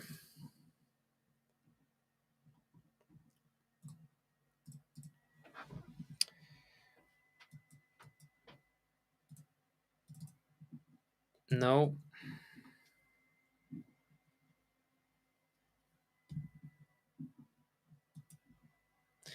Now this looks similar to Euro GBP, so I'm going to be moving this to the green list as well. Possible short on that one. ADUC, nothing here.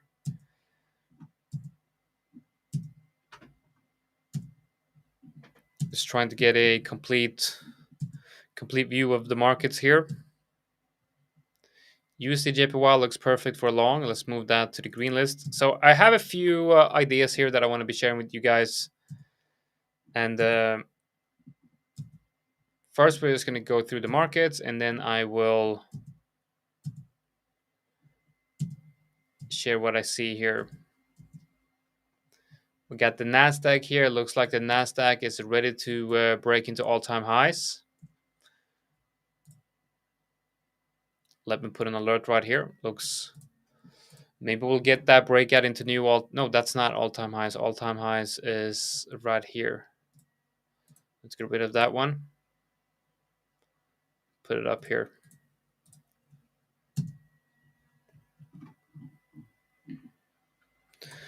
Dollar is looking strong today.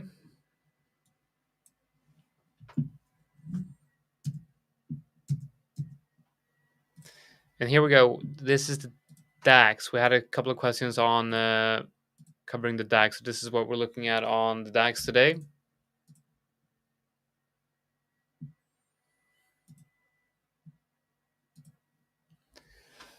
I mean, this is just in a range, isn't it? Do we have music on, by the way?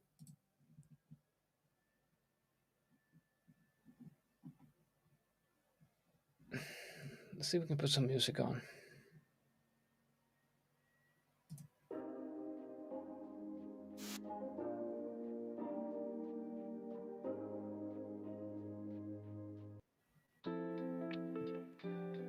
All right. This is called Trade Wins. All right. Nice. Okay, so looking at German 40 here, obviously within a range on the daily, not really seeing anything interesting right here. Looking at the 4 hour, for me, this type of price action is quite difficult to trade. Yeah, this is honestly, I don't get it. I can't get a good read on this. We got it looking at the UK 100, which has been rallying like crazy. Are we getting close to all-time highs? I mean, all we have to do is just break above this current consolidation range that we're seeing right here, and we're going to be going into all-time highs. So we'll see. It definitely looks interesting right here.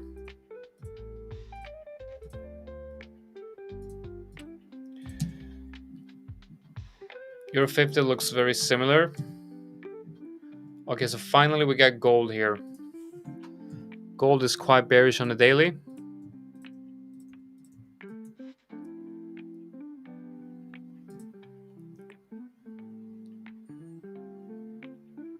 I do feel like it's retesting an important level here,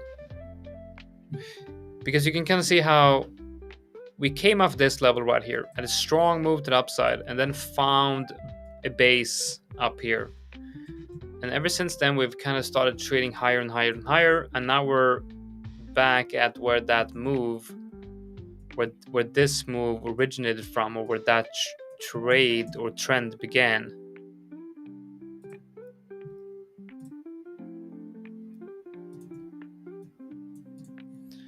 So I feel like this could be a good support for gold.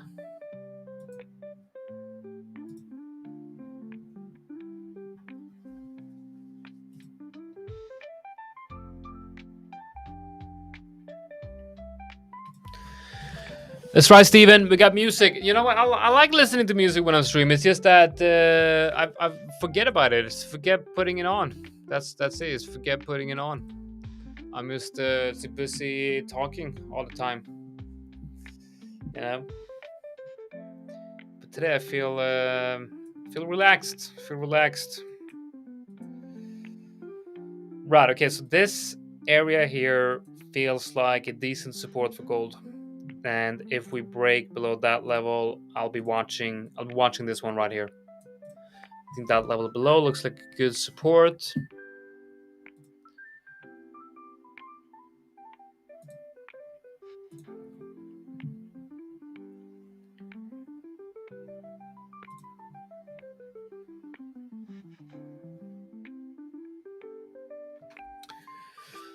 So here we can see on the ADX here for gold.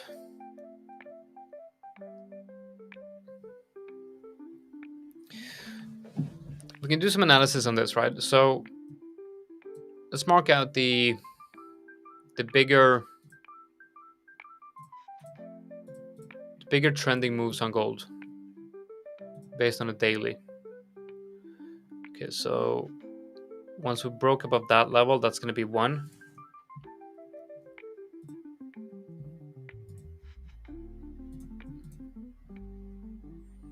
Then it kind of continues here. So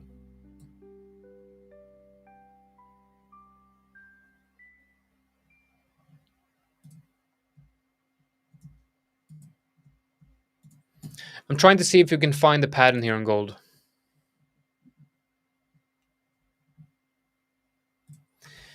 Yes, it's Vinny. I am currently in USD JPY, GBP JPY, and Euro JPY longs. Can I look at NCD USD? Yes, I can most definitely take a look at that. Let me just get my screen up. Get my desk up.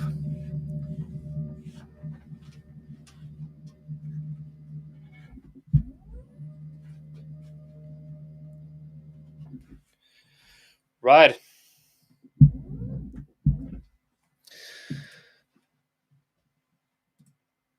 What happened with the music? All right, there we go. Okay, so what I want to look at here is whenever we have a breakout on gold and we get a big move to the upside, what is the ADX doing? Because right now, the ADX has been, below 20 and staying flat for quite some time. How long? For 60 days. So that's 60 days of just the ADX being flat. When did that happen last time? Let's put a level on at 20.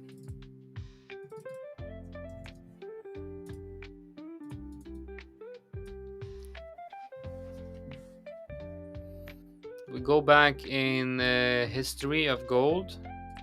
Get one period right here.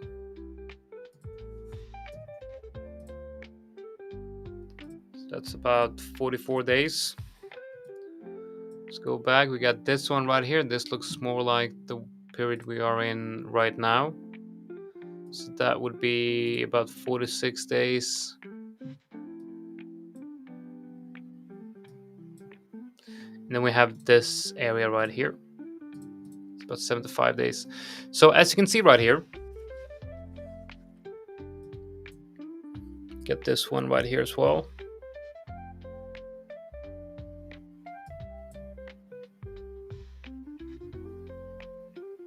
So what I'm trying to figure out here is when is the best time to trade gold from a trend following perspective. And I believe that the best time to trade gold from a trend following perspective, and I'm also thinking about the long perspective here, is when gold breaks above a significant resistance area and goes above 20 on the ADX after consolidating for a longer period, which happens right here. And you could probably trade it from when the ADX goes above 20. Now let's take a look.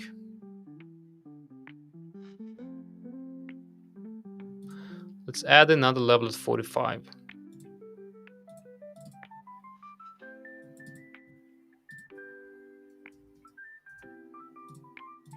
Okay, so we got 45 right here.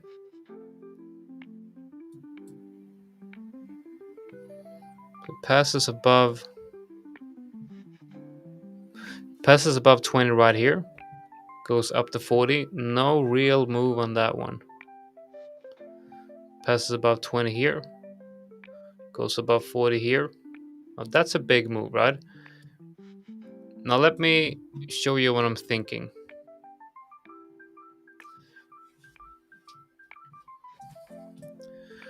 Gold breaks above 20 right here. And where's the close of the candle? Okay, so the close of the candle is that one. Okay, so ADX confirmed daily close above 20 right here. What if you buy when that happens? If gold is above a significant resistance area, is it above a significant resistance? I would say yes. I would say that this is currently, I would probably say that that's the level. Gold breaks out, ADX above 20, confirmed on the daily. When is the ADX confirmed above 45 on the daily? Well, that's going to be right here. On the close of that candle.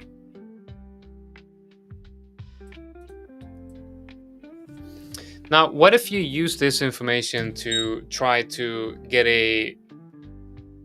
create an entry system on gold based on the daily, but then your risk, your stop loss placement basically would be based on the lower time frames. So let's go to the replay tool. Okay, so we got the ADX. So we're looking at gold here, and I'm trying to create something on gold here that might be quantifiable and something that we can actually test. I'm thinking about ways how I might be able to put this into code and have something created here.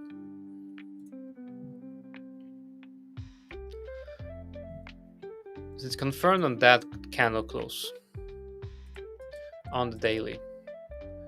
And we know that it's going to go above 50 here, or 45. So we're going to close the trade here. Now, in terms of entries and stop loss placement, what I would be looking at here is, now remember that this is what we see on the lower time frames. And if we go with just that low, it's going to be a really, really high risk towards, I mean, 19R, but we're also going to get stopped out right here. This is a good example of how, you know, you want to have wider stop loss than that. Usually what I do is I go to the 4 hour or maybe the 1 hour and I look for the last swing low. I think in this case, obviously,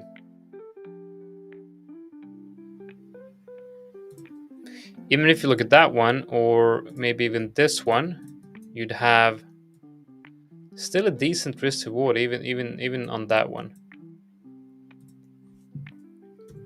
And I actually have an EA that is based on looking at ADX and buying breakouts on gold whenever the ADX is okay. So the whole idea is I buy breakouts on gold only long, but breakouts to the upside on gold if the ADX is above 20 and gold is breaking above a significant level, which is could be something like this. I don't know what happened right now. The chart is loading. So now, when we're looking at this from the perspective that we are in right now, I think this is an important level for gold.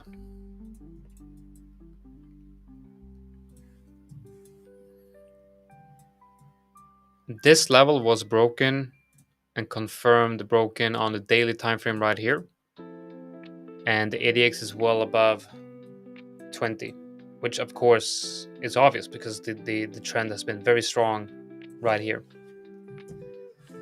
I believe that is the type of setup that you want to be buying on gold. That's a great breakout setup on gold.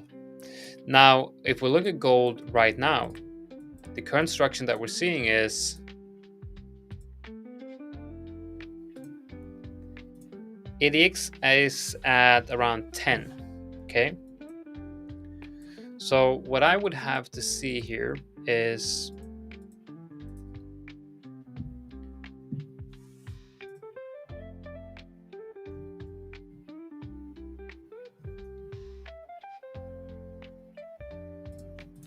perhaps we want to see a breakout above this level. So if we can close a couple of daily candles here and then break out here and start trading higher with ADX moving like this, then that would be I believe, a good time to trade gold with a trend following system. But right now, as a trend following trader, it's very difficult to find a good entry on gold. But you can, of course, zoom in and go into the lower time frames and find a similar setup. So let's see if we can do that.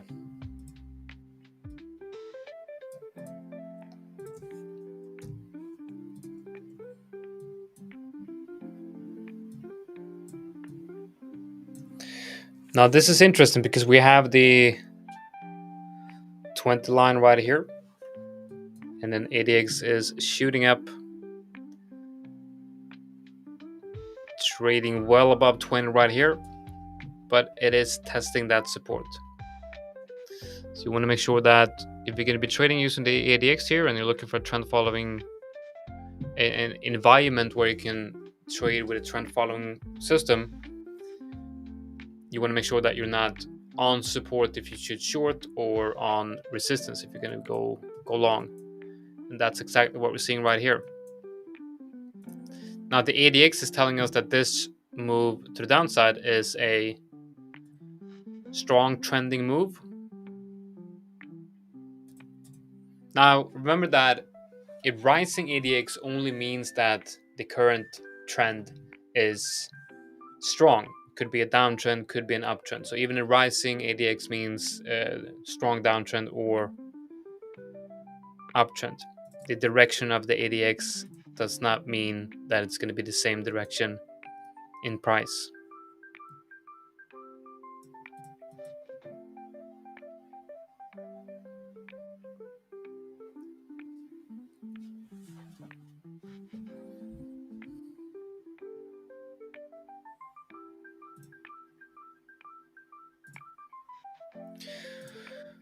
Okay, let's get rid of the ADX here. Let's see if we can find anything else here.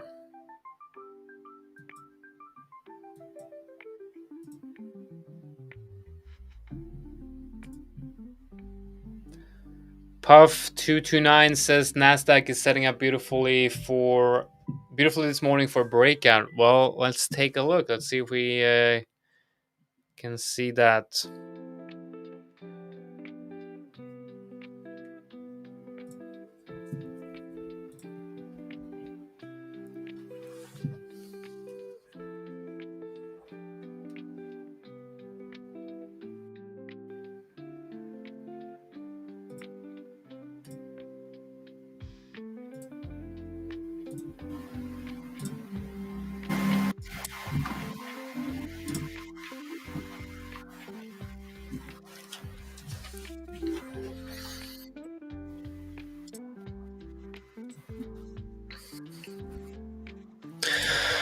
Right, so let's see NCD USD. Let's take a look at NCD USD as well. NASDAQ, I'm not seeing. When you say you think it's going to break out, I'm not really seeing, I'm not seeing the breakout, but could of course happen. It's very possible, but I'm not seeing that breakout. Let's look at NCD USD.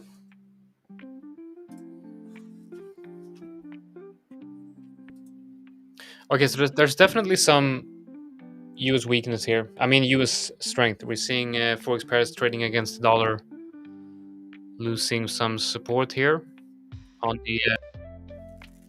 Sorry, I'm so sorry. Dang it. I'm so sorry. Oh, now we're here. This it's a great segue into. Welcome, Deanna. Intrusive segue. I'm so sorry. My fingers happy clicking. I'm sorry about that. No worries, Stole no the problem at all. spotlight. How are you? I'm doing well. How are you? I'm good. A little bit tired. Haven't really slept that well. A little bit tired. Still got a little bit of a cold this last week. It's a little bit tired, but otherwise all good. All good. Did you have a good weekend? I did. It went by super fast, but it was a great weekend. Nice. Hello to everybody in the chat. Abdullah, good to see you. How's everybody doing?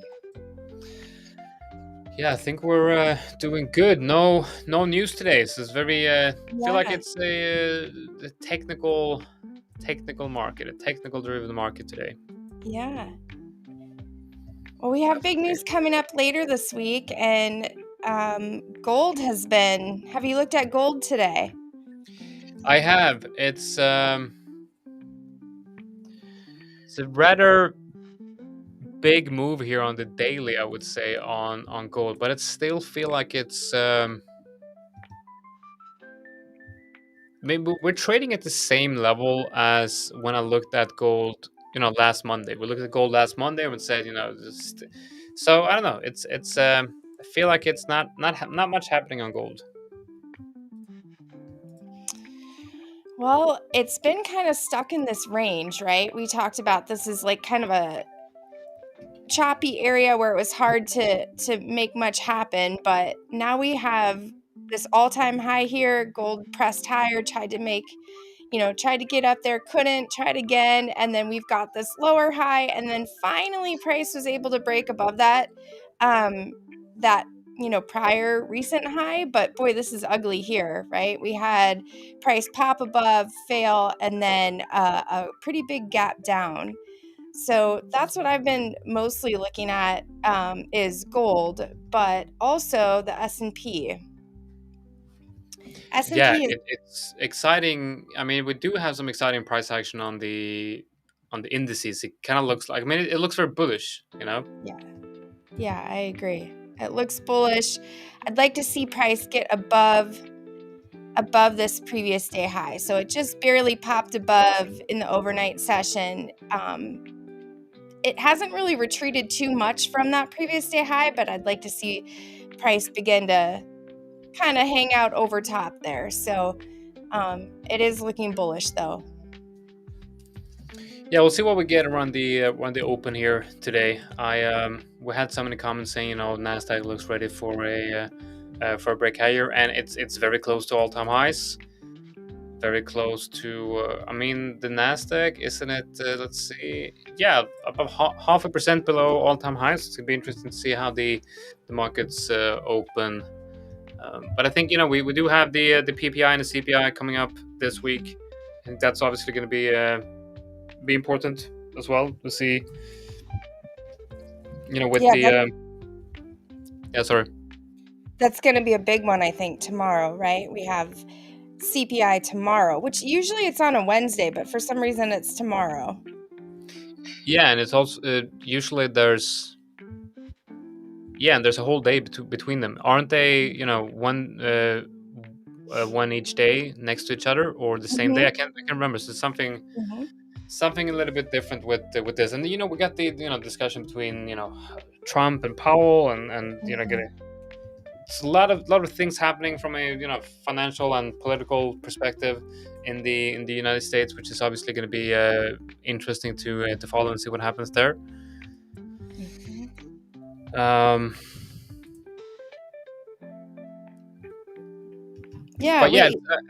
just trying to find anything interesting here. You know, gold is usually the one that I usually look at most, and today it's just been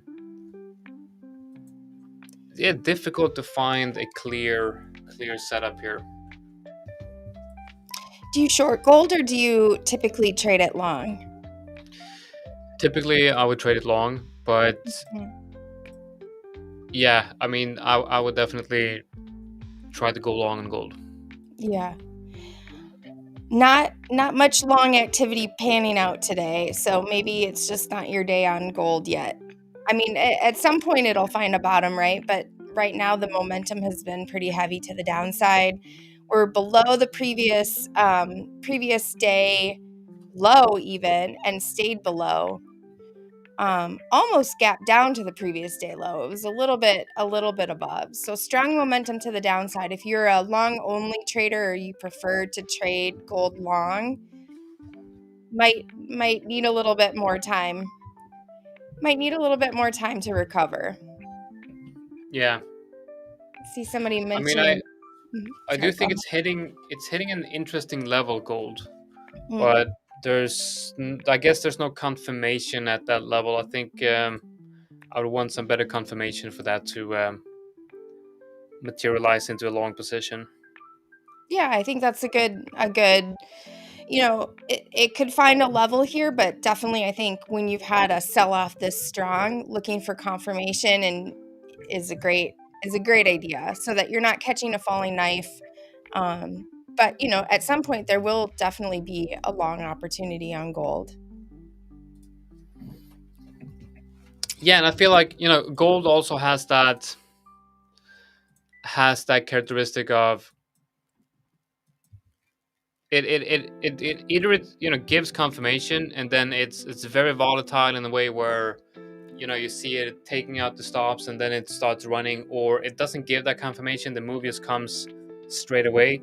So gold is to me quite unreliable in the way I'm trading. But when you get a good setup, like when it starts running, it usually is quite volatile. But the way it's been trading now for the last few weeks have been a bit difficult to trade, I would say. Yeah, I agree. Gold has a tendency to, one of the things that I like about trading gold, and we haven't seen it for a long time now as much, right? Every now and then we get little peaks of it. But gold has a tendency to, whatever it's doing, it tends to keep doing, for lack of a better way to explain it. But like when it goes up, it tends to go up until it goes down, and then it goes down. And, so it has this like really strong trending capability, which can be really great.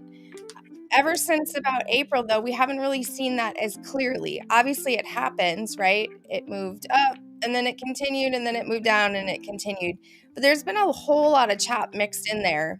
And this is the daily chart, but even inside the day action has been fairly choppy oftentimes. So, this is kind of a treat that we're getting this down day in gold that is continuing a little bit.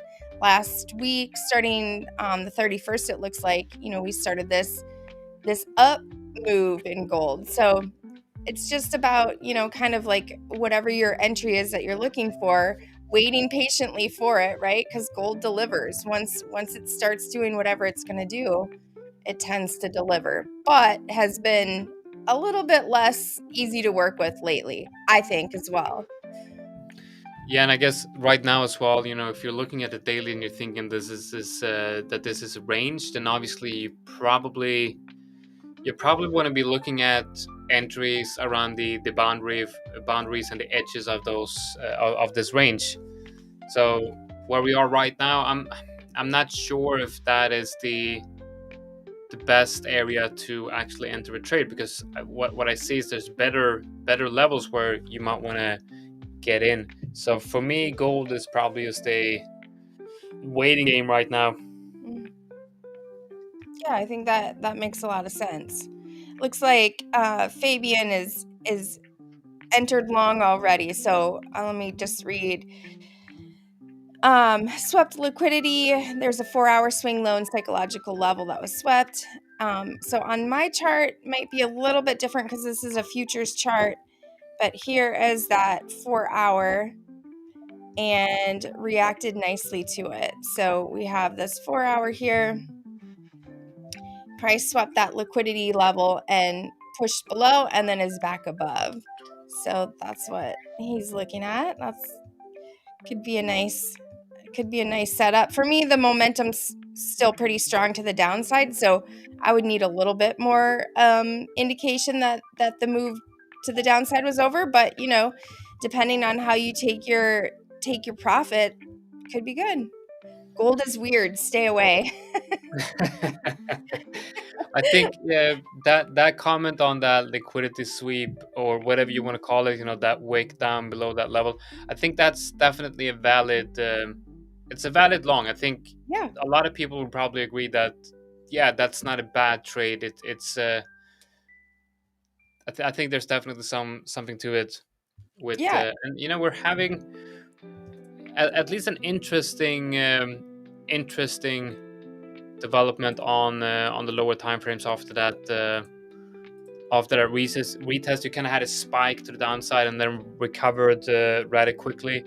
So there's definitely some interest of buying gold in these areas. But the problem I am having here with gold buying this level is, if I'm going to be buying this level, then it's most likely going to be an intraday trade.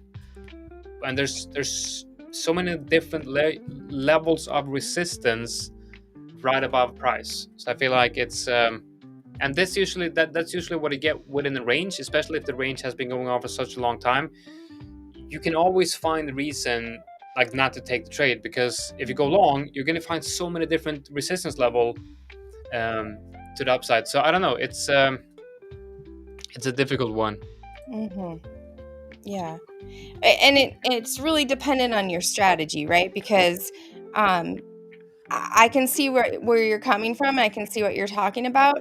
It's not a trade that fits my system, but I can absolutely see it being a valid trade. And as far as probabilistic trades, that exactly where to put your stop on this, and so I think it could make sense.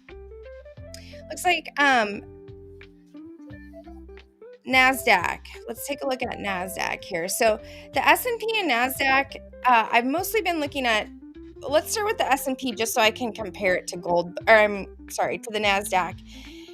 Overnight, it's been pretty slow, so not a whole lot has happened. If you're looking at this like blue area, this is where the market opened yesterday, and it's just kind of been stuck in this range. We have the previous day high is marked out, so this is Friday's high here, and then the previous day low. So price is just below Friday's low, but just barely. Tested a couple times and hasn't been able to get above it, but also hasn't made a substantial move to the downside either. So we are close to all-time highs. They are just over ahead, but comparing that to the NASDAQ is much, much closer. So this is the daily time frame. And the all-time high is right up here around 846 or so. So maybe like 135 points or so below on the NASDAQ. So the NASDAQ is looking super duper strong. It's kind of pulling back at the moment, similar to the S&P, where it popped above the previous day high from Friday just barely and wasn't able to stick around up there, but really hasn't dropped off too much either. So just kind of, the question is price going to just do nothing today as we wait for CPI tomorrow and PPI on, I think it's on Thursday? Or, could we get a little bit of a push higher here at some point? But it looks strong. Stronger than the S&P for sure. But, they're both strong, but definitely I think the S&P looks a little weaker than the NASDAQ. Yeah. Yeah, definitely. The NASDAQ looks. So the question here is, would it be interesting to know which one usually breaks out first into all-time highs? Mm-hmm. I'd say probably if you look at the statistics, you're probably going to see that it at least happens the same day. Mm-hmm. But I wonder if there's, one being the lagging one. Yeah, it seems like if I'm just basing it off of looking at charts all day long, I would say it seems like the NASDAQ often leads the race, but it can just be more wild too. So it might lead the downside as well. But certainly the way it's been lately, and I remember we compared the NASDAQ and the S&P, I don't know if it was last week or the week before, and it was the same thing. The NASDAQ had been leading, making all-time highs, and the S&P was lagging a little bit. Yeah, back to gold though for a second. I'm liking this more and more. So to me, still the momentum to the downside is pretty heavy. So I'm skeptical of, of the move. I would prefer to see a little bit more, but as far as a probabilistic trade, this could be, a real nice one. Let's see. I think it was Steven that said that. Who said Fabian? Yeah, which one? The sweep. Yeah, the liquidity. Yeah. Yeah. I'm wondering how long term or short term your trade is, because this looks, again, every trade that we take is just probabilistic. So it's does it fit your system, and is it a trade that probabilistically makes sense? If you could get, a pretty nice reaction here, maybe even a 1-to-1 to start it out, something like that. For me, still too much momentum to the downside, but it could be a good trade. I like it. All right. TP okay, said so Fabian says first TP at 3367. That is for the long on gold. I'm interested to see where that would be. Maybe you want to show your chart because you should have it on the futures. It's a little bit different. Yeah, let me go over to TradingView here and we can look at that. Talk about 3367. Yeah, that's what I'm thinking. So this is obviously a intraday trade. Yeah. Because it was this area that I was worried about. But I think that's actually a great potential place to take profit, because you're looking at, I mean, it might even run up and kind of test this area where you broke this area, and this whole move, I would say, is kind of originate from this level. That level has not been tested, but yeah, I think this is the right way to trade this, because what I was looking at is, if I'm gonna take a position on gold, I would like to maybe enter within this area and then look at just having a stop loss somewhere down here. But the risk to reward up here for me would probably be too small, as I would be looking at maybe the 1 hour or the 4 hour. But if you're looking at, let's say, the 5 minute, you might be looking at this structure, those two candles right here. And then that gives you a definitely better risk to reward. So yeah, I do think with 3366 or something like that is interesting level. So yeah, that does make a lot of sense. Raul says better to wait for it to retrace back into 3351 and then take long. Whoever's late to enter 3351. Yeah, I don't know. I think it's a difficult one. I think if you got an entry in here, then you have a good entry on gold, I believe, because I believe it's an important level. If you have an entry within this level, then potentially that would be an entry that could be viewed as the middle of the range. So if you draw maybe a range like this, you look at that as being the middle of the range. Now, if you go long on a retest of the middle of the range, you might as well just hold this trade up to somewhere around, this whole area right here. Yeah, I think a good entry. It's a good position to have an entry, I believe, on gold. Yeah, and to Raul's point, it depends on your system, right? That's what makes it so hard when we talk about this stuff. It really, the more consistent you are, the better, and your consistency is dependent on what you do and how you do things. I know that's hard to kind of take when you're just getting started, but I think that is a pretty important key. Definitely. All right. Let's see. Do you want to take a look, Jonatan, at GBP USD? I can do that.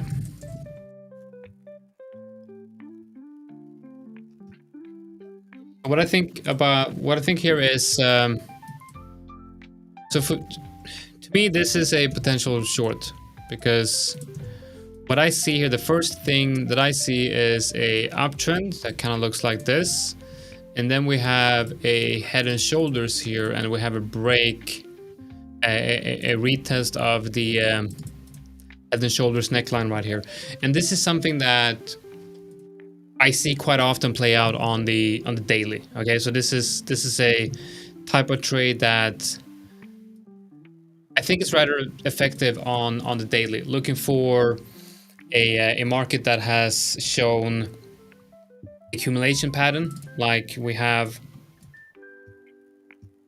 something, where we have a downtrend here, and then it kind of breaks the structure around this area, starts an uptrend, and then you have that very clear head and shoulders pattern right here with a break and retest of that neckline.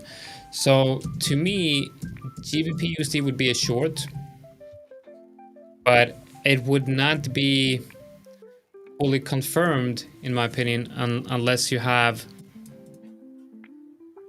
I would actually want to see a break below the 50. So maybe even wait for price to get below here, and then a low time frame retest of this level. I would have an entry most likely around that area, stop loss, depending on what price action looks at that break and retest. But I think the general idea would be a short here on GBP/USD. Now let's look at the weekly to get a. Yeah, I think I would want to short this because the invalidation level of the short would then be. I would then be very interested in going long. So I feel like it's a good looking short setup that is also giving us a very clear invalidation, in my opinion. Hello everyone. Hello, Victor. Hi. Welcome. You're so bright with your bright green shirt today. Such a good look for a Monday morning. I love it. Thank you. I like that. I've never had a compliment on the color of my shirt yet. So yes, thank you. Thank you. How is everyone doing? Jonatan, how are you? Deanna, you're coming in right now. How is everything? Doing well. How about you, Victor? Did you have a good weekend? I really had a amazing weekend. I spent some is uber quality time with the family, and that's always great. It's you have these moments where you think about it. It gives you goosebumps. That's how good it was. Wow. Okay, that's good. Wow, that's quite the weekend. It is. I'm not playing around. I can't top that. I was away. Actually, I was away on a very nice trip this weekend. Where are you? Okay. I was. Went to a place in Sweden where I never went to. They grow apples all over the place. I didn't know we had. So in Sweden, apparently we have a part of the country where we grow apple, like they grow, maybe wine in Italy or France. Like there was just. Imagine as long as you can see, there's hundreds and hundreds and hundreds of apple trees. Wow. I had no idea. Beautiful place. Cool. That's like a fun weekend. It is, yes. Yeah. Did any specific scene come to mind when you saw these endless apple tree fields? Yeah, probably like are you referring to anything specific? Yeah, that's when I hear you and I start thinking, I'm thinking about that scene when Gladiator.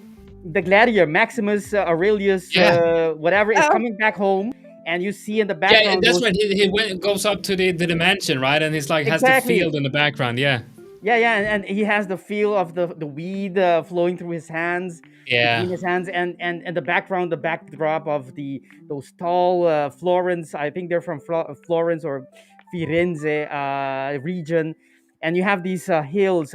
That's what I think. But instead of that, I think apples everywhere. Apples. Yeah, that's pretty much what it. That's pretty much what it is. It's like this endless fields. Like that's the part of Sweden where we grow. Like most of our farming is done there. So it's like open fields, and then it's just apple trees. It's beautiful. It's a beautiful place. It's a really beautiful place. But I have to go, guys. I have a meeting.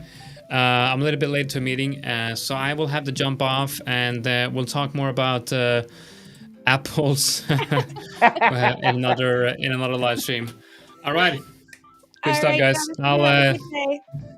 You too. Take care, guys. I will see you all tomorrow.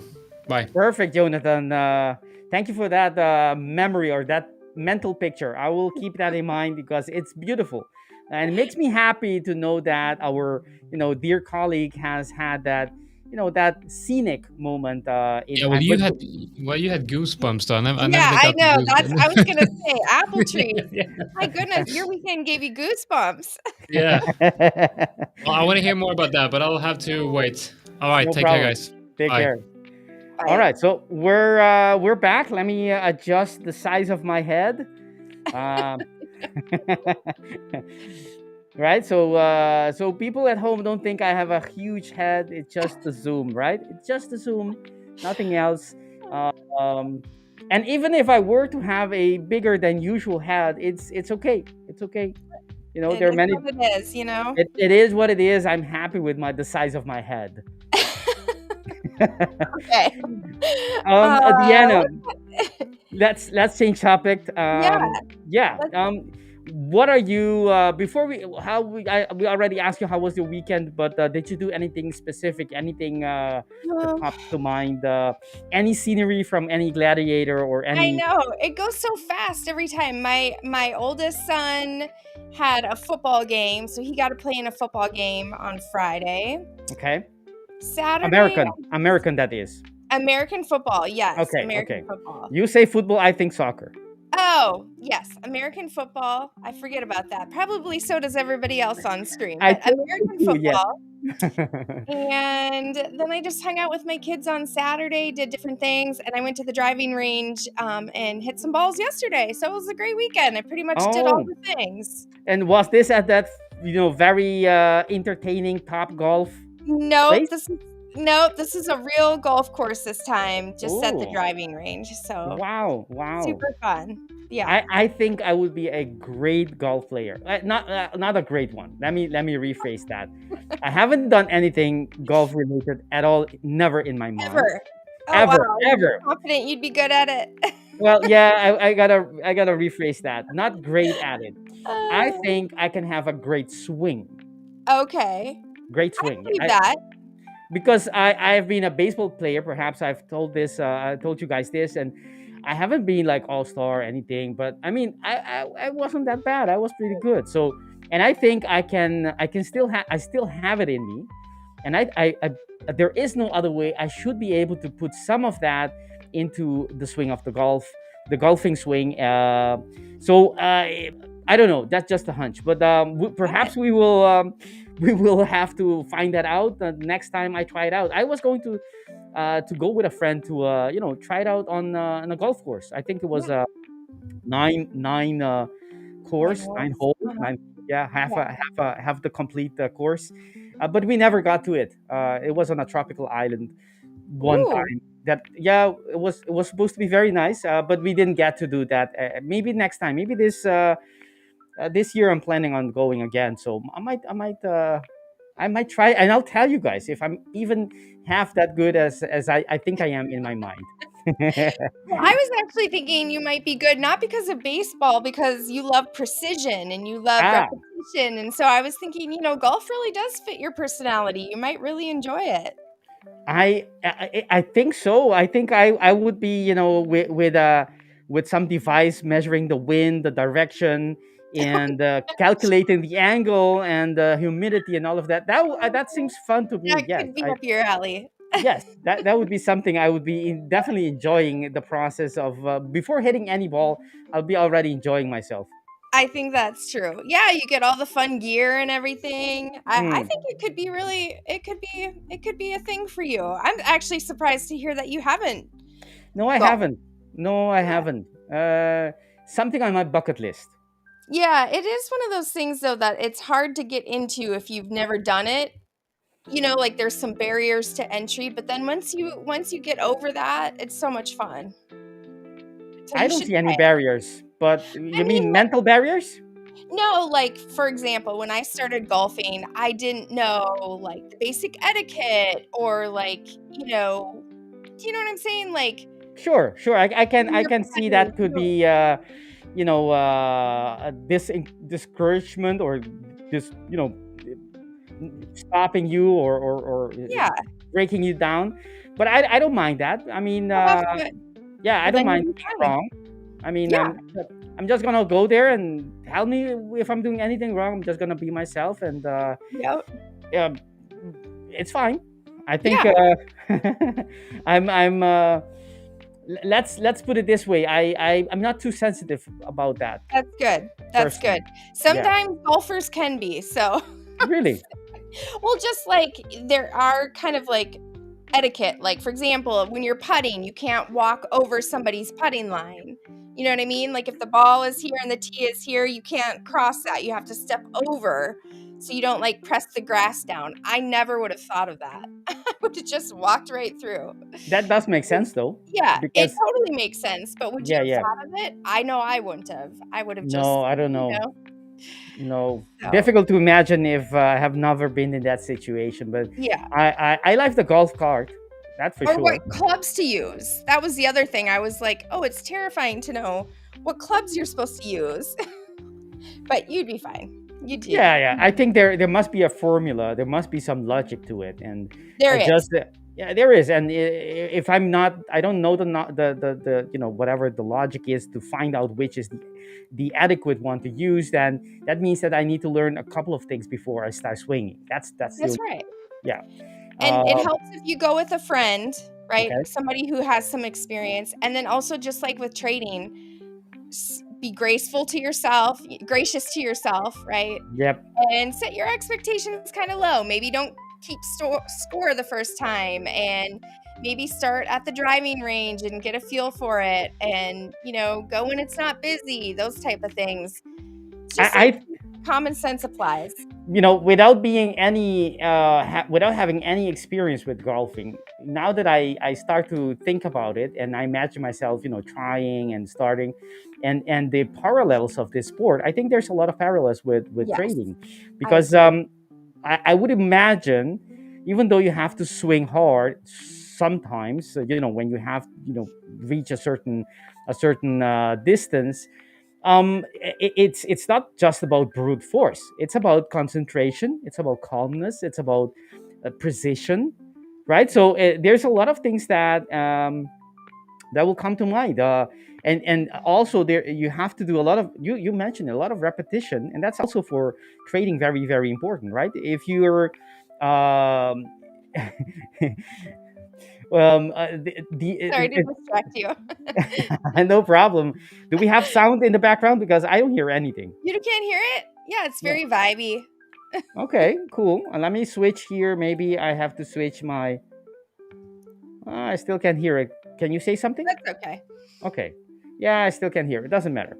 I'll leave that to you.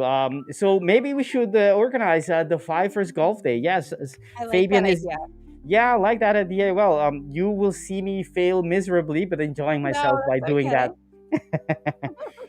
No, but I was saying that there probably there's a lot of parallels to golf, between golf and trading as well, because it's that's the reason why the spectators have to be very quiet, right, in the tournaments, because it's a mental game as much as it is a physical game. And I think there's a lot to learn from that, and perhaps many other sports. But let's get to the chart. What do you say? Absolutely. Sounds good. All right. Deanna, what are you watching for? The market is going to open 15 minutes. Have you traded anything? And where do you think our traders, our valued, esteemed traders, are going to find fishes in the pond today? Yeah. Well, I have been trading gold overnight and this morning. So trading gold short. Wow. So yeah, I'm still watching it for potential shorts. We have been talking about maybe some traders were looking at possible long trades because price had swept this 4-hour swing low. There was another swing low, and price had come up a little bit. For me, the momentum is just a lot too strong to the downside. I want to stay on the side of the trend and on the side of the momentum. So I've been trading it short. I'm still looking at maybe potential shorts in gold if we continue to see continuation further. And then also looking at the S&P and the indices. So we kind of talked about how the NASDAQ is looking a little bit stronger than the S&P. This is the NASDAQ loading here. The NASDAQ has been stronger than the S&P, but is still below Friday's previous day high.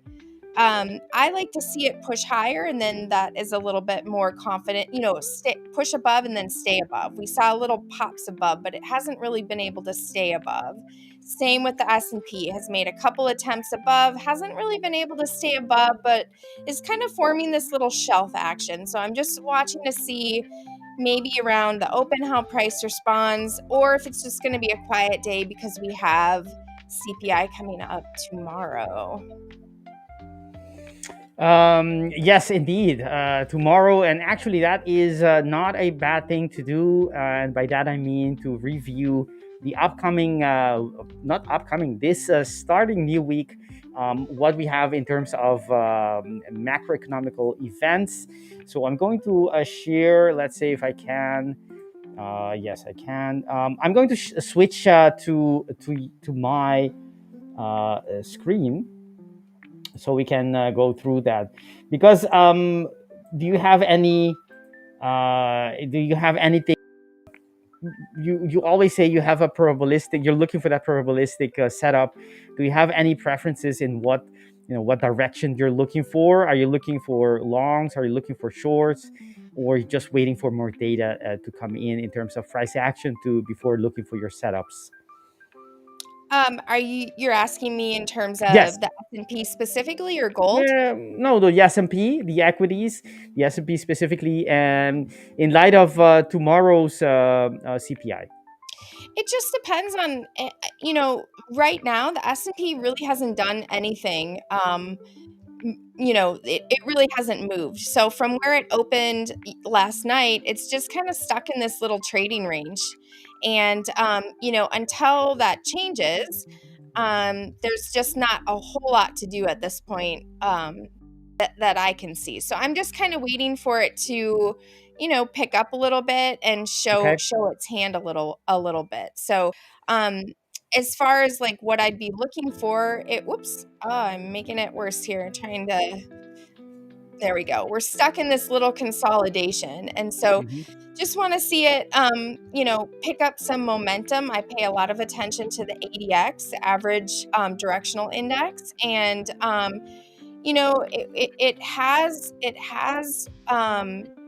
it's had strength on and off overnight, but it just really hasn't moved outside this little consolidation. So it would be nice if price could like sweep some of the liquidity down below and then push higher. It's definitely looking bullish to me, but it just hasn't had its coffee yet. It hasn't perked up. So gold has been the one that's been moving, and so that's why I've been focusing my energy on gold. And as long as it keeps moving with directionality, I'll just keep trading gold. And maybe we'll see the S&P pick up after the open. You never know on a no news Monday if Yes. if it's just going to be quiet all day. Again, waiting for CPI. Oh, actually, I just in the background checked Forex Factory, and it just popped on my screen. This just came up that President Trump is going to be speaking at 10 a.m. It's an orange folder news event, but we know that Trump, I would always assume it's red folder because you just never know what's going to happen. So Exactly. that just popped. When you had Forex Factory up a second ago, was that on your screen? Yes. Oh, Yes. it was. Okay. I missed Yes. it. No, that's okay. I don't know when it came, but it did. And I think for the last time Trump spoke, we noticed that it was a last thing to event to come up. So it doesn't surprise us if it Yeah. was in the last hour or so that this was put on. And I'm gonna switch back.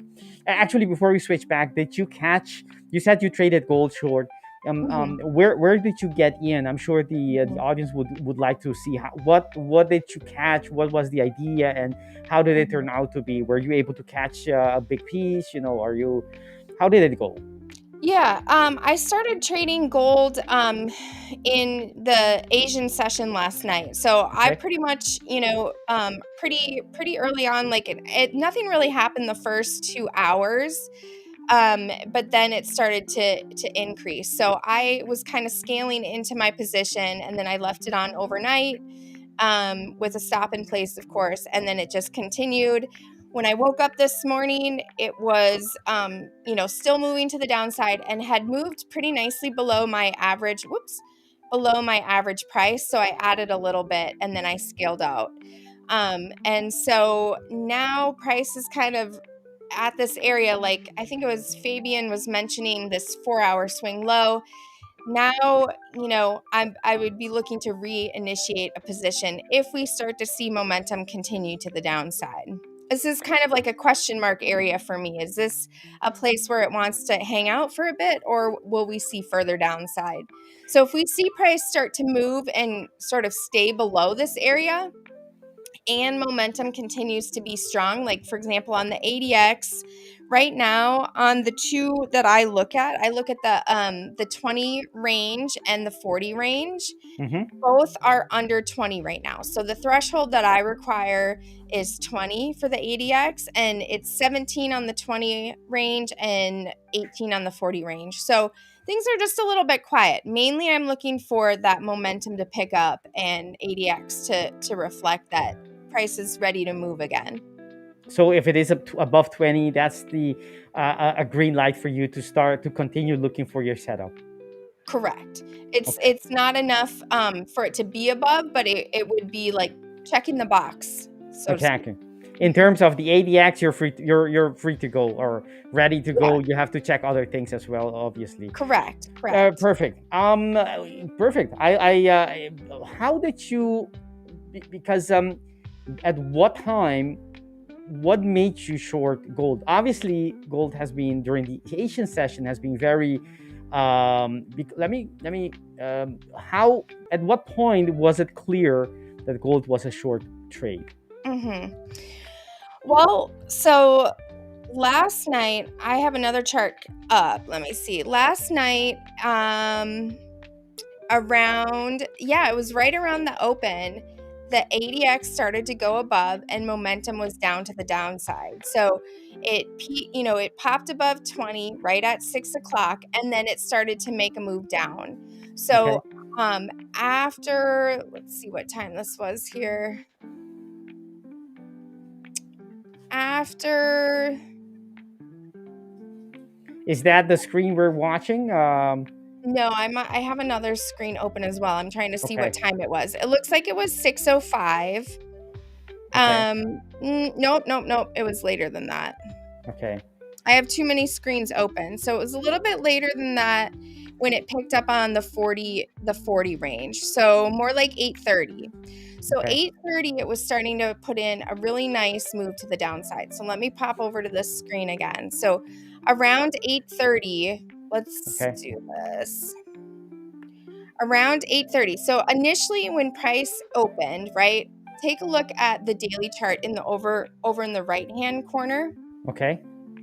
So this is Friday's price action. Mm-hmm. This is pretty bearish in my opinion. So we have the all-time, this is not an actual, this is all-time high here. So all-time high here, and then other swing highs here, and a prominent swing high here. Price came above this swing high and failed to close above. That's pretty bearish in my opinion. When price cannot continue. So we talked about this a lot on like upside trades, right? When price sweeps a swing low and then pushes above, this is the reverse. We have this swing high, price came above it and then wasn't able to close above it. Not only that, but when it opened at the open on the Asian Open, it was a gap down. So it gapped down and then continued. So I already knew I wanted to be looking for, a potential short because of Friday's bearish action and because of how price opened. But right at 6 o'clock my time, so right at the Asian Open, or no, that's not the Asian Open. Right at 6 o'clock at the weekly open, it didn't continue to the downside just yet, but we started to see this momentum pick up at 7:30, and then confirmation for me came at 8:30. So that's when I started to enter. Didn't really, a whole lot did not happen. I was up really late last night. Whole lot didn't really happen, but then overnight it really started to pick up. I see. Great. You stayed up, not noticeable, by the way. Oh, well, I feel like it. But thank you. I wouldn't have noticed. I wouldn't have seen. I wouldn't have said that because you're as fresh as always. Oh, thank you. So basically, at the, let's say, 2 hours after the open, the weekly open, that's when you start hitting your signals and you get in, and your stop is probably what at the top of the swing of the open, perhaps, or that's where it switches, right? Yeah, it was at the top of the range, and then eventually it can trail my stop a little bit. I wanted to give it some room when I went to bed, but I didn't want to give back. It wasn't a whole lot of movement that had happened before I went to bed. But there was a little bit of wiggle room. So trailed my stop just a little bit, let the price action play out overnight. And then, sometimes it works out and sometimes it doesn't. You wake up to a surprise, a good surprise, or just kind of like nothing. So that's a nice position to be in if you can find trades. I really like trading the Sunday evening open.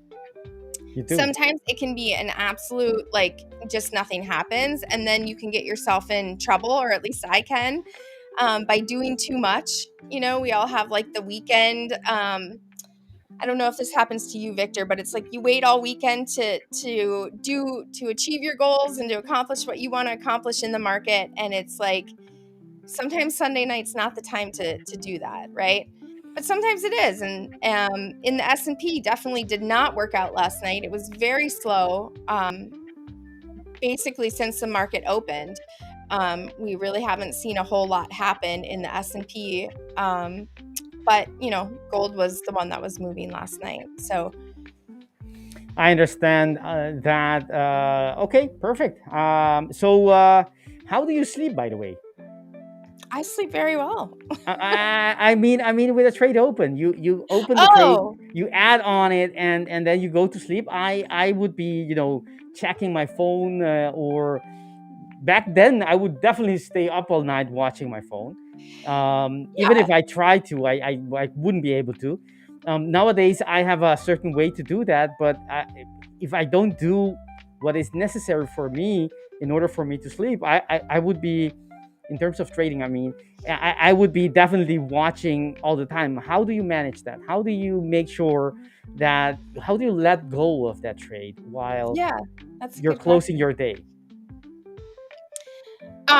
Well, I do sometimes check during the night. Have to admit, I do sometimes check, but ideally, when you go to bed, you need to be comfortable with whatever scenario is going to play out in the morning. So I know where my stop is and I know where my target is.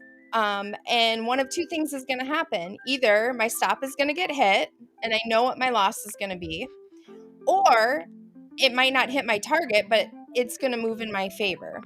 Those are two scenarios that I can accept, then I can go to sleep.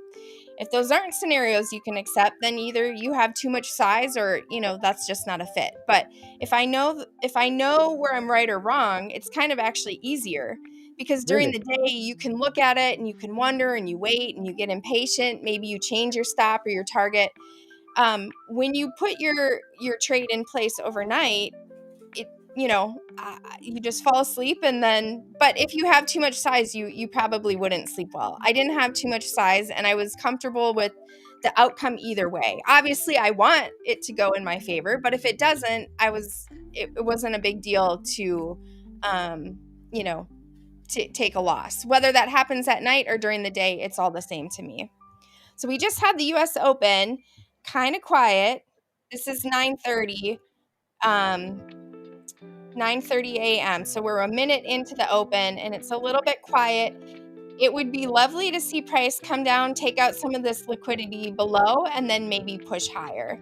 So price is currently below the previous day high. Not a lot of momentum there, but we're still stuck in that range, and ADX is still a little bit low across the board for gold and for the S&P. So Victor, there's a really good question for you here. I think this would be a better fit for you is, do you normally check the dollar index when trading the USD pairs? And then there's another question, a follow-on question about break of structure and market structure shift. I saw them. I'm going to come to the answer in about 5 seconds. Great. All right, so here it comes. I didn't know why I did that. I don't know. But the yes, well, no, I don't check the dollar, the Dixie. Don't check it beforehand. There was a time where I tried to see if I could use it as some kind of an indicator for either direction or confluence, to filter out inferior setups. But I, to be fair, I did not find it to be very helpful, because basically, since I'm trading euro dollar, and GU, and I start my day looking at euro dollar, and euro dollar is the biggest component in that index, in that basket of US. It's US dollar against a basket of trades, among which euro is the biggest component in that index. So basically, it's yes, it is taking into account other pairs as well, but the biggest driver of the Dixie, the biggest component, is still euro dollar. So I found that it didn't really help me. If you were to trade multiple pairs, multiple dollar pairs, right, maybe all of them, and you want to see which one aligns better perhaps with a Dixie, then yes, it would make sense. But I personally, since I don't have that choice, I've limited the choice that I have in terms of the pairs that I would be able to trade on any given day.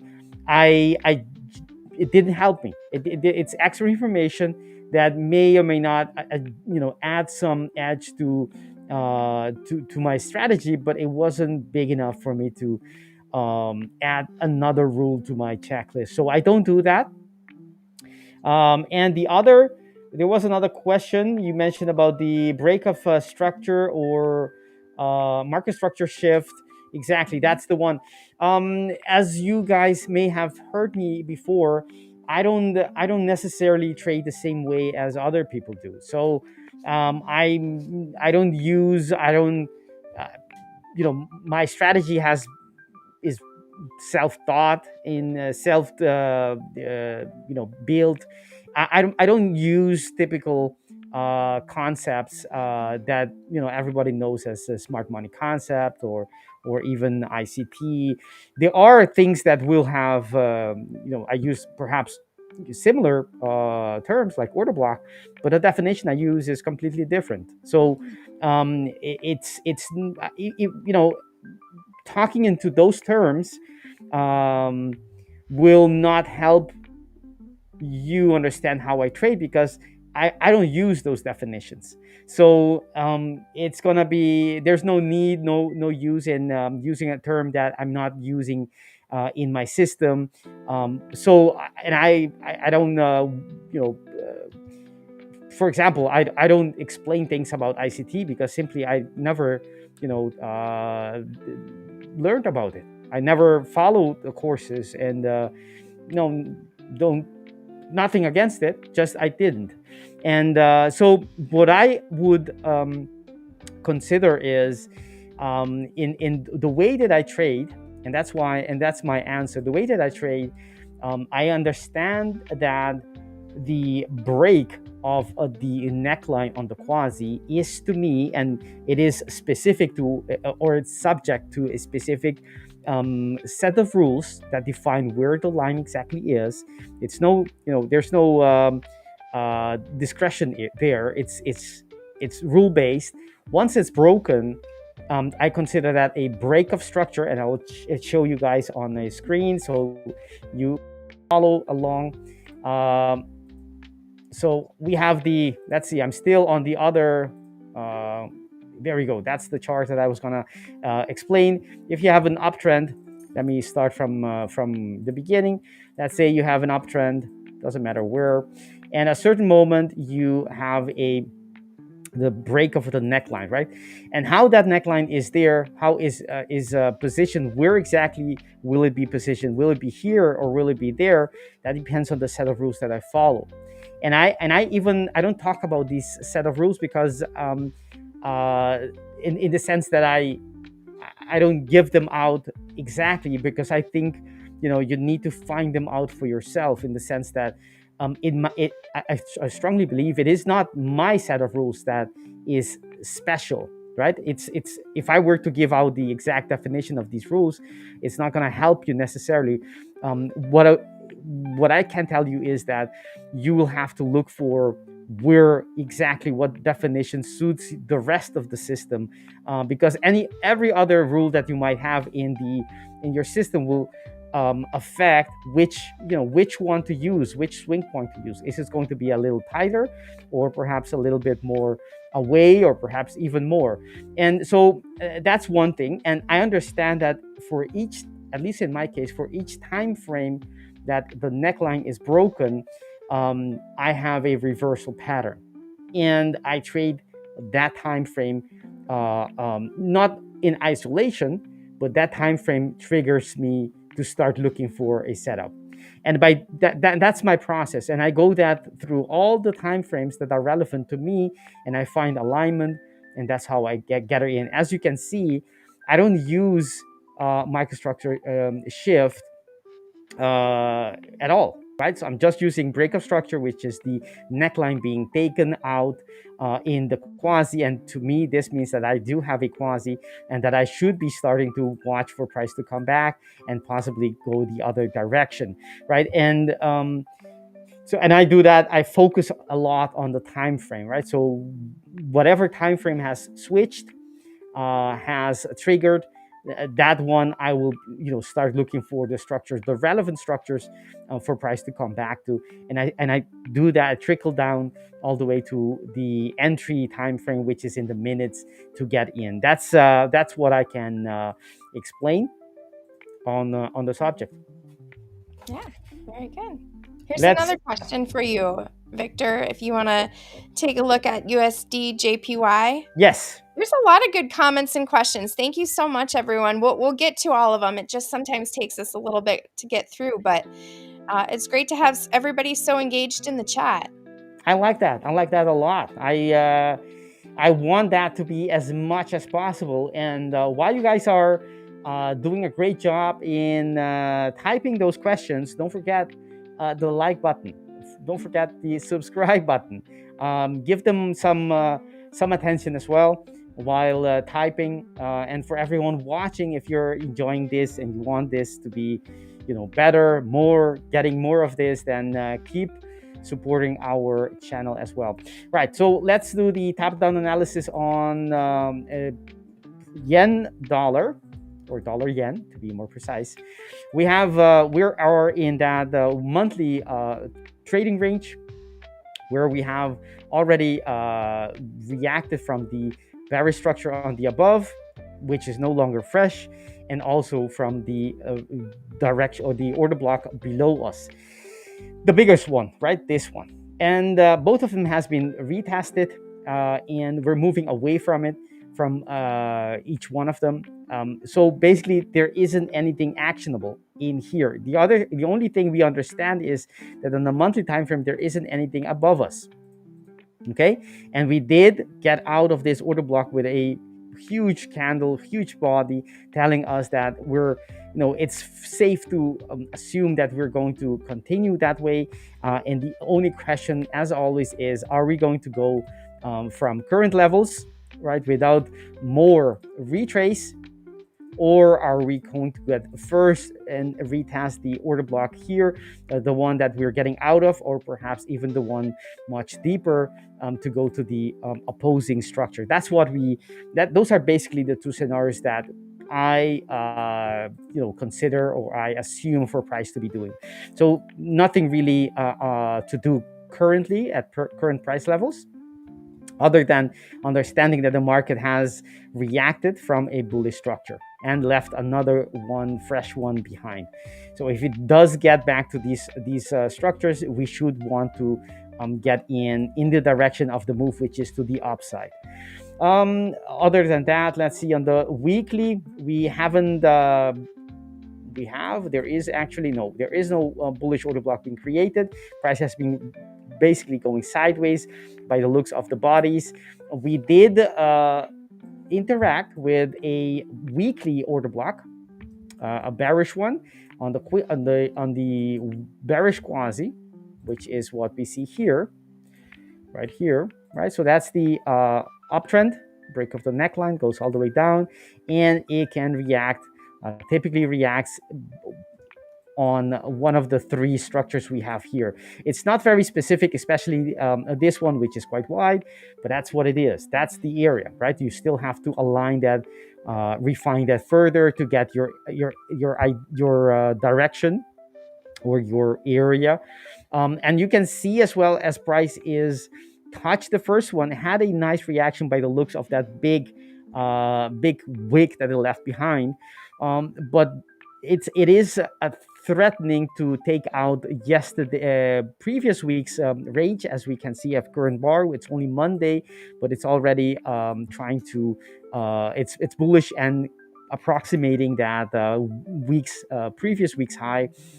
And but there isn't anything actionable. There isn't a fresh order block, and we don't have anything here on the weekly time frame as a area to trade from. So the monthly and the weekly are not really giving us any actionable in terms of the quasi and the order blocks in any case.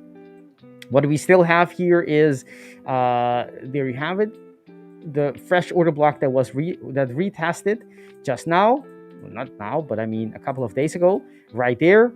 Price moves away from it as it comes back and interacts with only a couple of pips. I think it didn't actually touch it, or did it? Let's see. Yes, it did. Very, very few, very accurate reaction, a very tight reaction. And what does it do next on the daily time frame? Very beautiful reaction. Look at that. Daily order block. That price, once reacted from it, comes back to the same order block and creates a new one on top of the other two. So that to me is the switching of the order flow from the market reacting on the bullish order block we have there. And there isn't, if we look back in the opposite direction, there isn't anything. We already hit this target. There isn't anything stopping price from the daily other than this daily time frame, right? Daily order block bearish structure. So looking at this, thinking about the weekly that we just talked, how it is, it reacted and left that wick right there and is currently printing a bullish candle. We can understand that the market is in a bullish order flow, making higher lows, as we can see here, firm direction in bullish trend. Other than that, let's see, we had a nice reaction, a very beautiful reaction to that order block from that was from last week. There, look at that. If was there any, it wouldn't have triggered me because there isn't an H4 alignment for that. But I understand, we should understand that by the fact that it's creating bullish order block on top of each other, that the order flow is bullish, and that's the easiest direction we should trade in. And if we continue to, so in the daily time frame, what I would be looking for is reasons. And the reason could be this order block, and we already touched it, to get in and then go to in the opposite direction, meaning getting back to this bearish order block, which stands at 149.48.2 to be precise, as you can see on the chart. And let's dig a little deeper so we can pinpoint to see if what we can find in terms of the bullish, right? We're looking for that bullish in terms of the reaction from the daily structure. And the H4, let's see, this is the that's the neckline on the H4 quasi. So the way that I would trade this is wait for price to come back to a place of it already did on the daily. I understand that, but I would that's the sequence. That's the way that I do it, in is waiting for price to come back for this H4. Doesn't look like it has the intention to do so, but that's the area so far. Until we perhaps create new structures and go even higher, that's going to be the area that I'm going to be looking for. So looking for a long from this area, we can clearly see that that's not. It doesn't look like price is interested at all, at least so far, to move that direction. But we have Trump speaking in about 13 minutes. And who knows, maybe that can bring some change in the direction of the dollar yen. Let's see if we have anything else before we continue on the 1 hour. Right, let's mark this a little bit better. On the 1 hour, my areas are, and based on that, we can have some overlap right here. So I'm going to be interested in there, and this one, right? And exactly, to be very precise, I'm not interested in the whole structure. I'm interested in price touching this, right? And here, there, this area, it needs to touch it for me to start looking. And as long as doesn't on the hourly does not invalidate that area, I'm going to be looking for a long there. It doesn't seem like it's gonna come back anytime soon, but that may be something for perhaps tomorrow, perhaps later in the week. I'm going to be patiently waiting for price to come to me. I'm not going to chase it, and waiting for price market to come to my area and not the other way around. I'm not going to chase anything. That's it. That's what I look for. I'm looking for, trying to align my intraday trades with that daily price action that we see that is currently bullish up to this point. From there, we'll have to pause and reassess what the market is telling us before we start looking again for entries. Hopefully that's helpful for who it was that asked me. I think it was not sure who it was, but thank Get you. off. Sorry. No problem at all. Fabian asked. Fabian, thank you for that. Sometimes I get asked these pairs that are positioning themselves very, very beautiful. I'm very happy when our people, our viewers, take our attention to these pairs, because in my case, I don't check all the pairs on a regular basis. It's simply not part of my trade plan, but I do get some opportunities, some extra opportunities there. Thank you for that. That's what I wanted to say. Deanna, let's see in the chat. We have some more questions. Yeah, Maybe we some can. really great questions. Good. Here's a question from Raj about swing trading, and I just wanted to mention again on the 5ers website, and you can also find it on YouTube. Gil Ben-Hur, the founder of the 5ers, does a really great free class on supply and demand. And I can't remember how long it is. It's a series with a couple courses. I highly recommend that course. You can access it again either on the 5ers website or on YouTube for free, and it's excellent. That will give you a good foundation for how you could maybe make swing trading work for you, and I would recommend you start there. And then another question about I think the question is about how many trades I take in a day. And I would say that varies quite a bit. It depends on, I have multiple accounts that I trade. It depends on what my goals are for the account, what I'm trying to achieve. And even on any given account, it could change a little bit. So I do have a public record on X. If you want to look up on X, you can kind of get a sense. If you click on the link at the top, you'll see kind of an idea of maybe what a way that I trade. So maybe that'll be helpful. And then Nelson says, time for the truth for gold now. Meltdown or take off for the history high? Yeah, it's true. Gold is picking up, and we had this massive meltdown in gold since the weekly open, and now, at least for the moment, it seems like gold has found some nice support. So, that trade that we talked about earlier, probabilistic trade, it could pan out to be a good one. Or we might see the momentum kick in back to the downside. So like Victor said, another 9 minutes until we have Trump talking. So who knows what'll happen there.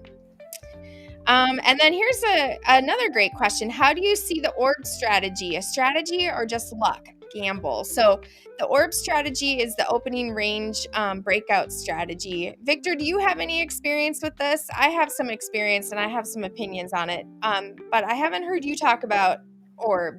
That's not something that you utilize, correct? I don't currently use it. To be fair, to be plainly honest about it, I'm not currently using it. Okay. It's not part of my strategy at all. But I have tried it in the past, and it's still on my list of things that I want to explore further, because it's not about just luck, gamble. It's not about, let me at least give my ideas about that. Any strategy, any setup has, you can mold, you can change certain parameters, you can change your targets, the combination, the risk reward ratio, and see if it has a positive expectancy, right? Once you have the positive expectancy, that's the whole process of finding a system. Find a set of rules, right, that shows positive expectancy in your testing. And then once you have that, then it's not a question whether or not it works or it's luck or gamble. If you did everything right, it will most likely give the same results that you have in your testing. And then the trick becomes which parameters, which approach, which rules amplifies me getting that edge, that move. Once it break that opening range, what gives me the choice, not the choice, but the capacity to capture most of the trades when it does continue.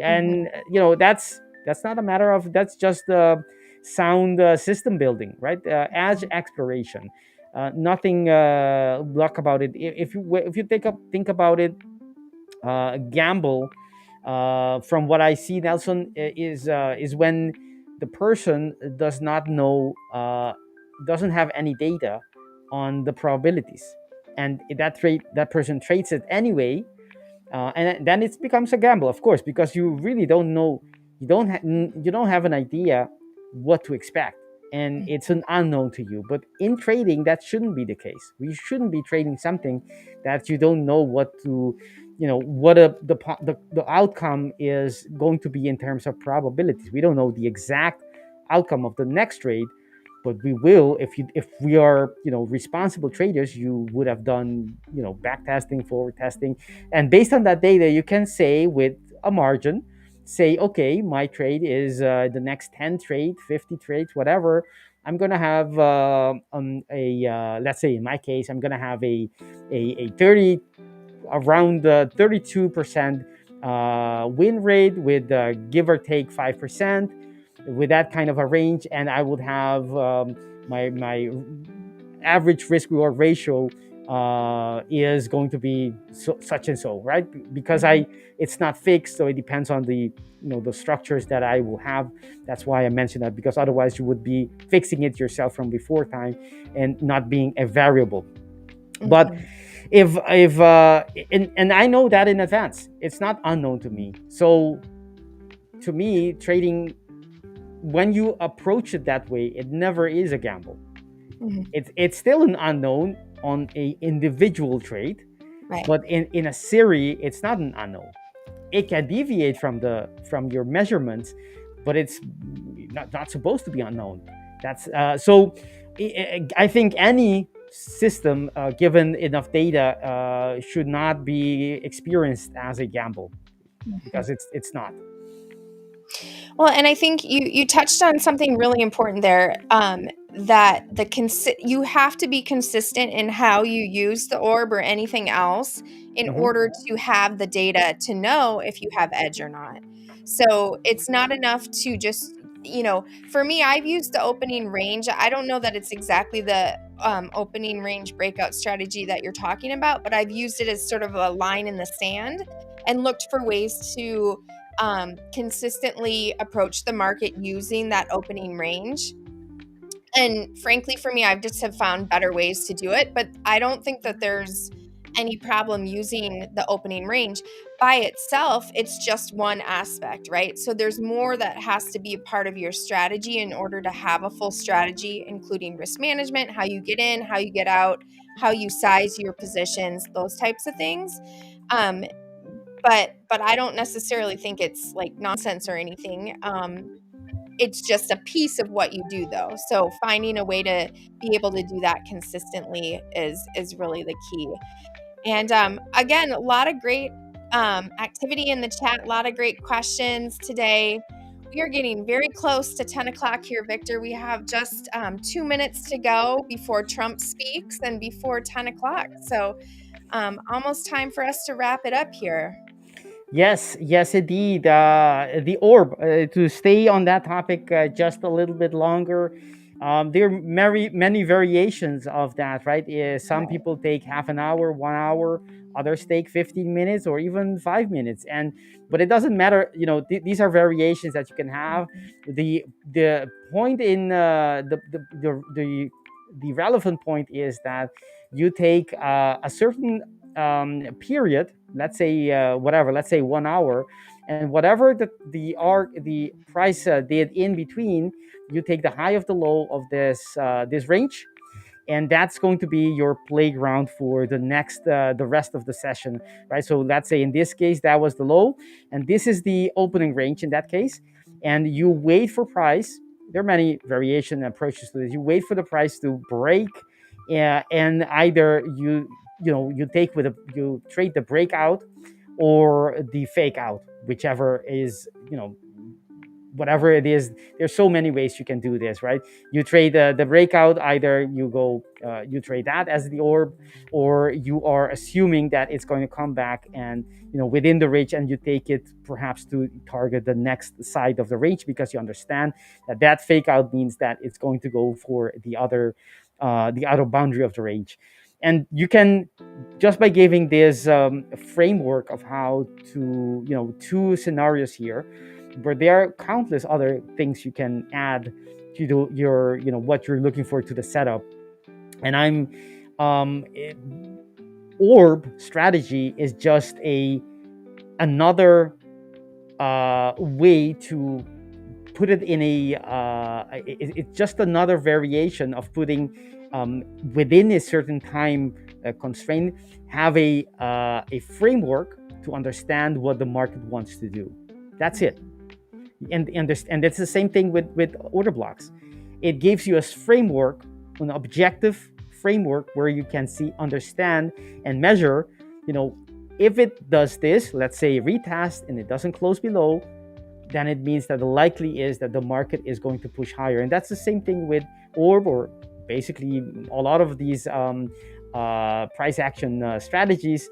It's just a way to systematically approach the market. And you're basically trading price action. The only thing you have to do is, of course, do your homework and find out what works and what doesn't, and keep refining that until you. And I still have that on my list to do, is because I know that there is edge there. I know that you can trade this profitably.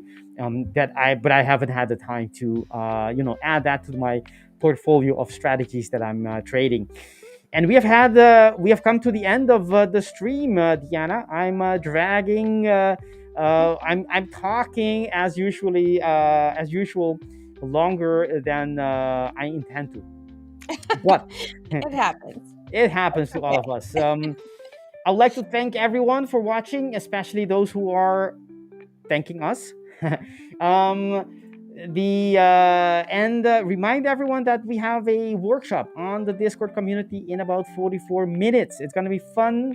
It's going to be educational. It's going to be reinforcing the community feel that we share here at the 5ers.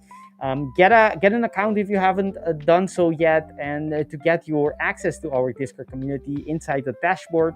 That's where you'll find your key, your door to community fun with us, and learning hopefully a lot in the process as well. Deanna, any last words from you? No, just thank you, everyone. As always, it's so fun having you in the chat. We really appreciate you being here and making it, a positive experience for all of us. So thanks for being here, and we will see you next time. Great to see you, Victor, as always. Same here, Deanna. Can't wait to meet you again and do it all over again. Thanks, everyone, for watching. Don't forget to hit and subscribe to the channel. See you tomorrow. Forgot to have my click on the outro. Bye, everyone. Thank you. Bye-bye.